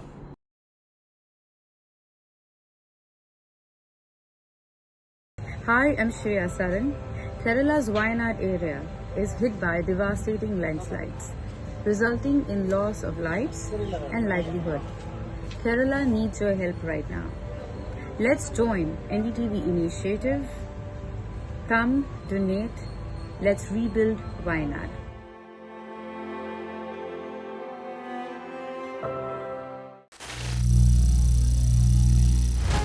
Some people say the metaverse will only be virtual. One day this lecture hall will be made of code, and driverless cars would be trapped in intersections. But even in this maze of the future, you can't wish away health. It's time to become more resilient.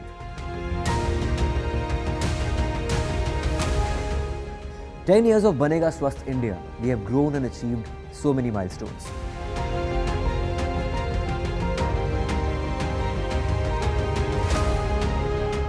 And now I have a plan to beat the urgency, to stop breathing with difficulty, to relieve getting choked with inactivity.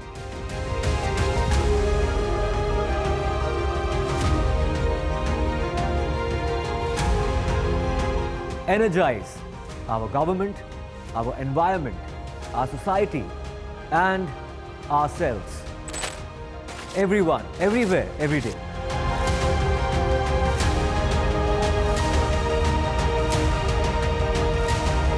Banega Swasth India. One world hygiene. Stay informed and entertained with the new and updated NDTV News app. You can watch all our channels live, listen to podcasts, read breaking and exclusive news from around the world and more. Download the NDTV app today and get access to the best journalism and storytelling on your smartphone or tablet. The NDTV app. News that matters to you. Landslide devastation in Kerala's Wayanad. Join NDTV's initiative. Donate for Kerala.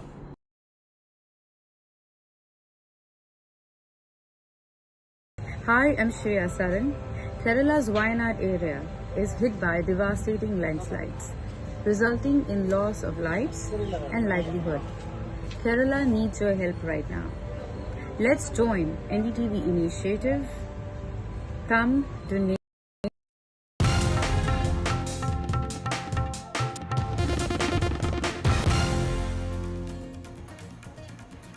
Welcome back. In an unfortunate incident, a 7-year-old child lost his life when he went to use a washroom near an open drain in Delhi's Ashok Vihar. According to reports, the child has been missing for some time. In the midst of a blame game between the centre and the state in the recent civic apathy cases, the big question is who is really answerable for the child's death. 7-year-old boy has been identified as Prince, who was staying in the slums of Ashok Vihar with his parents, who are labourers, and Prince's parents had filed a missing person report. After a massive search operation, the body finally was found in the open drain. Police now have requested for the post-mortem of the deceased. I have my colleague Mukesh joining me with more details on the story. Mukesh, horrific incident a few days ago. We saw how children who went to take a bath in one of the lakes in Delhi, when it was raining, they lost their lives. And today this open drain incident has come out. Who is really responsible for this? देखिए, बिल्कुल दिल्ली में पिछले कुछ महीनों से जो civic agencies हैं उनकी लापरवाही से लगातार हादसे हो रहे हैं, जिसमें लोग मारे जा रहे हैं। जो ताज़ा मामला है वो दिल्ली के अशोक विहार इलाके का है, जहां पर 7 साल का जो बच्चा है प्रिंस, वो संडे को घर से निकला था और उसके बाद से वो मिसिंग हो गया था। उसके परिवार वालों ने लोकल जो पुलिस स्टेशन है वहां पर कंप्लेन दी थी और जिसको लेकर पुलिस ने कंप्लेन रजिस्टर्ड की थी। इसके बाद बच्चे का सर्च ऑपरेशन शुरू किया गया और फाइनली बच्चा जो है वो अशोक विहार में एक नाले के अंदर पड़ा हुआ पाया गया और इसके बाद जो गोताखोर थे उन्होंने बच्चे को उस नाले से निकाला तो शुरुआती जांच में ये बात सामने आई है कि बच्चे की जो मौत है वो डूबने से हुई है। हालांकि बच्चा वहां पर कैसे पहुंचा इसको लेकर अभी जांच चल रही है और पोस्टमार्टम रिपोर्ट में जो बाकी की चीजें हैं वो निकलकर सामने आएंगी कि बच्चे की मौत के पीछे वजह क्या है। लेकिन शुरुआती जानकारी मिल रही कि बच्चे की मौत डूबने से हुई है। तो निश्चित तौर पर वहां पर जो एमसीडी है दिल्ली नगर निगम उसके तहत जो नाला है ये आता है और उसी नाले में बच्चा डूबा है। तो अभी फिलहाल इस मामले में कौन रिस्पॉन्सिबल है इसको लेकर दिल्ली पुलिस एक बार पोस्टमार्टम रिपोर्ट आ जाएगी, उसके बाद दिल्ली पुलिस इस पूरे मामले में कार्रवाई करेगी। लेकिन बहुत ही दुखद हादसा है कि 7 साल का बच्चा नाले में डूबकर उसकी मौत हो गई। जी Right. Thank you, Mukesh, हमसे जुड़ने के लिए. Thank you so much for all those details. Moving on to other stories, the Muslim Law Board has rallied against the Waqf Bill. Remember, this was a bill that was introduced by the government in the recently held monsoon session, and of course, it was sent to a joint committee of MPs. The All India Muslim Personal Law Board, which is an apex organization of Muslim organizations, the members of this body have met NDA allies now, both TDP and JDU. TDP with 16 MPs and JDU with 12 MPs are the most important allies of the BJP under NDA for the Modi 3.0 government. The Muslim Personal Law Board is trying to win over NDA allies. Remember, the Muslim vote is important not just for the TDP but also for the JDU. TDP had asked for this bill to be sent to a joint committee, while JDU had welcomed it. The AIMPLB members have met TDP leaders and JDU leaders. In fact, the board's members have met Chandrababu Naidu, who is the Chief Minister of Andhra Pradesh and also the Chief of the TDP. This meeting happened in Vijayawada, and the board's members have also met JDU leaders in Patna, and they have requested NDA allies to oppose the Waqf Bill. Meanwhile, the practice of triple talaq is fatal for the social institution of marriage, and it makes Muslim women's condition very pathetic. That's what the government has argued on Monday in an affidavit filed before the Supreme Court. In fact, the government has said that the top court setting aside of the practice held valid among certain Muslim communities in 2017 had not worked as a sufficient deterrent in bringing down the number of divorces by this practice amongst members of those communities. It has now become an act, and it is definitely something that, paid and rich dividends during the election period of 2019, as you rightly pointed out. And it's in that context that the Supreme Court now is looking at the constitutional validity.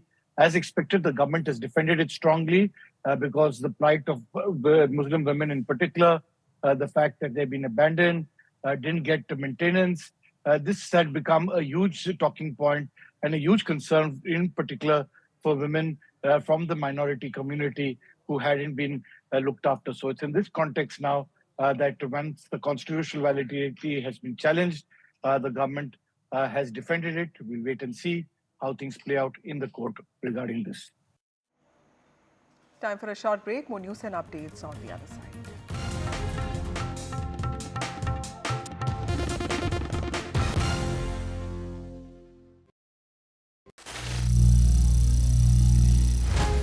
Some people say the metaverse will only be virtual. One day this lecture hall will be made of code, and driverless cars would be trapped in intersections. But even in this maze of the future, you can't wish away health. It's time to become more resilient.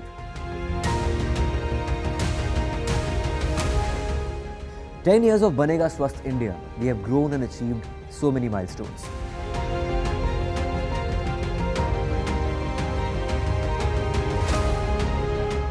And now I have a plan to beat the urgency, to stop breathing with difficulty, to relieve getting choked with inactivity.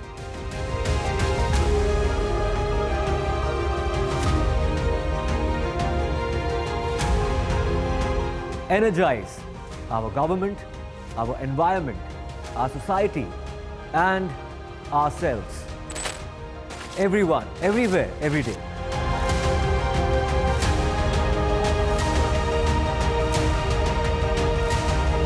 Banega Swasth India. One world hygiene. Stay informed and entertained with the new and updated NDTV News app. You can watch all our channels live, listen to podcasts, read breaking and exclusive news from around the world and more. Download the NDTV app today and get access to the best journalism and storytelling on your smartphone or tablet. The NDTV app. News that matters to you. Landslide devastation in Kerala's Wayanad. Join NDTV's initiative. Donate for Kerala.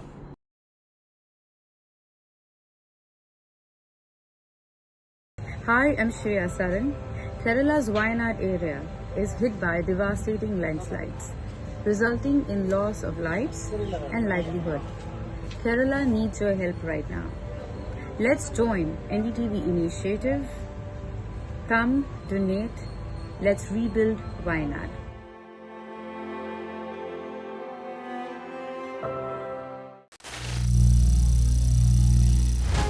Some people say the metaverse will only be virtual.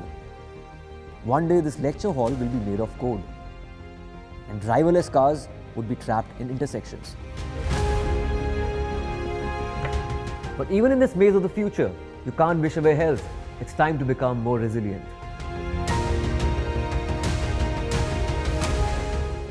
"10 years of Banega Swasth India, we have grown and achieved so many milestones.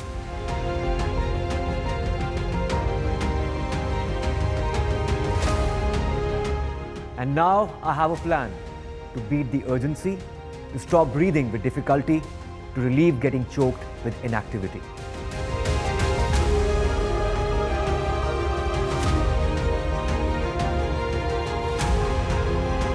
Energize our government, our environment, our society, and ourselves. Everyone, everywhere, every day.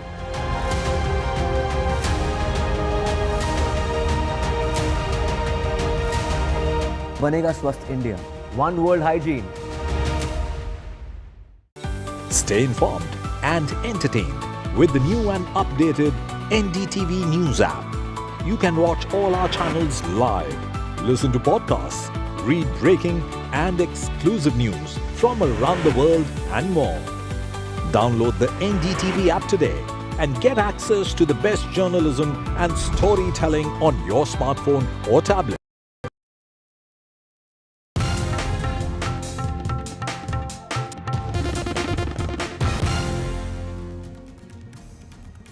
Welcome back. The minor who was accused of killing 2 persons after ramming his Porsche car, and he was also in a drunk state, remember, in Pune on the 19th of May has undergone a 15-day safe driving program as mandated by a court, a regional transport office official said on Sunday. In fact, 2 IT professionals from Madhya Pradesh were killed in this tragic incident which took place in Pune's Kalyan Nagar, and it triggered a massive outrage nationwide, partly because the accused getting bail from the Juvenile Justice Board on lenient terms and due to a police probe finding attempts by his family and doctors to also cover up the crime. While being released on bail by the JJB, among other conditions placed on him were writing a 300-word essay on road accidents as well as taking help of the RTO officials to study traffic rules and the importance of safe driving. In accordance with the order by the JJB, which is the Juvenile Justice Board, the teen involved in this high-profile car accident case has completed a mandated training session. This training focused on traffic rules and regulations, aiming to educate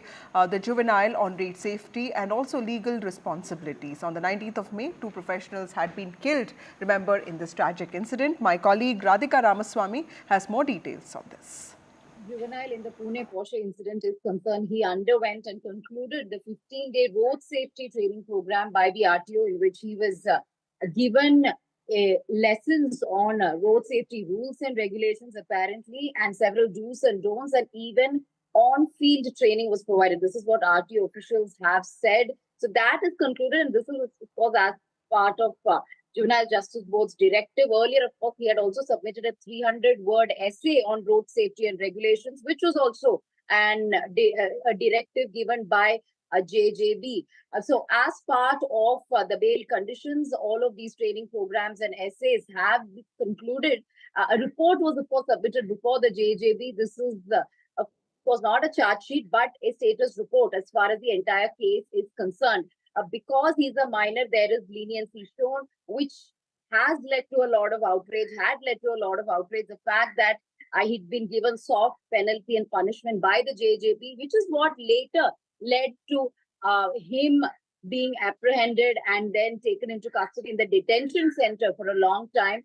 However, the Bombay High Court saying that he is a child in conflict with law, so therefore he cannot be in detention, and he was asked to be released on bail from the detention center. So at this point, of course, he is innocent, scot-free, simply because he's a minor, but a lot of anger and outrage over the leniency shown to the minor. We also know for a fact that there had been attempted cover-ups being done in order to protect the accused by family members as well as doctors, which had also angered people all over the country. So there was a nationwide outrage. However, the fact remains that this juvenile, as a result of the technicalities of his age, remains scot-free and has only been given soft penalty and punishment by the Juvenile Justice Board.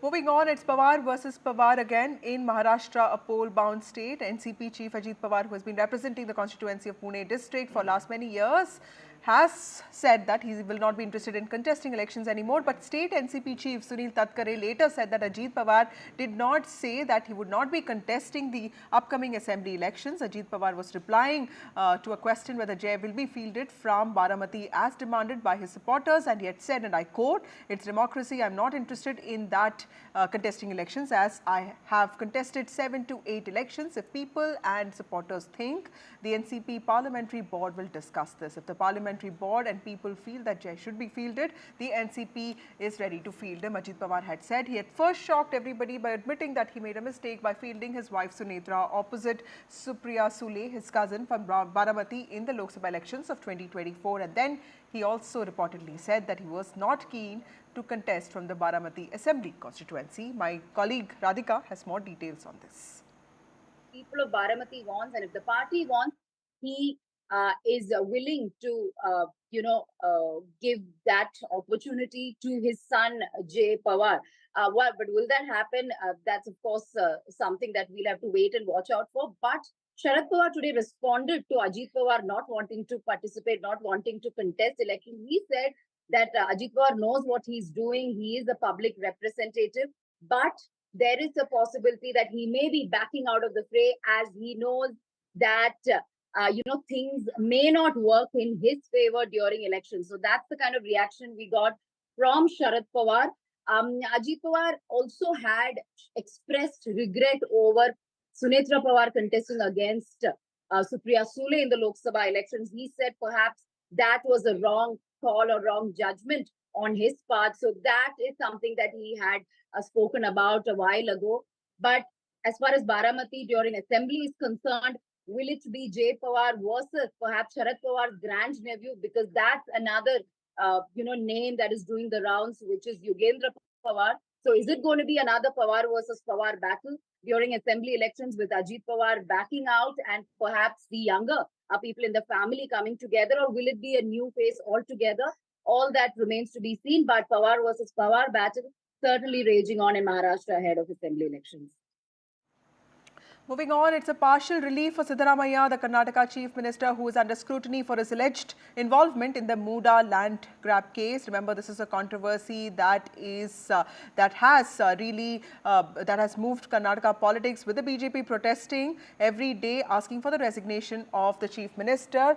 Meanwhile, the Governor of Karnataka, Thawar Chand Gehlot, had also given his nod for the prosecution of the Chief Minister, following which Karnataka Chief Minister Siddaramaiah had moved High Court over the Governor's nod for prosecution. The High Court now has asked the trial court to defer the Chief Minister's cases. The High Court has stopped the trial court from acting against the Chief Minister. Remember, the Chief Minister, in his defense, had said that he had not done anything wrong in the last 40 years of him being in public life. But the Muda case is all about a questionable land exchange between Muda, which is Mysore Urban Development Agency, and with his wife Parvati. But the CM had said that he was completely innocent in this and he had not really done this. High Court basically has asked the trial court now to not act against the Chief Minister till the 29th of August. I have my colleague Pratibha, who has been covering this case for us. Pratibha, tell us, what did the court say today and how can we say that this is a temporary relief for Siddaramaiah? Definite temporary relief, because the court did say that there would be no precipitative action based on the impugned sanction by the governor. However, the hearing would be adjourned to 29th at 2:30 p.m. Until then, the main reason why the hearing was adjourned was also because there are two other pending proceedings that are taking place at the trial court based on the complainants who had earlier approached the governor. One by Mr. Snehamai Krishna and the other by Mr. T.J. Abraham, both of which are were adjourned on the 20th and 21st respectively in the trial court. So the High Court did not want those proceedings to interfere with this proceeding, and that is precisely why the hearing has been adjourned to 29th. Now, a comprehensive look at what happens in the trial court would also be taken into consideration when this comes up for hearing on the 29th. Also, Pratibha, what can we expect, after this deadline, passes? Because there has been some relief that has been given. And also, how is the BJP looking at this? We saw the Congress party, the unit in Karnataka, rally around the Chief Minister, forgetting all the differences and the flashpoints and the fault lines. Tell us, how is the BJP and the Congress looking at something like this, and what happens after 29th of August? When you look at the permission for sanction, it is definite permission that has been given to either investigate or prosecute the Chief Minister based on the findings. That is what it means. So when you look at that, what kind of investigation can be done cannot happen when the Chief Minister is holding the post. And that has been the point of contention by the BJP, demanding the resignation of Mr. Siddaramaiah there. However, Siddaramaiah stating that there are already two inquiry commissions that have already been set up looking into this, and that this definitely does not necessitate his resignation at this point in time. And the Congress government is also looking at quashing of the case. Now, what happens on 29th would definitely determine whether the case would be quashed or whether there would be a precipitative action in the form of proceedings against the Chief Minister. And if that happens, then definitely the CM's throne is also under question. Okay, Pratibha, my last question to you. How does this, do you also see this probe expanding to other allegations of misuse of land with respect to Muda? Because, there are people who have also come out and said that there are beneficiaries from across political spectrum, from different parties. Even mutts have been given land in very questionable terms. Do you see this probe expanding to how Muda has functioned all these years? Well, that definitely played a part of the arguments that were presented today by Mr. Singhvi, who did say that of all those beneficiaries between so-and-so year and 2024, when this came to light, how is it that the entire focus only got stuck with the Chief Minister, that is the current Chief Minister of Karnataka, and that is Siddaramaiah, when there are a lot of other beneficiaries who are public servants who have gained with this particular scheme or alleged irregularities in terms of land allotment there. And keeping that in mind, definitely, yes, those would also fall into the picture as far as these allegations of the Muda scam are concerned. In fact, when I did speak with the BJP state president today, he was talking about how there are other beneficiaries. He was talking about how this has precipitated into a 5,000 crore rupees scam. Now, when you are talking of the Chief Minister who's been involved or allegedly involved in this, definitely this will throw open the doors for other public servants as well in terms of these alleged irregularities. Okay, thank you, Pratibha, for joining us with those very critical details. Moving on to another breaking news now. In the Kolkata rape and murder case, the CBI will be conducting the lie detector test of the accused. The court has granted permission for the lie detector test after psychological test. CBI will be conducting this polygraph test. Joining me now is Saurabh Gupta, who's broken the news for us. Saurabh, tell us the importance of this test and the accused, Sanjay Roy, a civic volunteer. What is the significance of something like this? This means that the investigation is moving several steps forward. Well, one of the things that's been accused or alleged as far as the allegations of a cover-up is concerned is that whether anyone else was involved in this. And the Kolkata police have conducted its investigation, but, they've said that, we've arrested the accused and this is the accused who's Sanjay. They've also recovered evidence of him being there, including CCTV evidence, etc. But, to perhaps ensure that this accused is telling the truth and to ensure and remove all doubts that have been raised about the investigation.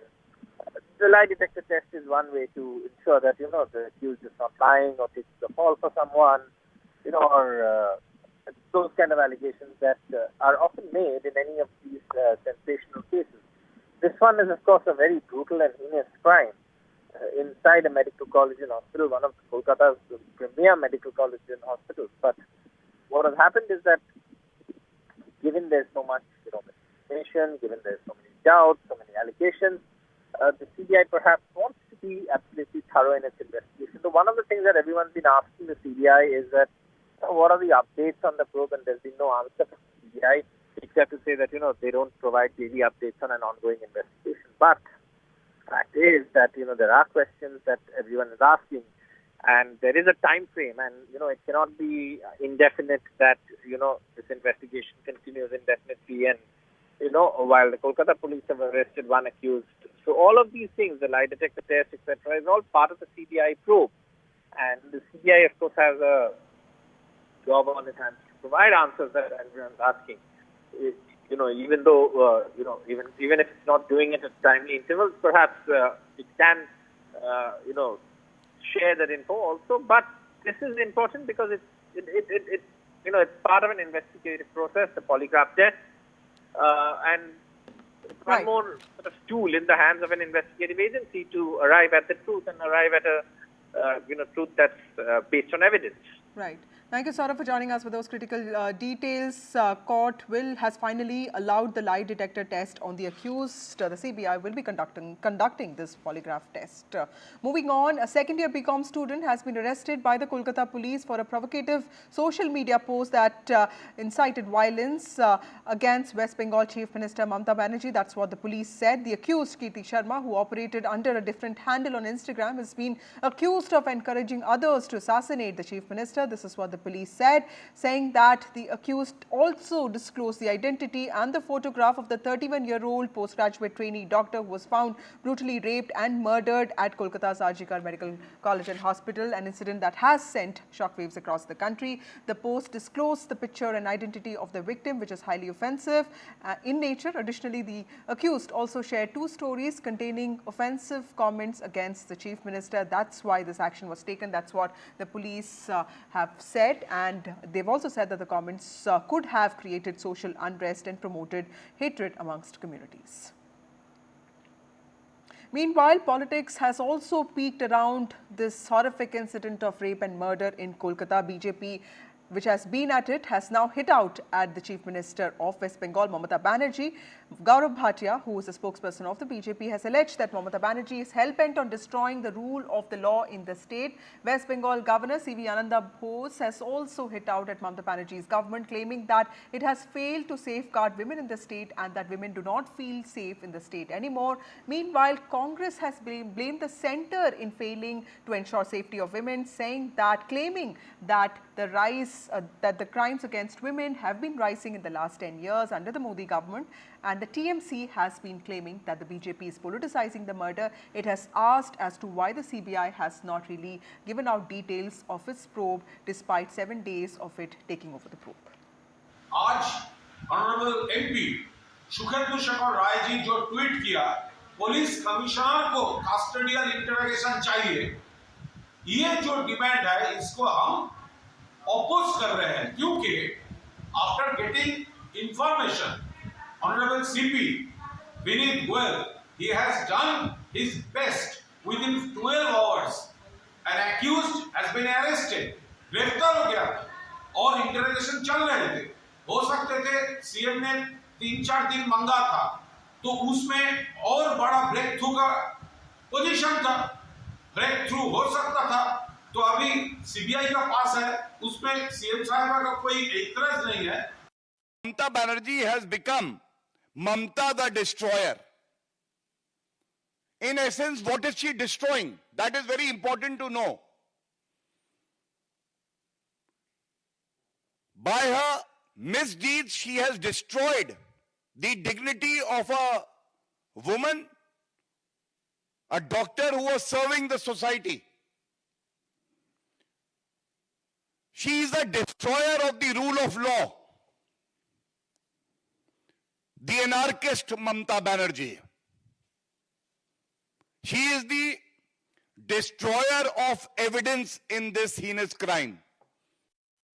बिल्कुल सही बात है कि क्यों इतना तोड़फोड़ हुई, क्या परिस्थितियां बनी, कहां किसकी चूक हुई कि अस्पताल में घुसकर इतना तोड़फोड़ हो सकी, ये सवाल जायज हैं, इनका उत्तर मिलना चाहिए। जिस तरह से रोज एक नई थ्योरी, नई अफवाह सोशल मीडिया पर उड़ाई जाती है चित्रों के साथ, और या पोस्टमार्टम रिपोर्ट हो या कुछ भी हो, उसके इर्द गिर्द जिस तरह की भ्रांतियां फैलाई जा रही हैं, जाहिर सी बात है कि ये भ्रांतियां भारतीय जनता पार्टी को सूट करती हैं। तो सीबीआई को चाहिए कि जल्द से जल्द ऐसा एटलीस्ट कोई स्टेटमेंट आना चाहिए ताकि इस तरह की जो माहौल बिगाड़ने की प्रयास किए जा रहे हैं वो रुकें।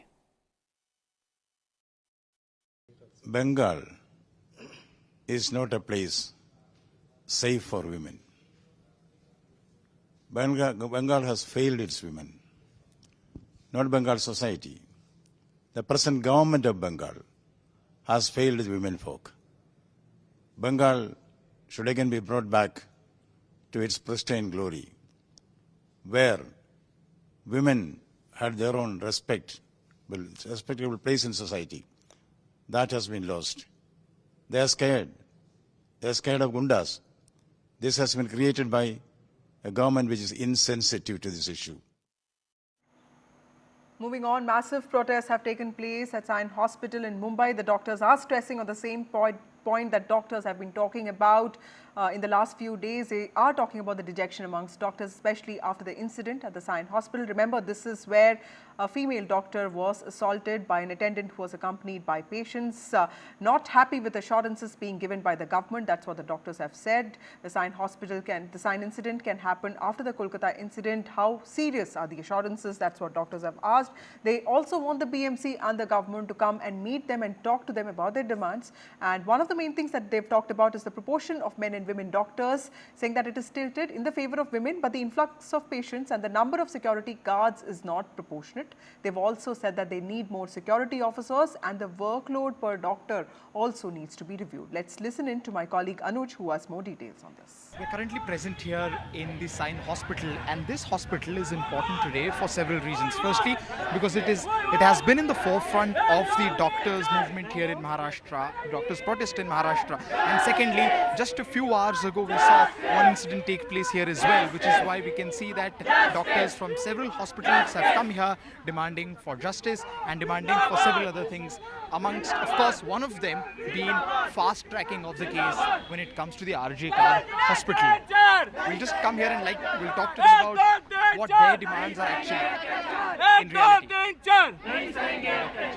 So tell me that it has been over a week since this protest began, and Sion Hospital, of course, has been affected more because we can see what happened a few hours ago here. A woman doctor was assaulted. So firstly, tell me, how is the mood in the hospital after that incident happened?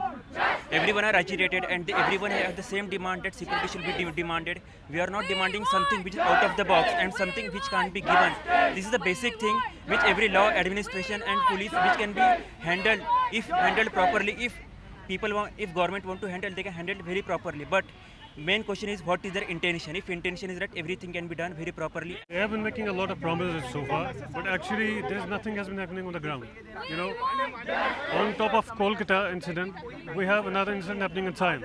We are dejected, we are furious, we are sad. We are frankly sad. I mean, I was on a night duty. I haven't slept for the last 14 hours.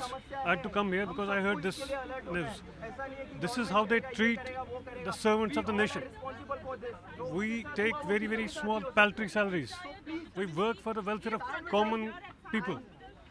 Our sisters, our females are not safe here. This is not acceptable. जो कोलकाता में हुआ वो तो heinous है ही, पर हम लोग सोच रहे थे कि मुंबई सेफ है. जो कोलकाता में हुआ वो वायलेंस यहाँ तक पहुँच रहा है, और आज female doctors they are not safe in the house, outside the house, the hospital being the second home of the female, but वहाँ वो सेफ नहीं फील कर रही है. तो वो सेफ कहाँ है और उसके लिए बात करने के लिए कौन है, और अगर वो बात करती है तो उसकी आवाज़ कहाँ तक पहुँचती है. ये आउटरीच सबके लिए है. आज डॉक्टर्स के लिए बात करने के लिए कौन है, और ये सबको अभी लग रहा है कि ये एक डॉक्टर्स के ऊपर नहीं है पर एक सोशल भी मामला हो चुका है, क्योंकि ये सब जगह फैल रहा है. It's like a global pandemic. Even the amount of patients that are coming, that are more than what any other private hospital can face. So after facing so much of relatives, after having so much of grievances that the patient is in pain, there is total disproportion between the amount of facility that we have and the population that Mumbai has. So at least you should provide security so that you can control or do the crowd management. This is not doctor's job to manage the crowd. Are we here to treat doctors or to treat patients or manage crowd? We see some important points being made here. It is not just about one particular thing, but as we've been saying it since day one, it is a multifaceted issue at the end of the day. The security, the number of security personnel present not just in this hospital, but hospitals across the city is a point of concern for several of these doctors here, amongst, of course, several other things, which includes prioritizing the safety and security of the women doctors. With camera person Hemant, this is Anuj Raite reporting from NDTV 24/7 in Mumbai. Moving on to other news, a shocking video from Kolkata in Maharashtra has gone viral now. The video captures the bravery of a mother who stands by as her son is attacked with a sword as the attacker strikes his son from behind while he is on a motorcycle. The mother, instead of fleeing in fear, picks up a stone from the ground and attacks the assailant. Seeing the attacker flee as quickly as he had arrived in this incident that took place in Jaisinghpur, the young man narrowly escaped injuries.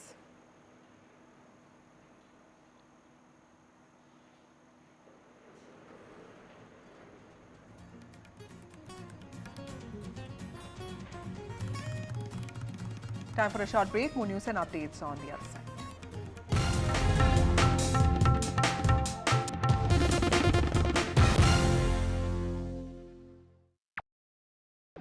Landslide devastation in Kerala's Wayanad. Join NDTV's initiative. Donate for Kerala.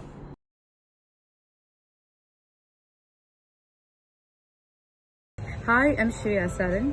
Kerala's Wayanad area is hit by devastating landslides, resulting in loss of lives and livelihood. Kerala needs your help right now. Let's join NDTV initiative. Come, donate, let's rebuild Wayanad.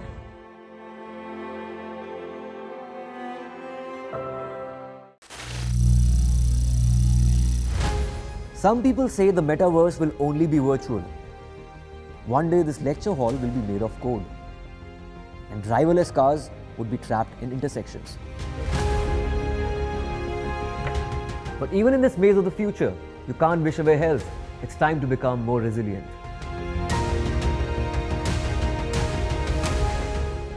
"10 years of Banega Swasth India, we have grown and achieved so many milestones.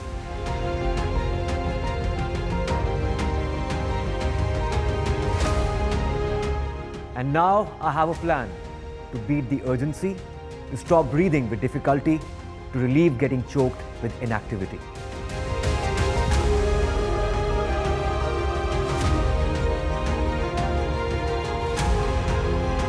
Energize our government, our environment, our society, and ourselves. Everyone, everywhere, every day.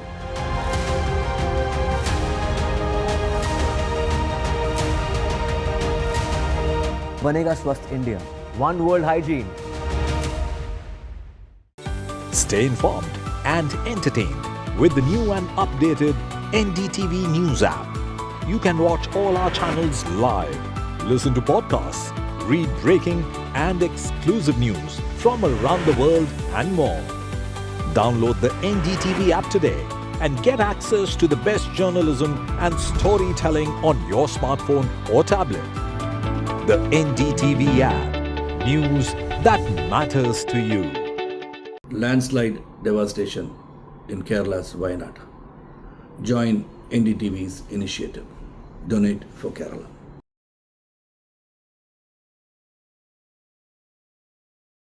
Hi, I'm Shreya Saran. Kerala's Wayanad area is hit by devastating landslides, resulting in loss of lives and livelihood. Kerala needs your help right now. Let's join NDTV initiative.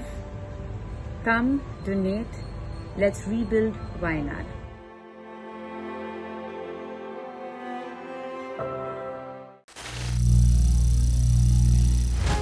Some people say the metaverse will only be virtual. One day this lecture hall will be made of code and driverless cars would be trapped in intersections.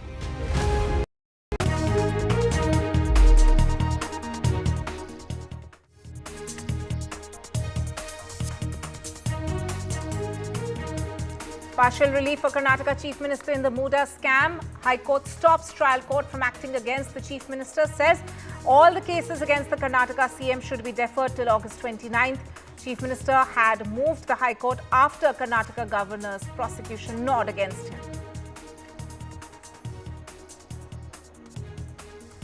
And slugfest in Karnataka over the Muda muddle. Congress BJP stage rival protests.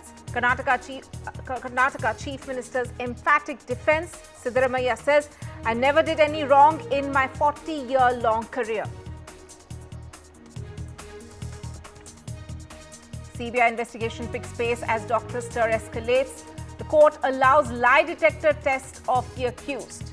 In Kolkata, doctors form a human chain. Protest against alleged harassment by cops after 2 senior doctors are summoned by the police for allegedly spreading misinformation.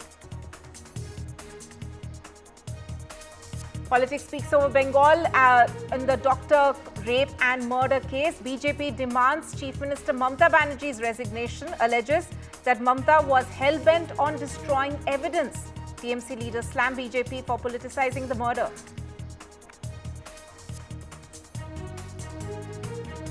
And days after election dates were announced by the poll panel, as far as J&K is concerned, National Conference releases its manifesto. NC's manifesto promises jobs to 1 lakh youth. National Conference says that they'll fill up government vacancies within 180 days. And Centre defends criminalizing triple talaq. Government files a fresh affidavit in Supreme Court saying that triple talaq is fatal for marriage as a social institution.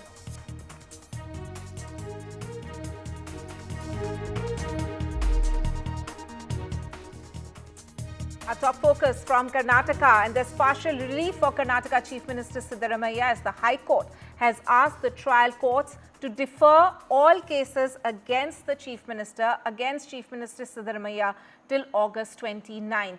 This comes in at a time when Karnataka Chief Minister had in fact moved to the High Court against the. This comes just after the Karnataka governor had in fact sanctioned prosecution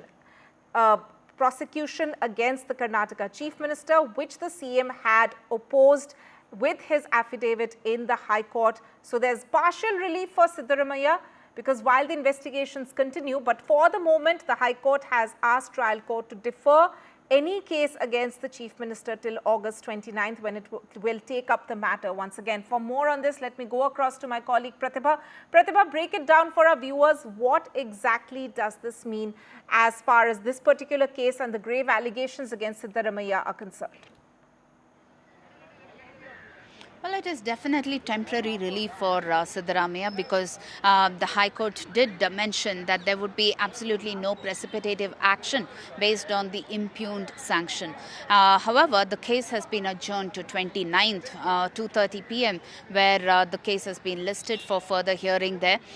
In the meantime, the main intention with which this has been done is because there are 2 proceedings at the trial court based on the private complainants who had earlier approached the governor. They had already moved the trial court as far as the Muda scam allegations against Chief Minister Siddaramaiah are concerned.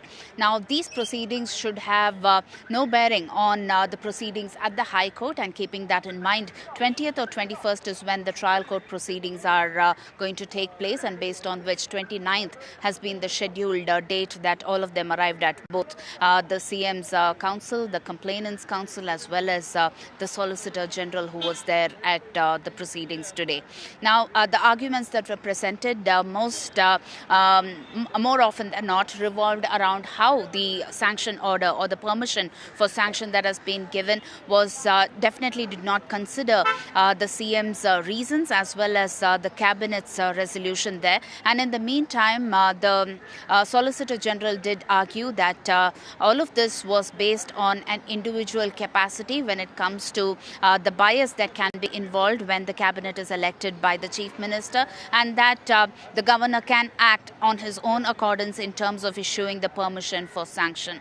Well, all of this would lie on the 29th in terms of how this could play out for the chief minister there, because we are talking about the resignation of the chief minister, which has been one of the main demands laid out by the BJP there, and the Congress in turn staging protests across Karnataka today.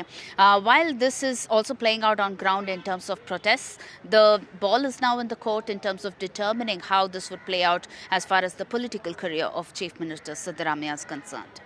Very quickly, before we let you go, just briefly sum up for our viewers the allegations which have been levelled against Siddaramaiah as far as this particular tract of land is concerned, and how the BJP has in fact been consistently saying that this is an example of corruption at the highest post in Karnataka.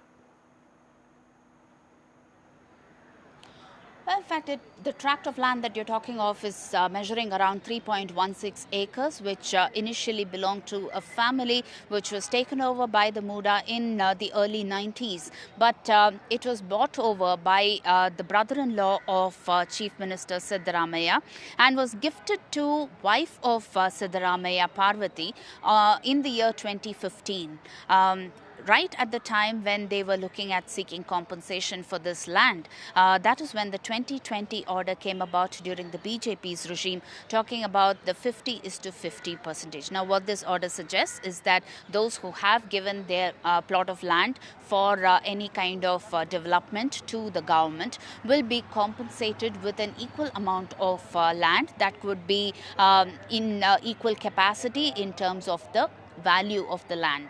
And this has been the order that was suggested during the BJP's regime. Now, based on this, the Chief Minister of Karnataka, Siddaramaiah, did get a compensation in the form of 14 plots of land. Now, the point of contention with respect to the BJP's protest that was witnessed in the last couple of months was that this 14 plots of land that have been given as compensation is definitely not of the same value, but in fact is of higher value as far as the plot of land, that is the initial 3.16 acres of land, is concerned. And this is a definite misuse of power. Right. And there are many such irregularities as far as this compensation of land is concerned. But then now the ball is in the court as far as Chief Minister Siddaramaiah's name in this alleged irregularity is concerned.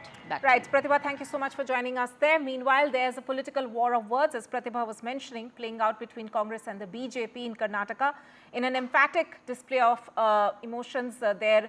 While speaking to the media earlier today, Karnataka Chief Minister said that in his 40-year-long career, he has never done anything wrong like this. BJP, though, protested outside Vidhan Sauda, pushing for CM Siddaramaiah's resignation. My conscience is very clear.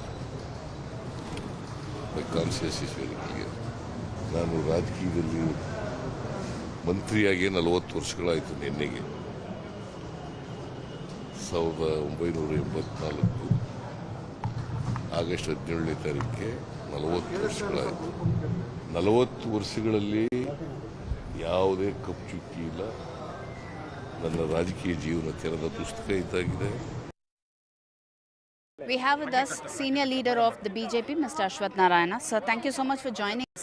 So there are allegations against the governor that have been put forth by the Congress government, saying that proper protocol was not maintained. They've also gone ahead to challenge this at the Karnataka High Court today. All due procedures has been adapted. It is as per law. The Chief Minister of the state of Karnataka, Mr. Siddaramaiah, knows very well. Even he had ordered a preliminary inquiry by an IAS officer, Venkatachalapati. After that inquiry, the next level of judicial commission, by one-man judicial commission, he had ordered an inquiry. Why? Without any basis? Without any prima facie? What was the first inquiry? All the prima facie is very clearly evident against the Chief Minister of the state, how the state machinery, how the state government has completely misused, abused his power for corruption, for self-benefit. More than 5,000 crore scandal This scandal involves more than 5,000 crores, and personally, CM and CM family have been benefited. It is very clearly evident. Based on this, with all the evidence being provided to the Honorable Governor, he has done due procedures, giving notice. After that, now the prosecution permission has been given. Probably all the evidence is available. Straight away, they can start the trial.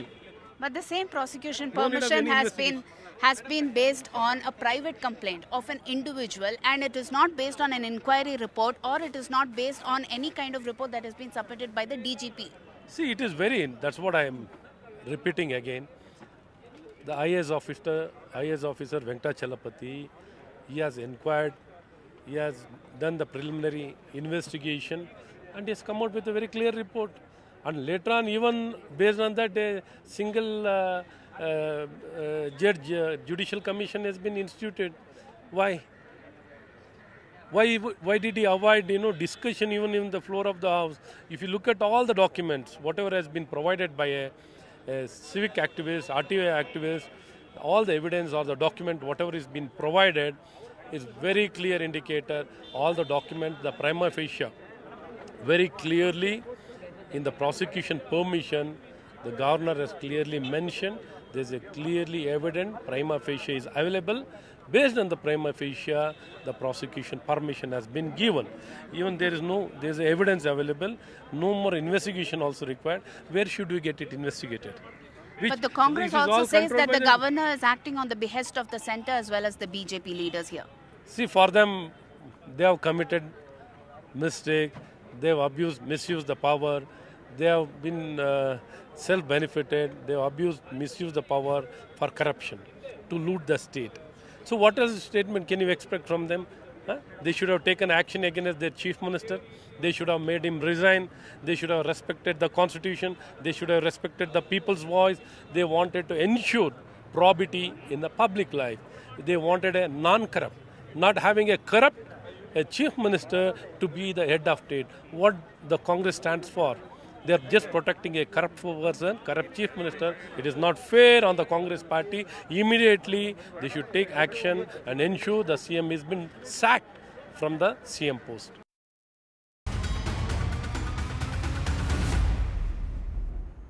Shifting focus onto another one of our top stories, and that is, of course, related to the Kolkata rape and murder case. Now, the CBI investigations are picking up pace in Kolkata. The court has granted permission to CBI to conduct a lie detector test on the main accused. Remember, there's only one person who has been arrested so far in this case. He is, of course, somebody who was a civic volunteer working at the RG Kaur Hospital. And the CBI had moved a petition in court seeking to conduct a polygraph, or commonly known as a lie detector test against the accused. And the court has now granted permission to the Central Investigating Agency to conduct a lie detector test on the accused. And CBI, of course, is at the helm of affairs as far as this particular investigation is concerned. Remember, they were handed over the investigation late last week, following which CBI has questioned the former principal of RG Kaur Hospital multiple times. 4 times, in fact, the former principal of RG Kaur Hospital has been questioned already, today being the 4th day. And the CBI has also been visiting the house of the victim family. That was the case today as well. And the latest coming in on that, of course, is that the CBI has got permission to conduct a lie detector test against the accused. Right. Meanwhile, while the investigations are, of course, taking place in Kolkata, but the protests of the doctors in Kolkata has also escalated. We have, in fact, got visuals on your screens there of the doctors linking hands together, forming a human chain and holding a protest march in Kolkata earlier today. This comes in just close to the fact that besides the main case that they are seeking justice for, there are 2 senior doctors also who had been summoned by the Kolkata police. They were allegedly spreading misinformation. That's what the police claim. And following which, the doctors we saw today forming a human chain and escalating their protest in Kolkata. My colleague Tanushka, who is there in Kolkata, also caught up with some of the resident doctors who are protesting there. Listen in. protests continue at the Arjikor Medical College and Hospital in Kolkata as well as in nationwide regarding the heinous crime of rape and murder against this young trainee doctor at this very hospital. There's a lot of fake news also that's doing the rounds surrounding the case. I'm currently joined with a junior resident doctor right now, Dr. Shreya. Thank you so much for joining us. So especially, talking about the fake news surrounding the case as well as the post-mortem reports. What is your understanding of it? So I'd specifically say that on day 2 or day 3 of investigation, when the case was under special investigation team, the Commissioner of Police, he with his investigation team, he had come to meet us. So a few of us met him and we asked him relevant questions like, sir, why has this person been arrested, on what basis? So are there any culprits anymore that you know? What is your take on this investigation? What are the updates that we should be knowing? So he gave us whatever he felt we needed to know. But besides that, we asked him that we wanted to see the post-mortem report. We wanted to see the CCTV footage. So what he told us, that he has handed over he or whoever is the concerned authority has handed over the post-mortem reports to the family, to the parents. And if we want to see it, we have to appeal to the Supreme Court. And otherwise, we cannot have access to it. That is not in their control, not in their power to give us. So, even till today, where we stand, we do not have the post-mortem report. And even till today, none of our representatives have seen or read the post-mortem report. Right, so that was of course Tanushka there reporting from ground in Kolkata, where the doctors are carrying out their protests. Doctors across the country of course have shown extended their solidarity with the doctors there at Arjikor Hospital. The doctors are in fact pushing for increased security and safety in hospitals, but this particular case has of course shaken the nation's conscience, in which we can see right from the day that it had in fact been reported, doctors have been out on the streets protesting, demanding more safety for doctors at their workplace in hospitals. And let me bring in my colleague Tanushka. Tanushka, while you have in fact been covering the protests on one side, but let's also talk about the fact that the CBI investigation today has in fact got a fresh impetus in a way. They have got the permission to conduct a lie detector test on the accused. Now, take us through what the investigation has achieved so far. It's been at least 5 days since the CBI took over the case. Right, Tanima. So the CBI investigation has taken an interesting turn now, with the court giving permission to the Central Bureau of Investigation to conduct a polygraph test onto the main accused Sanjay Roy, which basically means that the CBI will be able to conduct a lie detector test onto the primary accused, who was arrested by the Kolkata police and who has been under custody as well. Remember, this is the same, primary accused Sanjay Roy, who has also undergone a psychological test by the CBI. Now, what usually happens in these psychological tests is that it's an autopsy or a brain mapping of a person's mind, and after this, it makes a way for permissions to be given for such polygraphic or lie detecting tests, which is exactly what it has happened. The CBI will be carrying out a polygraph test onto the primary accused Sanjay Roy tomorrow, and a polygraph test measures physical reactions of a person to the investigation, to the interrogation, which means the heart rate, the brain mapping, these nervous system tensions will be mapped and measured on this polygraph test, which will determine whether or not the interrogation that is going on of the CBI on the primary accused Sanjay Roy is in fact true or false, whether or not he is lying about things or not. Right, Tanushka, quickly if you can tell our viewers, the reason why this is important at this juncture of the investigation is, remember that the victim's family have in fact claimed that there was more than one person involved. You met the parents of the victim yesterday. Take us through some of the allegations that they have made, showing how that the RG hospital authorities did not follow protocol when it came to this case, and also why they suspect more than one person was involved? There are a lot of allegations and claims that the parents of the deceased are leveraging onto not just, the investigation, but Kolkata police, even the West Bengal chief minister. The fact that, they're saying that they were called, the first call that had gone to them said that their daughter has died by suicide, wherein, of course, we know that this is a case of rape and murder. So this is the first claim that the parents have. And thereafter, when I met the father as well as the mother, they said that when they found their daughter's body, it was in such a condition and in such a state that they are suspicious that this is not the doing of one person. They believe that there were more people involved because based on the fact of the sheer injuries that were found on their daughter's body. So the parents still believe that, this is why a lie detector test is integral to the investigation at this point, because the parents have also, from their end also, they have given in names to the CBI for interrogation with respect to hospital staff and doctors and the other trainee doctors who were with their daughter, studying with their daughter. So all of these people are also being interrogated. So to put into a tandem the claims and the considerations of the parents of the deceased, it is important that a lie detector test is conducted onto the primary accused, also to find out whether there were genuinely more people involved or not in this crime. That is one of the main questions which has been asked from day one by several quarters, including the victim's family. Tanushka, thank you so much. We'll leave it there for now on the investigations in this high-profile case from Kolkata.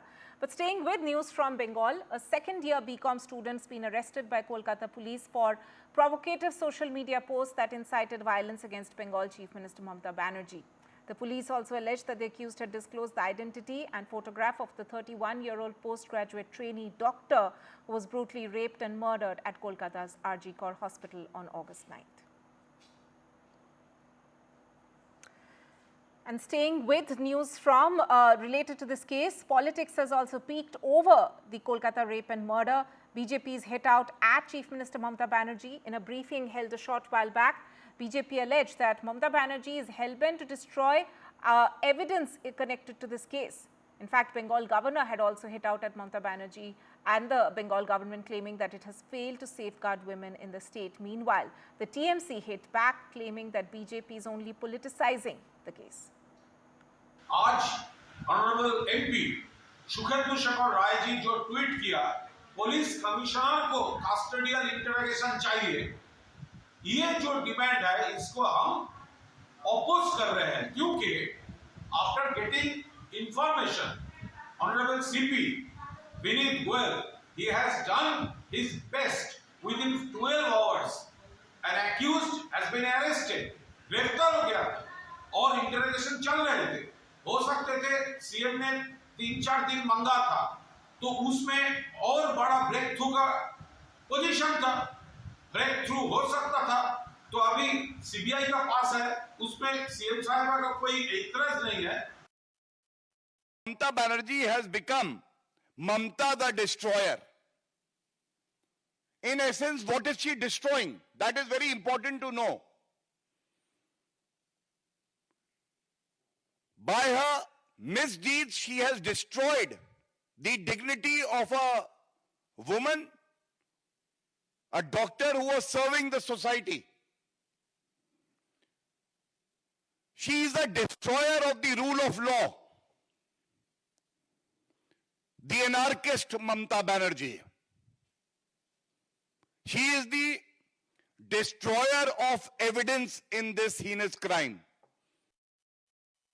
बिल्कुल सही बात है कि क्यों इतना तोड़फोड़ हुई, क्या परिस्थितियां बनी, कहां किसकी चूक हुई कि अस्पताल में घुसकर इतना तोड़फोड़ हो सकी, ये सवाल जायज हैं, इनका उत्तर मिलना चाहिए. जिस तरह से रोज एक नई थ्योरी, नई अफवाह सोशल मीडिया पर उड़ाई जाती है चित्रों के साथ, और या पोस्टमार्टम रिपोर्ट हो या कुछ भी हो, उसके इर्द गिर्द जिस तरह की भ्रांतियां फैलाई जा रही हैं, जाहिर सी बात है कि ये भ्रांतियां भारतीय जनता पार्टी को सूट करती हैं.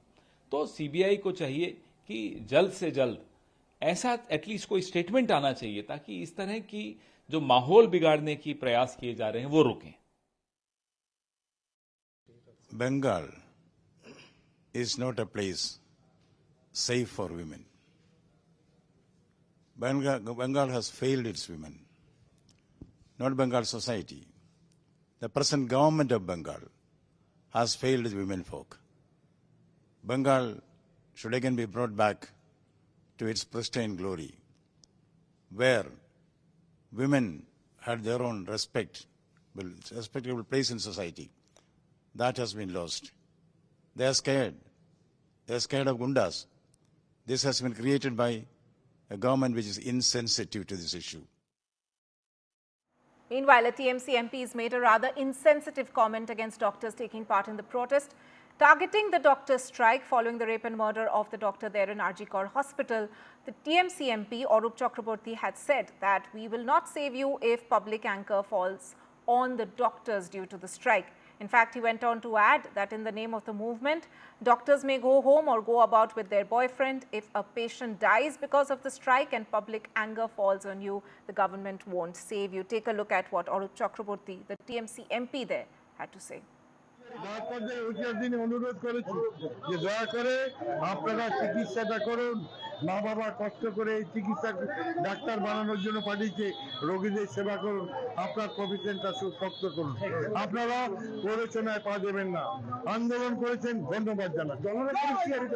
জনরোষ হবে যদি হাসপাতালে রোগী মারা যায়, ডাক্তাররা যদি ডাক্তারি না করে অবরোধের নাম করে বাড়ি চলে যায়, যদি বয়ফ্রেন্ড নিয়ে ঘুরতে যায়, তাহলে তো অটোমেটিক হবেই। রোগী যদি বিনা চিকিৎসায় হাসপাতালে মারা যায়, তাহলে মানুষ কি ছেড়ে দেবে গ্রামের মানুষ? Right, and shifting focus now, but staying with doctors' protests. Now, protests have escalated in Mumbai at the Mumbai Sion Hospital as well. Amid nationwide stir, a woman doctor there was assaulted yesterday by a drunk patient, allegedly a drunk patient.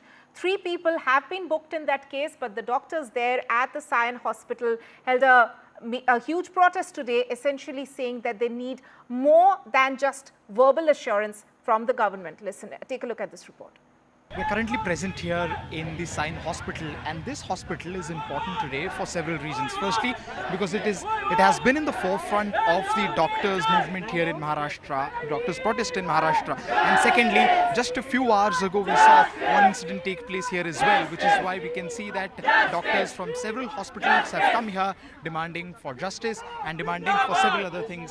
Amongst, of course, one of them being fast tracking of the case when it comes to the RG Hospital. We'll just come here and we'll talk to them about what their demands are actually in reality. So tell me that it has been over a week since this protest began, and Sion Hospital, of course, has been affected more because we can see what happened a few hours ago here. A woman doctor was assaulted. So firstly, tell me, how is the mood in the hospital after that incident happened? Everyone are agitated and everyone has the same demand that security should be demanded. We are not demanding something which is out of the box and something which can't be given. This is the basic thing which every law, administration and police which can be handled if handled properly. If government want to handle, they can handle very properly. But main question is what is their intention? If intention is that everything can be done very properly. They have been making a lot of promises so far, but actually nothing has been happening on the ground. You know, on top of Kolkata incident, we have another incident happening in Sion. We are dejected, we are furious, we are sad. We are frankly sad.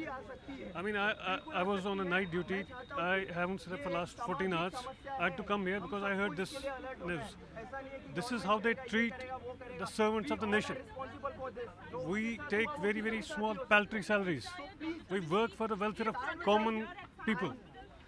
Our sisters, our females are not safe here. This is not acceptable. जो कोलकाता में हुआ वो तो heinous है ही, पर हम लोग सोच रहे थे कि मुंबई सेफ है। जो कोलकाता में हुआ वो वायलेंस यहाँ तक पहुँच रहा है, और आज female doctors they are not safe in the house, outside the house, the hospital being the second home of the female, but वहाँ वो सेफ नहीं फील कर रही है। तो वो सेफ कहाँ है और उसके लिए बात करने के लिए कौन है? और अगर वो बात करती है तो उसकी आवाज़ कहाँ तक पहुँचती है। ये आउटरीच सबके लिए है। आज डॉक्टर्स के लिए बात करने के लिए कौन है? और ये सबको अभी लग रहा है कि ये एक डॉक्टर्स के ऊपर नहीं है, पर एक सोशल भी मामला हो चुका है, क्योंकि ये सब जगह फैल रहा है. It's like a global pandemic. Even the amount of patients that are coming, that are more than what any other private hospital can face. So after facing so much of relatives, after having so much of grievances that the patient is in pain, there is total disproportion between the amount of facility that we have and the population that Mumbai has. So at least you should provide security so that you can control or do the crowd management. This is not doctor's job to manage the crowd. Are we here to treat doctors or to treat patients or manage crowd? We see some important points being made here. It is not just about one particular thing, but as we've been saying it since day one, it is a multifaceted issue at the end of the day. The security, the number of security personnel present not just in this hospital, but hospitals across the city is a point of concern for several of these doctors here, amongst, of course, several other things, which includes prioritizing the safety and security of the women doctors. With camera person Hemant, this is Anuj Raite reporting from NDTV 24/7 in Mumbai. Here in the national capital, there were protesting doctors who were seen putting up OPDs outside the health ministry building, outside Nirman Bhavan today, because as we saw, there have been allegations being leveled against the doctors saying that they're ignoring their patients. So the protesting doctors in Delhi, in a way, symbolically trying to show that they are not abandoning patients, but they need to stand up for their own security. Take a look at this report by Shreya.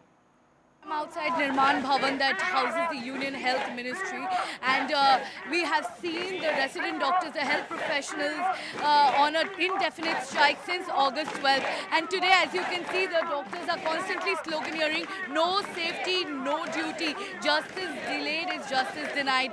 And we also saw the doctors putting up a street play, a flash mob to empower the crowd and to highlight their need for proper safety and security protocol, and that can be done only when the Central Protection Act comes in place and the ordinance is issued. Of course, today we have seen the Resident Doctors Association executives, six of the representatives of the RDA. They are meeting the Health Ministry Secretary. The meeting is ongoing right now. They're discussing the concrete implementation of the Central Protection Act. Earlier we have seen the Health Ministry giving verbal assurance of passing the Central Protection Act, but then no concrete timeline was mentioned. And the doctors at this point, they are seeking justice for the trainee doctor who was brutally raped and murdered at the RG Kar Medical College and Hospital in Kolkata. They are demanding the perpetrators to be arrested, and secondly, they want the Central Protection Act to be placed, to be passed, because we know the doctors, especially women doctors, which make up for almost 30% of Indian doctors, and 80% of nurses are women, and they are most susceptible and vulnerable to workplace violence. So the doctors, who are the healers, to ensure their safety, to ensure that their working conditions are proper, this Central Protection Act needs to be in place. Right, we'll of course keep getting more updates on that big story that we have been following on the channel, but for the moment we'll head into a short break. Stay tuned to NDTV.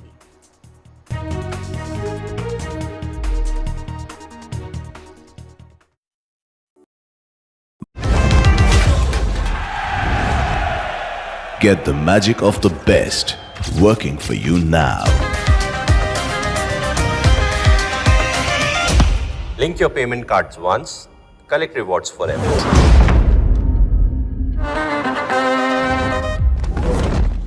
Landslide devastation in Kerala's Wayanad. Join NDTV's initiative.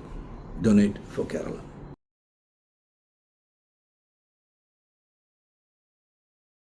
Hi, I'm Shreya Saran. Kerala's Wayanad area is hit by devastating landslides, resulting in loss of lives and livelihood. Kerala needs your help right now. Let's join NDTV initiative. Come, donate. Let's rebuild Wayanad.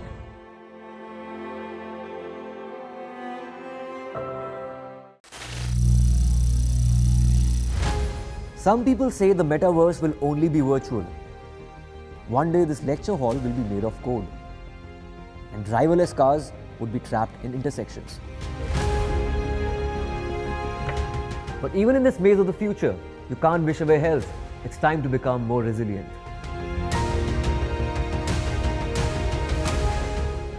"10 years of Banega Swasth India, we have grown and achieved so many milestones.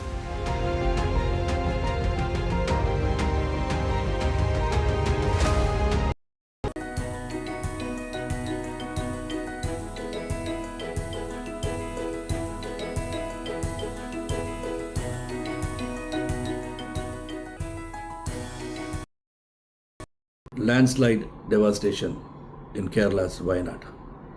Join NDTV's initiative. Donate for Kerala.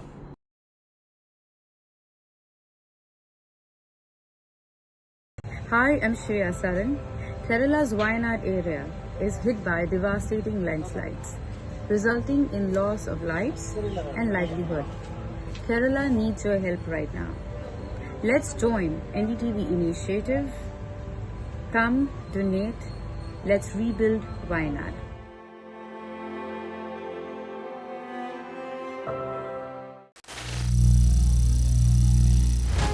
Some people say the metaverse will only be virtual.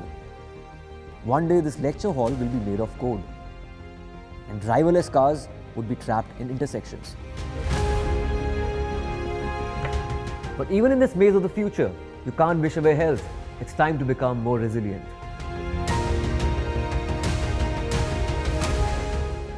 10 years of Banega Swasth India, we have grown and achieved so many milestones.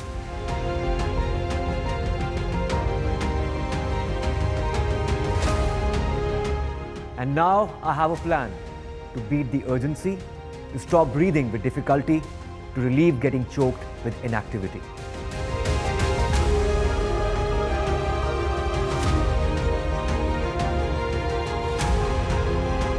Energize our government, our environment, our society, and ourselves.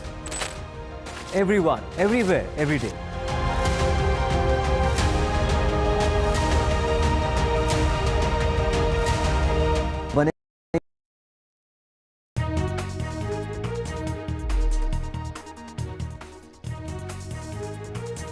Welcome back. Now there's breaking update coming in from Jammu and Kashmir, and there's a terror attack which has been reported in J&K. One CRPF officer has also been killed in the attack.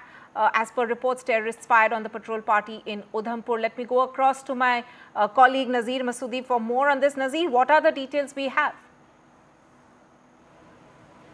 Well, according to reports, it was a joint party of the police, Special Operation Group and the CRPF, which were patrolling in Dadu area, Basantgarh, in Udhampur district of Jammu and Kashmir. This area has witnessed several incidents of firing, but today one inspector of CRPF has been killed in action during this firing in this area. Officials in the CRPF and police say that it was an area domination party, joint party by the police and the CRPF that came under fire. It is a very far off area, jungle area, as we know. Most of these incidents are happening in the mountains, in the forests, because the militants who have come from Pakistan are entrenched in these mountains, and while police are launching the counter offensive to eliminate militants as the elections have already been announced. Normally we have seen in most of all incidents where I've seen army was the specific target, but in today's incident we see one CRPF inspector has been killed in this encounter. So operation is underway. So the officials say they are bringing the body to the nearest hospital. It is a far off place, so the operation is underway, but it's clearly a difficult area, difficult operation, jungle area, where militants are these who are equipped with state-of-art weapons, communication and much more. That trained in jungle warfare, it is posing a serious security threat. But see, at a time when the elections have already been announced, this type of incident is really alarming for the security situation in Jammu and Kashmir. Right, Nazir, quickly for our viewers, if you could just tell us this particular area, we've seen a series of attacks and encounters also taking place in the recent past. But this particular area, if you can just give us an idea, does it fall within the same region where we have seen all these attacks taking place? Yeah, it is in Jammu region. Udhampur district is adjacent to Jammu. And if I give the larger picture of the area, this region, Basantgarh area is also adjacent to the Kutwa on from the forest side, these mountain sides. So it connects on one side, it connects Jammu as part of the district, Udhampur district. Then there's a Riyasi, is the adjacent district. Then also the Kutwa, if you see the mountain area that connects with the Kutwa. And this also, if you see the same area, this Basantgarh area, so there have been several incidents of firing or encounters, but in most of the times militants have managed to escape, but without causing any harm to the force. But today we have seen one CRPF officer has been killed in this firing, in this attack by militants in this area. Right. Nazir, stay with us. So we'll of course be tracking all the updates on this breaking update coming in. But also, we've seen the National Conference, in fact, coming out and releasing its manifesto for the upcoming J&K Assembly polls. This coming in at a time just days after the Election Commission announced the dates for the elections in the Union Territory there. National Conference has in fact made a major promise with regard to jobs, saying that it will provide jobs to 1 lakh youth if it comes to power. 200 units of free power has also been promised in that manifesto, and there have been 6 guarantees which have been listed by the National Conference, repealing of Public Safety Act and primarily the NC. They're in fact saying that they are going to fill up all the vacancies in government jobs within 180 days. Listen in to what Omar Abdullah, the former J&K Chief Minister and National Conference leader, had to say. Third guarantee is a comprehensive job package for youth. Unemployment का जो हाल जम्मू कश्मीर में है वो हम सब जानते हैं. मुल्क में सबसे ज़्यादा अगर नौजवानों की बेरोज़गारी है वो जम्मू कश्मीर में है. 5 अगस्त 2019 के बाद बेरोज़गारी को कम करने की तो बातें की गई, लेकिन उसमें कोई कमी नहीं हुई बल्कि बढ़ गया. रिक्रूटमेंट में धांधली हुई, नौजवानों को नौकरियां मिली नहीं. राठर साहब और उनकी टीम ने इसमें बहुत मेहनत करके एक कॉम्प्रहेंसिव, इसमें हम यूथ के साथ वादे कर रहे हैं किस तरह हम अनएम्प्लॉयमेंट का जो प्रॉब्लम है उसको एड्रेस करने जा रहे हैं. Right, let me go across to my colleague Nazir, who's still with us. Nazir, so we can in fact see that Omar Abdullah has clearly listed that providing jobs to youth is going to be one of the main guarantees in their manifesto. But take our viewers through some of the other important promises that they have made, or anything which stands out from the manifesto that National Conference has released. Well, as National Conference, release its manifesto, there is a clear thing National Conference want to raise the bar. They are not just asking about the restoration of Article 370 that was scrapped 5 years back. They are also demanding restoration of autonomy of Jammu and Kashmir, the resolution that was passed by J&K Assembly in 2000. Autonomy means 1953 position Jammu and Kashmir used to have when it had its own Prime Minister, it has its own Sadr Riyas, its own constitution, Supreme Court had no jurisdiction. So all this thing has been put in this manifesto. They are saying this is the restoration of our political and legal status. It is in this they demand autonomy. And then for restoring normalcy, National Conference has promised that it will repeal Public Safety Act, under which this is the act which was not touched after the reorganization of Jammu and Kashmir or scrapping of Article 370. This was kept intact. Under this act, anybody can be, jailed for up to 2 years without any trial or without any, proof also. They have talked about release of political prisoners. They have talked about, this passport verification. They have talked about end of unjust, sacking of government employees and ending harassment on the highways. There's also promise of giving free, electricity up to 200 units. There's also promise of giving, this 12 cooking gas cylinders for the economically weaker section families. and there are also other, social security promises. There's also, promise of creating 1 lakh jobs in Jammu and Kashmir. And it is essentially, if you see the larger thing, they also promise that they will undo whatever has been done in last 6 years, 5 years after abrogation of Article 370 and stripping Jammu and Kashmir of its statehood. And Umar Abdullah also said, which he had also told us in earlier interview, that if central government doesn't restore the state of Jammu and Kashmir immediately, they will go back to the Supreme Court, where center has promised restoration of statehood, because the Supreme Court, during its verdict on Article 370, had given 2 directions. To the Election Commission of India to hold election. Second was given to the central government to restore statehood. So if we see, in many ways, it is manifesto of NC, manifesto undo of NC. Right, Nazir Masoode there. Thank you so much for comprehensively listing the key highlights of the manifesto released by the National Conference today ahead of the J&K elections. Shifting focus now, and the practice of triple talaq is fatal for the social institution of marriage and makes Muslim women's condition very pathetic. Those were the words which were used by the centre as it filed a fresh affidavit in the top court. The government said that the top court setting aside of the practice held valid among certain Muslim communities in 2017 had not worked as a sufficient deterrent in bringing down the number of divorces in this practice, and also said that there were compelling reasons why they decided to criminalize triple talaq. It has now become an act, and it is definitely something that paid and rich dividends during the election period of 2019, as you rightly pointed out. And it's in that context that the Supreme Court now is looking at the constitutional validity. As expected, the government has defended it strongly because the plight of Muslim women in particular, the fact that they've been abandoned, didn't get maintenance. This had become a huge talking point and a huge concern, in particular for women from the minority community who hadn't been looked after. So it's in this context now that once the constitutional validity has been challenged, the government has defended it. We'll wait and see how things play out in the court regarding this. Now, the Muslim Law Board is rallying against the Waqf Bill. In fact, the All India Muslim Personal Law Board members met key NDA allies today in their bid to win them over. AIMPLB members met TDP as well as JDU leaders. In fact, they met TDP chief and the Andhra Chief Minister Chandrababu Naidu today, as well as a delegation of AIMPLB members also met JDU leaders in Patna, asking NDA allies to oppose the Waqf Bill.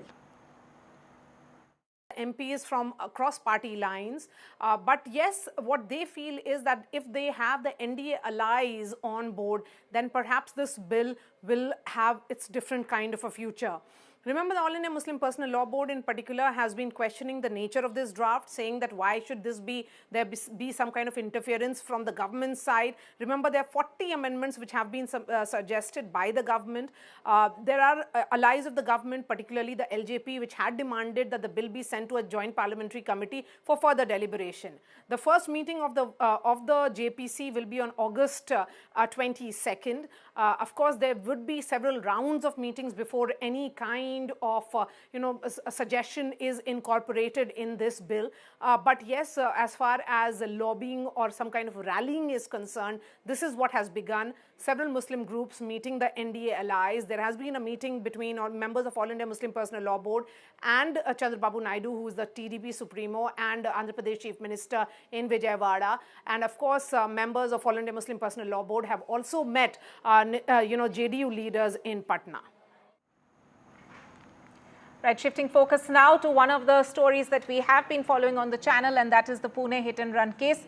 Now, the latest coming in is that the juvenile accused in this case has in fact completed his training with the traffic police. Remember, the Juvenile Justice Board had in fact asked the juvenile accused in this case, a 17-year-old teenager, to do 15 days of training with the traffic police on safe driving. So the Pune the teenager there has in fact completed his penalty. But what next in the case? For more on this, my colleague Radhika will coming up with this explainer.